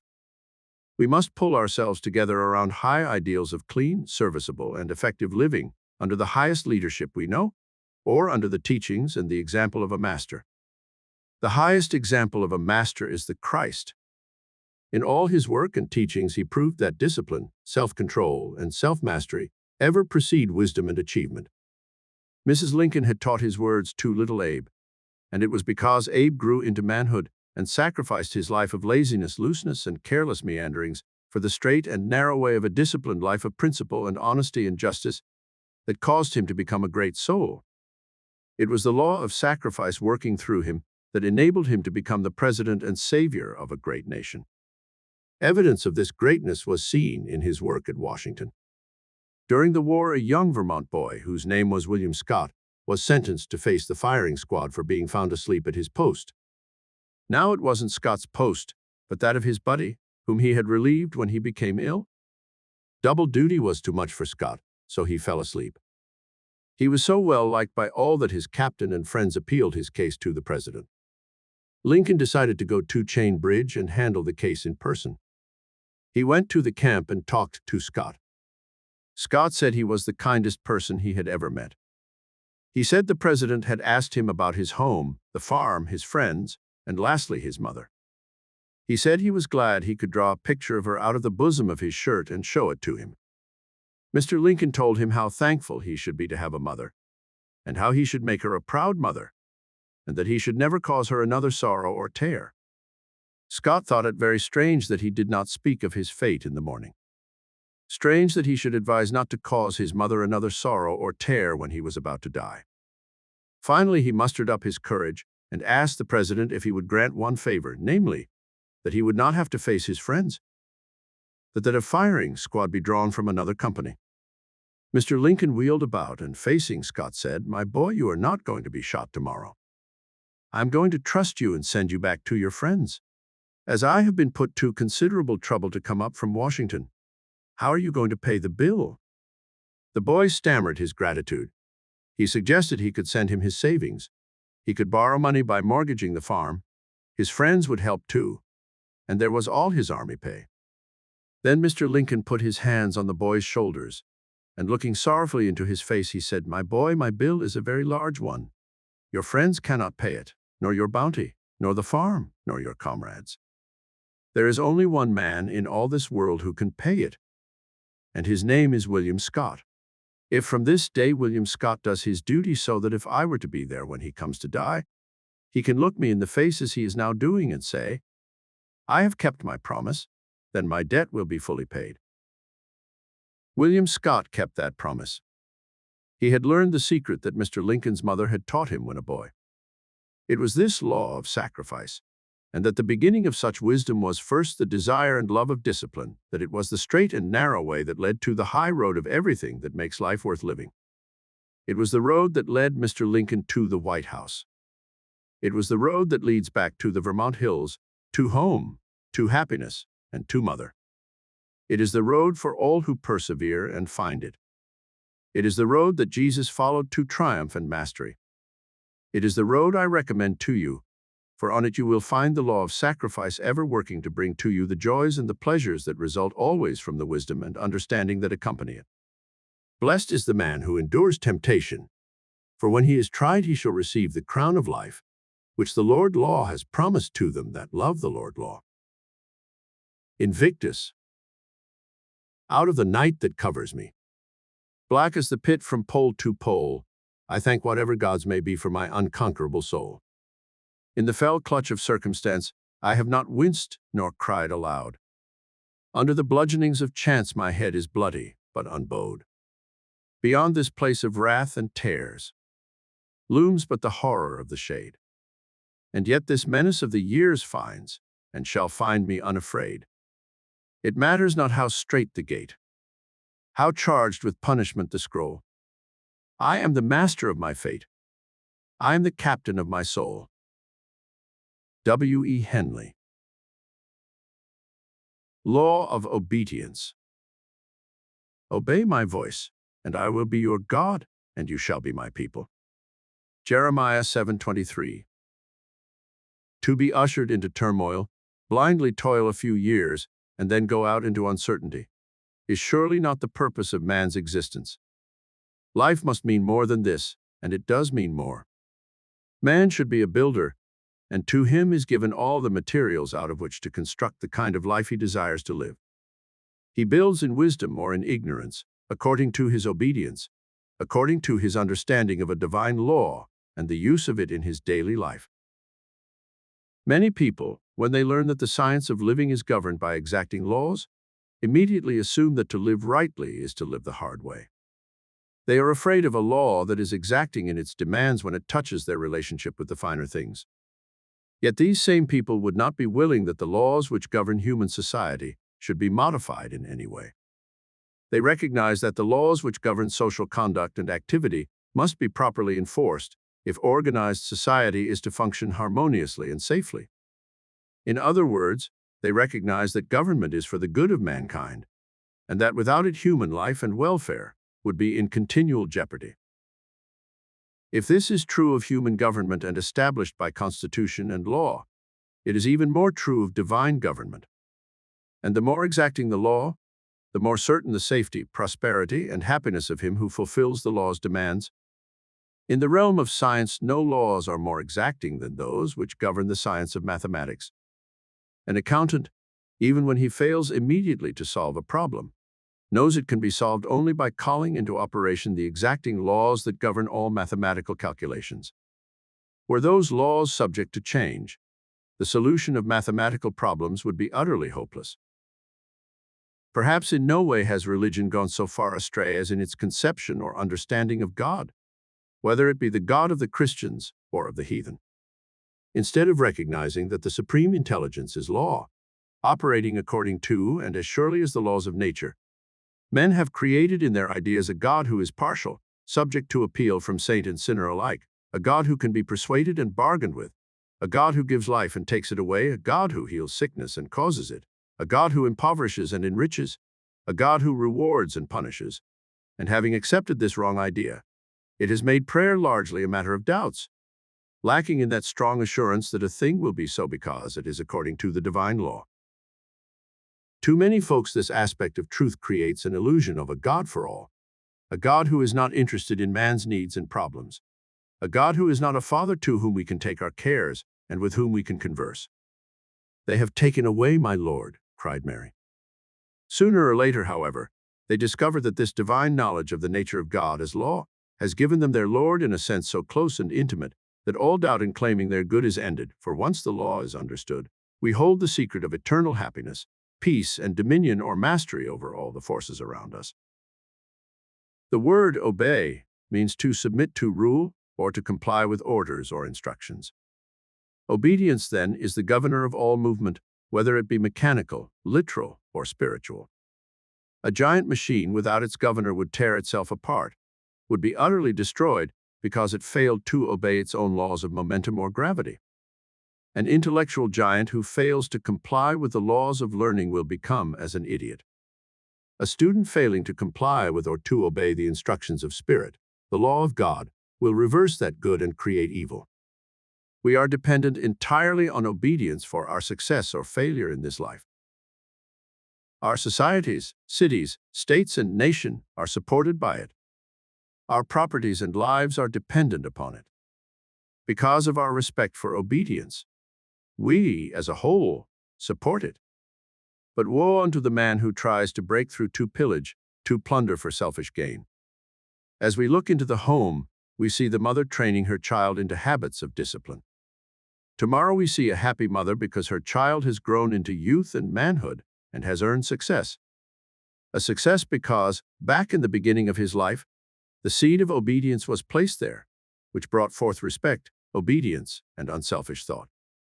On the other hand, we may see where others fail because they have been allowed to grow up being disobedient, disrespectful, and selfish.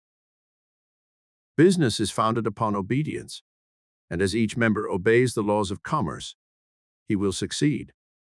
It is only when man expands these laws by overspeculation and by wildcat schemes, inflated values, or lack of cooperative agency that he brings upon himself failures and causes bankruptcies and loss.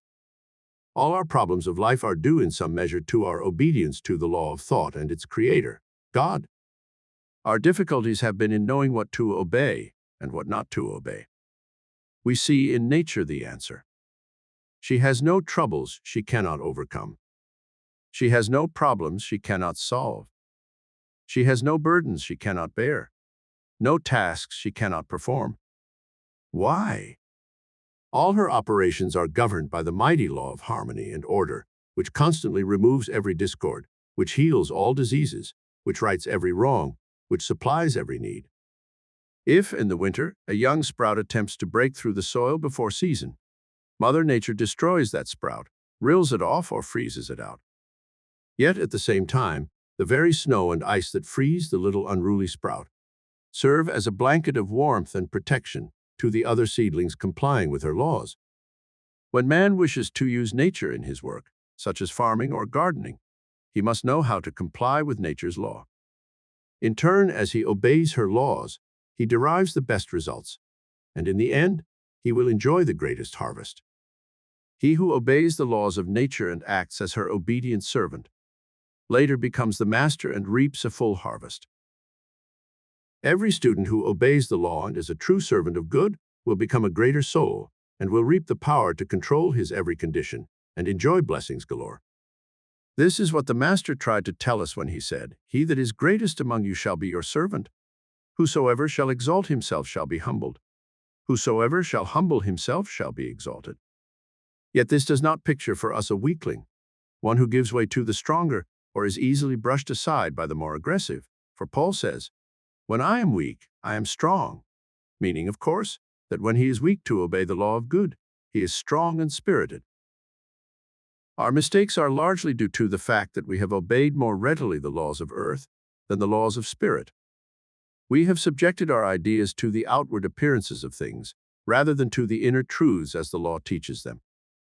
Peter and the apostles said to those who gathered about them in the marketplace, "We must obey God rather than man. We must obey the law of good rather than the law of man." They knew that an individual is only as he thinks he is, and if he obeys the promptings of the Spirit or the urge of his senses, his results will be accordingly. Paul says, "Know ye not to whom ye yield yourselves servants to obey? His servants ye are to whom ye obey, whether of sin unto death or obedience unto righteousness." If we are to obey the Spirit within us rather than the conditions about us, then the law requires us to first think things into existence from the within, before we shall see them on the without. Most of our experiences are the outgrowth of our own created activities. These created activities are first to be bound in thought that we think in our minds. The law reads, "As ye sow, so shall ye reap," which is mathematically accurate and true. If you plant a turnip seed, nature does not produce potatoes. If you plant a corn seed, nature does not make a mistake and bring forth a giant oak tree. On the same reasoning, if you plant thoughts of worry, the law you obey will give you something to worry about. It will produce more and more circumstances to increase your worries. If you think of disease and lack, you will receive exactly what you are expecting. Whatever law you obey will in turn serve you. The most important thing then is to know what to obey. You laugh at the troubles of little ones because you view them from their true value. To the child, his tiny task seems real and all-important, and not until he outgrows his childish ways can he look back with amusement and not feel regret. Not until we can rise superior to our problems and our troubles can we ever hope to cease to have further troubles. A mother put her little boy to bed one night, but later she found him restless, unable to sleep. He called down and asked that the light be left lighted for him. The mother knew something was wrong, so she went up to his room and gained his confidence by talking with him. She learned that during the day other children had threatened to send the boogeyman after him because he would not give over his toy to them. The mother then explained that there was no boogeyman. She said that the principle of it was to frighten him into submission so that he would give over his toy to the other children. She told him he could go to sleep because there was no real boogeyman. The child had obeyed the illusion of things and was frightened. But the mother saw the truth. In knowing the truth, she could see through the principle of fear involved, and by dispelling it from the mind of her son, enable him to go peacefully to sleep. The purpose of our lesson is to learn how we might properly choose and serve the law for our highest good. We either serve principle or things in all that we think and do. Things are the events or the results of invisible causes, whereas principle is the true cause and is spirit. Principle is that which we think in our minds, and things are the results of those thoughts. A man who obeys illusions or worships things will have burdens to carry. A man's burdens are the things which he claims as his personal property. Things that he feels are his very own, and therefore he must protect and serve them. Years ago, a relative of mine worshipped illusions and things. He strove to accumulate riches. He worked so hard gaining his wealth that he lost his health. Then he turned about and tried to gain his health by spending his wealth, and in the end he passed away, a disappointed and disillusioned man. That man, like so many others, had started out in life with the wrong conception of the law of God. Strange, but man does not own an earthly thing. All that he has been loaned to him according to his understanding of the law he serves. Man was born naked, and he dies in that nakedness. All his earthly things are stripped off of him. Even his many burdens become illusions again. His real task in life is to find his place according to his understanding, and that understanding determines the way he lives life. Analyze your burdens. They arise from some ideas of possession that you think. You may have dependents, others who must be supplied, and you feel you must care for them, as they have no other protector or provider. But when you realize the allness of God, who sees even the sparrows fall, you will then change your idea of responsibility. Then your mental release will permit a greater flow of good to come to you, and it will come to you in many other ways than before. Thousands today are held in bondage to the idea that they must be helped by others, that they must have relief. Their greatest need is not your help or mine, so much as it is a new understanding of life itself. The fear of the future has become a race belief, and it affects all ages. As you obey the law of fear instead of the law of God, you will have many more burdens. For only as we are able to cast our burdens upon the law shall we be free. If you are obedient to the law, you will not suffer these burdens to be heaped high upon you. You will live in the present, do your highest duty every day, forget the past, and let the future take care of itself. For to trust the law, you must know of its guidance by experience and practice. To those who have not learned this guidance, the experience must be acquired. God does not require you to follow his leading on blind trust. Behold the evidence of an invisible intelligence pervading everything, even your own mind and body. Disobedience to the law is refusal to do what we know is right. We all know the right, but we do not always do it because it seems to interfere or delay our immediate attainment of the object we seek. We want quick returns, forgetting that the law moves slowly, yet it works perfectly and well. We want instantaneous healing of our diseases, but we are loath to give up the net of habits that cause them. When we speak of a man of principle, we mean a man who is governed by the law of right thinking and living, a man who is not easily swayed, a man who is not an opportunist, a man who will not deviate from the path of what he deems to be right for the sake of personal profit or popular acclaim, a man, in short, whom one may trust absolutely to be true to his convictions, regardless of the temptations to change or modify them. No one will deny that such a man inspires the utmost confidence and may become a tower of strength and leadership. He is one on whom others rely for leadership, whereas the man who is easily persuaded to yield to pressure, even for kindly motives, is not the type of individual on whom we can depend. If this is true of man in the outer realm, how much more true it is of man in the inner realm, the mental realm, because God is principle, not merely governed by principle. The God-governed man is never in doubt as to the results to be gained by following the principle, for principle is based on law and obedience. So this law can have only one result: happiness, peace, and prosperity. All that is required of us is to learn obedience to the law of truth and not to obey the petty things that arise steadily as we allow our visions to be disturbed and harassed. Blessed are they that hear the word of God and keep it. Obey my voice, and I will be your God, and ye shall be my people. When we obey the voice law, then we understand with the master the statement, all that is mine is thine. This is the law acting through us. As we obey the law, we humble our personal self to the divine self within us. We refuse to accept the outer appearances of things as being final and true, but we turn within and seek that which is real and true as God, the law, intended it to be. Let us live with God in His work, not after we die, not tomorrow or next year, but right here and now. God's kingdom is all about us, awaiting our acknowledgement or obedience of His law. We must be able to converse and live with God, the law, in our daily life. Then we shall live with love and joy, with hope and wealth and peace here and everywhere. It is ours for the decision. If they obey and serve Him, they shall spend their days in prosperity and their years in pleasure. Job 36:11. Resolve. Build on resolve and not upon regret. The structure of the future. Do not grope among the shadows of old sins, but let thine own soul's light shine on the path of hope and dissipate the darkness. Waste no tears upon the blotted record of lost years, but turn the leaf and smile. O smile to see the fair white pages that remain for thee. Prate not thy repentance, but believe that spark divine dwells in thee.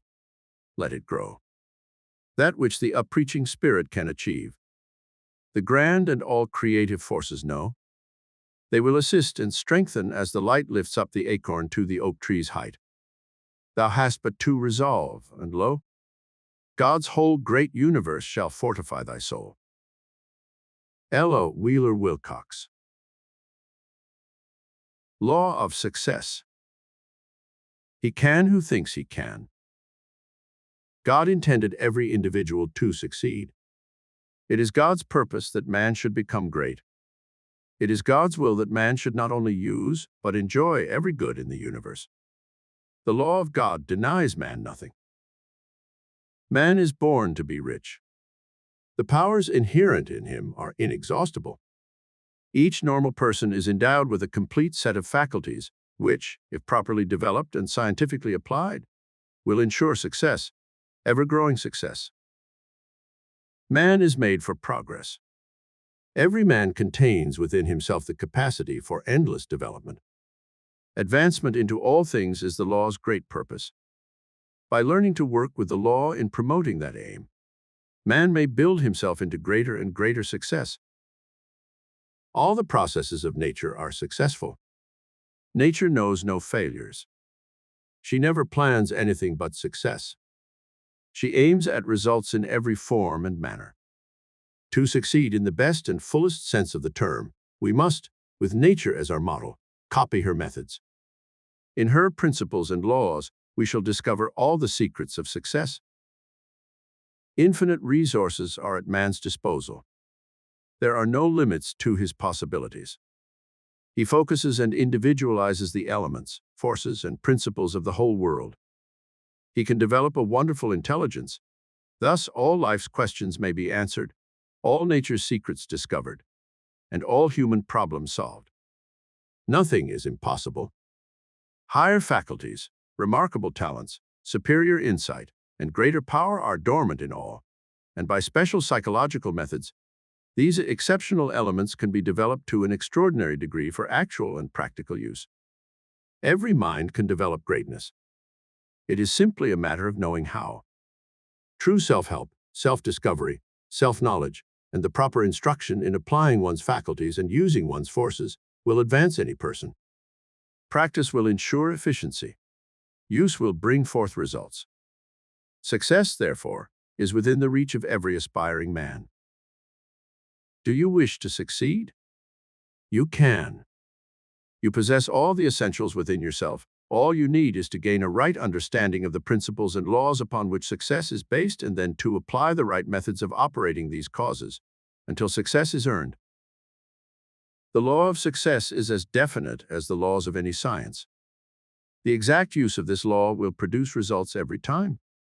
It is results that count, and as results may be multiplied indefinitely by a persistent application of this law, there is no ending to the success you can enjoy. Great things are no less possible than small things, and it is the great things that will follow whoever uses the law with faith and understanding. Whatever your present state or condition may be, there is a better and a larger future in store for you, but you must prepare yourself for it. You cannot rise into the better and greater things unless you do something about it. Study, planning, and effort are all necessary.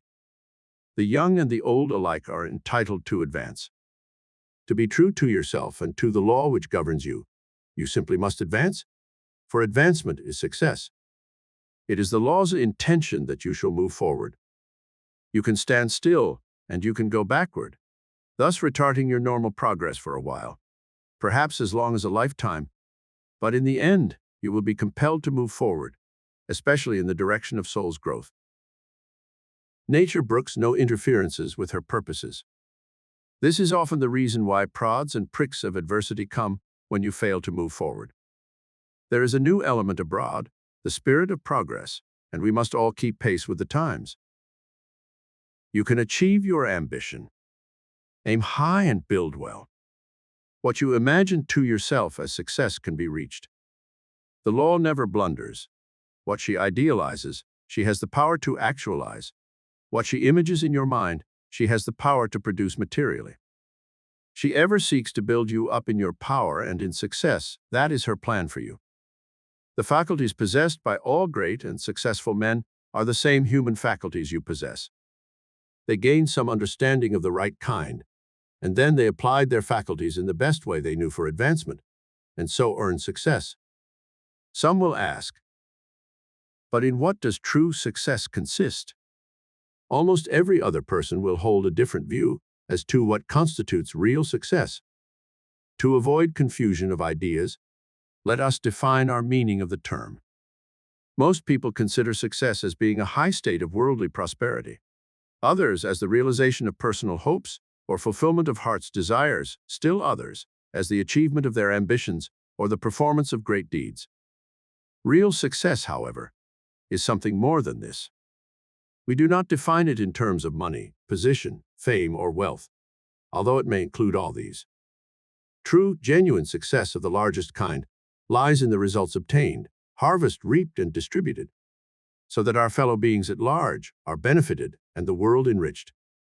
Yet for the purpose of our lesson, the term success will be interpreted in a more individual sense as meaning personal advancement and increase, and the favorable termination of anything attempted. Man is so constructed that he may utilize the elements of his life to build himself up into an ever-increasing power, betterment, and success. He is also subtly related to everything outside of himself, that this purpose may be fulfilled. Such fulfillment, however, will depend on the actual use he makes of his mind, and whether he chooses to serve in ignorance or to govern with knowledge the forces in his life. Success is bringing one's self and one's actions to a standard higher than the ordinary human standard. Most all the failures and defeats in life are due to mental blindness. When the heart is right, the head thinks right.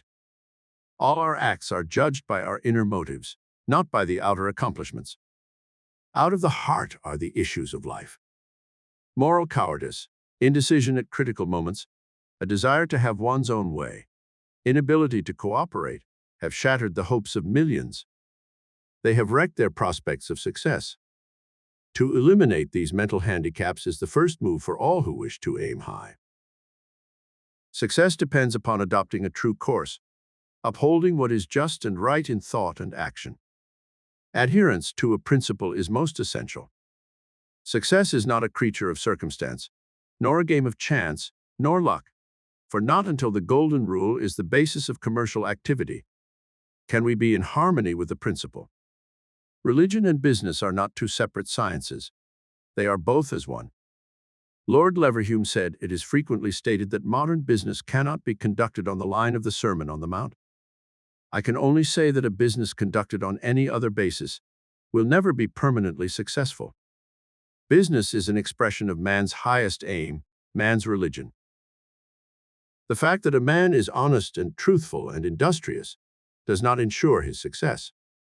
More may be necessary than this, for if a man is timid, backward, or fearful, fear will act as a brake to retard his progress. If a man is an efficient engineer, yet has an inferiority complex, that complex will make him mediocre, and he will not be able to extend himself according to his skillful training. Fear is largely the cause of failures. It cannot be eliminated either by drugs or by the surgeon's knife. The only remedy known for fear is understanding. When one understands that the universe is filled with the presence of God, there is nothing to fear. Most of us could meet our obligations if it were not for fear of some kind that tells us differently. We hypnotize ourselves into a belief which incapacitates our power. Fear clouds our vision, it benumbs our faculties, it paralyzes our mental forces which must be free and active if we are to avert calamity. When man's mind is confused by fear, he is in no condition to accept an opportunity. God does not give us the spirit of fear, but of courage and a sound mind. Man's religion does not make for him a success. If a man wears glasses to improve his vision, for the same reason man gets more out of life with a religion that serves to enlarge his vision. A true religion serves to expand or to enlarge man's vision, whereas the practical irreligious man is cramped by his narrow and limited view. If we think supply depends upon people or material conditions, and then are worried when people fail us, conditions go from bad to worse. The only safeguard is to feel and know that God, the law, is our supply, and to affirm it constantly. If we desire success, we must think success. We must talk and act success, and we can do this more easily if we know that God, the law, is on our side. No good thing will God, the law, withhold from them that walk uprightly. The religious-minded man realizes that he that is for us is greater than that which is against us. It is said that half our failures are a result of our pulling up on our horses and checking them as they are about to leap the barrier. Expert riders let the horse have his head, and this ensures a safe jump. Half our failures then are that we pull in at the moment when we should let all our forces out to have full vent as we make a leap. We jerk ourselves back into failure just when we could be riding on to victory. Two boys dove into the river one day, challenging one another to swim across, a distance of about 2 miles. They swam on with a strong and steady stroke, and the lead swimmer, not looking back, continued swimming on toward the other shore.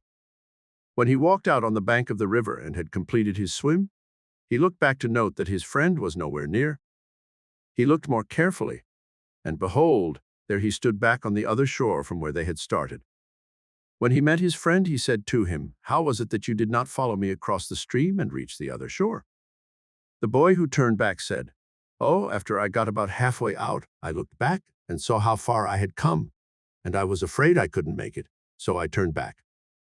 "But," said the boy who swam across the stream, "why didn't you think to look forward as I did? For I saw only the shore coming closer and closer to me with each stroke. Why didn't you think it was just as hard to turn back to safety as it was to continue swimming to your goal?"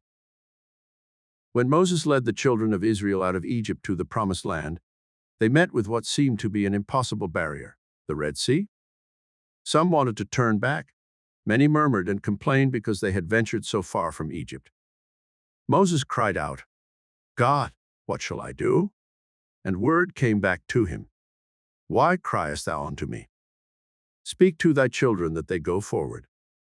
Moses spoke to his people, and as they marched into the sea, the waters parted, and they crossed over on dry land. Moses burned his bridges behind him as he went. Then there could be no retreat. Success is a matter of advancement by grade. No man can become a success except by training. An athlete will train for weeks and months to fit himself for a contest that may last for only a few minutes. The real secret consists in moving forward, and that peculiar mental attitude which promotes this constant progress is the ruling factor in the art of success. No person can succeed who is not imbued with the desire to advance. In fact, the first step is to become thoroughly saturated with the spirit of progress, so one feels stimulated with a persistent desire to work for better and greater things. The desire to advance implies the power to advance. That is the law as absolute in its actions as any law of science. The fact that you desire to succeed is evidence that you have the power to succeed, otherwise you would not have been urged to aspire successward. You cannot aspire to succeed unless you have the power to succeed. Desire creates the power.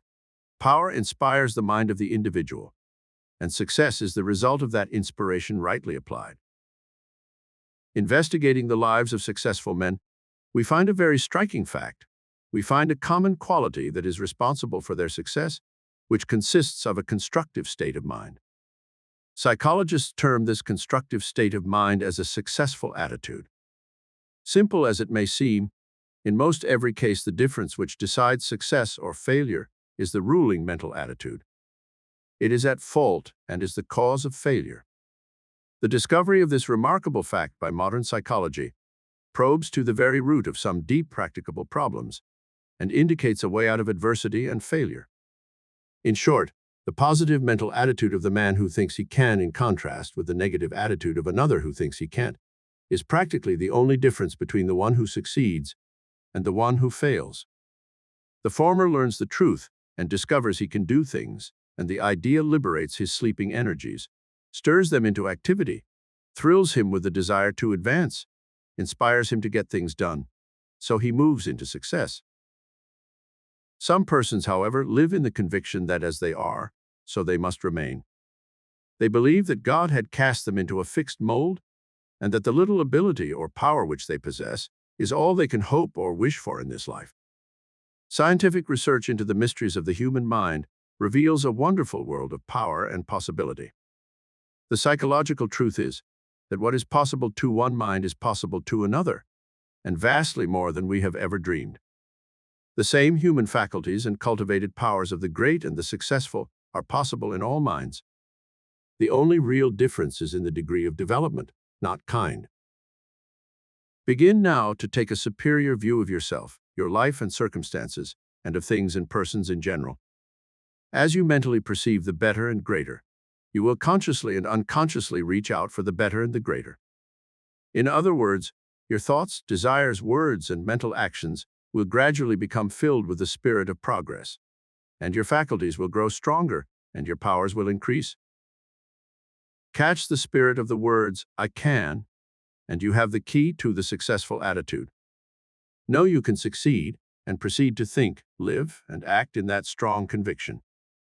You may search everywhere, anywhere, to discover the mystic secret of success, only to find that in the end, it is all contained in these two little words, I can. Modern psychology has discovered that the person who thinks he can will speedily develop the power that can. This is a demonstrable law of the mind. Persistently think you can do what you want to do, and it will not be long before you find yourself actually doing that thing. There is no miracle about it. The law works that way. The principle involved is that if the I can attitude is adopted, the mind will proceed to direct all energies into those faculties which are employed in doing that which it is desired to accomplish, and steadily build them up until they become large enough and strong enough actually to perform what previously appeared to be impossible. When Napoleon sought to conquer Italy, he was faced with an apparently insurmountable obstacle, the towering Alps. They were considered by the people who lived around them to be absolutely unscalable. But the words I can't were not in Napoleon's mind. He, being determined to conquer, persistently said to himself, "I can." His descent on the other side of the mountains so surprised the people in that country that they were practically conquered without opposition. The shock of his doing what was deemed impossible took away their power of opposition. Thus, his greatest obstacle proved his sure means to victory. So it is with all difficulties. Obstacles viewed from a higher point of view are invariably stepping stones to success. John Bunyan was thrown into prison, and while imprisoned there he faced a problem equal to the Alps. He wanted to continue with his religious work. He was not easily defeated, so on the twisted paper that was brought to him as a cork in the milk jug, he wrote his immortal Pilgrim's Progress. This book alone has reached more people than he could have ever preached to in a whole lifetime. Obstacles serve as an opportunity to call up our latent powers. They draw us out and make us strong. They lead us to the goal we have in view. When you are up against it, when you desire to progress, declare to yourself these words, "I can." Remember, those simple words contain the magic formula to all success, and no goal worthwhile has ever been won without the realization of them. One's state in life is largely determined by one's mental attitude. Men radiate discouragement, gloom, and failure because they accept the "I can't" attitude. Others positively emanate success through a cheerful, confident, energetic "I can" attitude. We meet them everywhere. One gravitates to conditions of adversity, ill luck, and misfortune. The other attracts the very best and rises on and on to success. The negative, weak one, the "I can't" individual, repels us. We instinctively shun him. That is the law warning us to avoid him, because he is out of tune with the divine order of things. On the other hand, the strong type of "I can" individual attracts and draws us to him. He is optimistic, and we are glad to associate with and to do business with him. Everyone has his own individual atmosphere, the same as a flower has its aroma. So let us seek to build up a strong, positive "I can" attitude, which will lead us to success. In all circumstances, you are greater than the things or the conditions. If not actually, you are potentially. Whatever you aim at, be certain of winning. Aim high, aim well, and your mistakes will come few and far between. Keep the "I can" attitude, affirm it constantly. You will succeed. You are bound to win. John D. Rockefeller states, "The man who starts out with the idea of getting rich won't succeed. He must have a larger ambition. There is no mystery to business success. If he does each day's task successfully, stays faithfully within natural operations of commercial law, and keeps his head clear, he will come out all right." The next step is to encompass your life, or to state your ideal or your objective. Make a mental picture and hold in mind that which you are aspiring to achieve. Begin with a persistent effort to work towards the final goal. Life, after all, is just like a series of many steps. Each step may provide you with new problems, but as you meet each new problem, keep your eye ever fixed upon the top, your objective, your aim, your goal. No matter how crude or how poor your first efforts may be, they are but the beginning. You may not compare yourself with another. Everyone has had to commence at some time at the very bottom.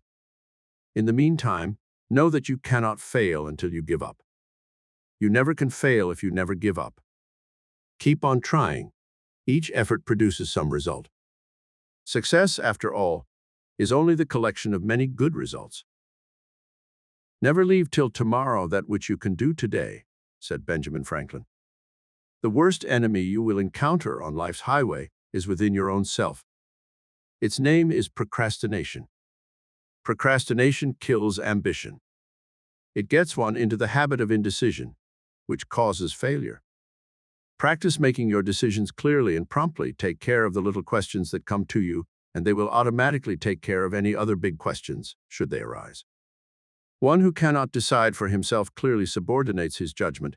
He becomes receptive to the racial thought around him, and then he becomes one of the masses and can attract only what the masses supply.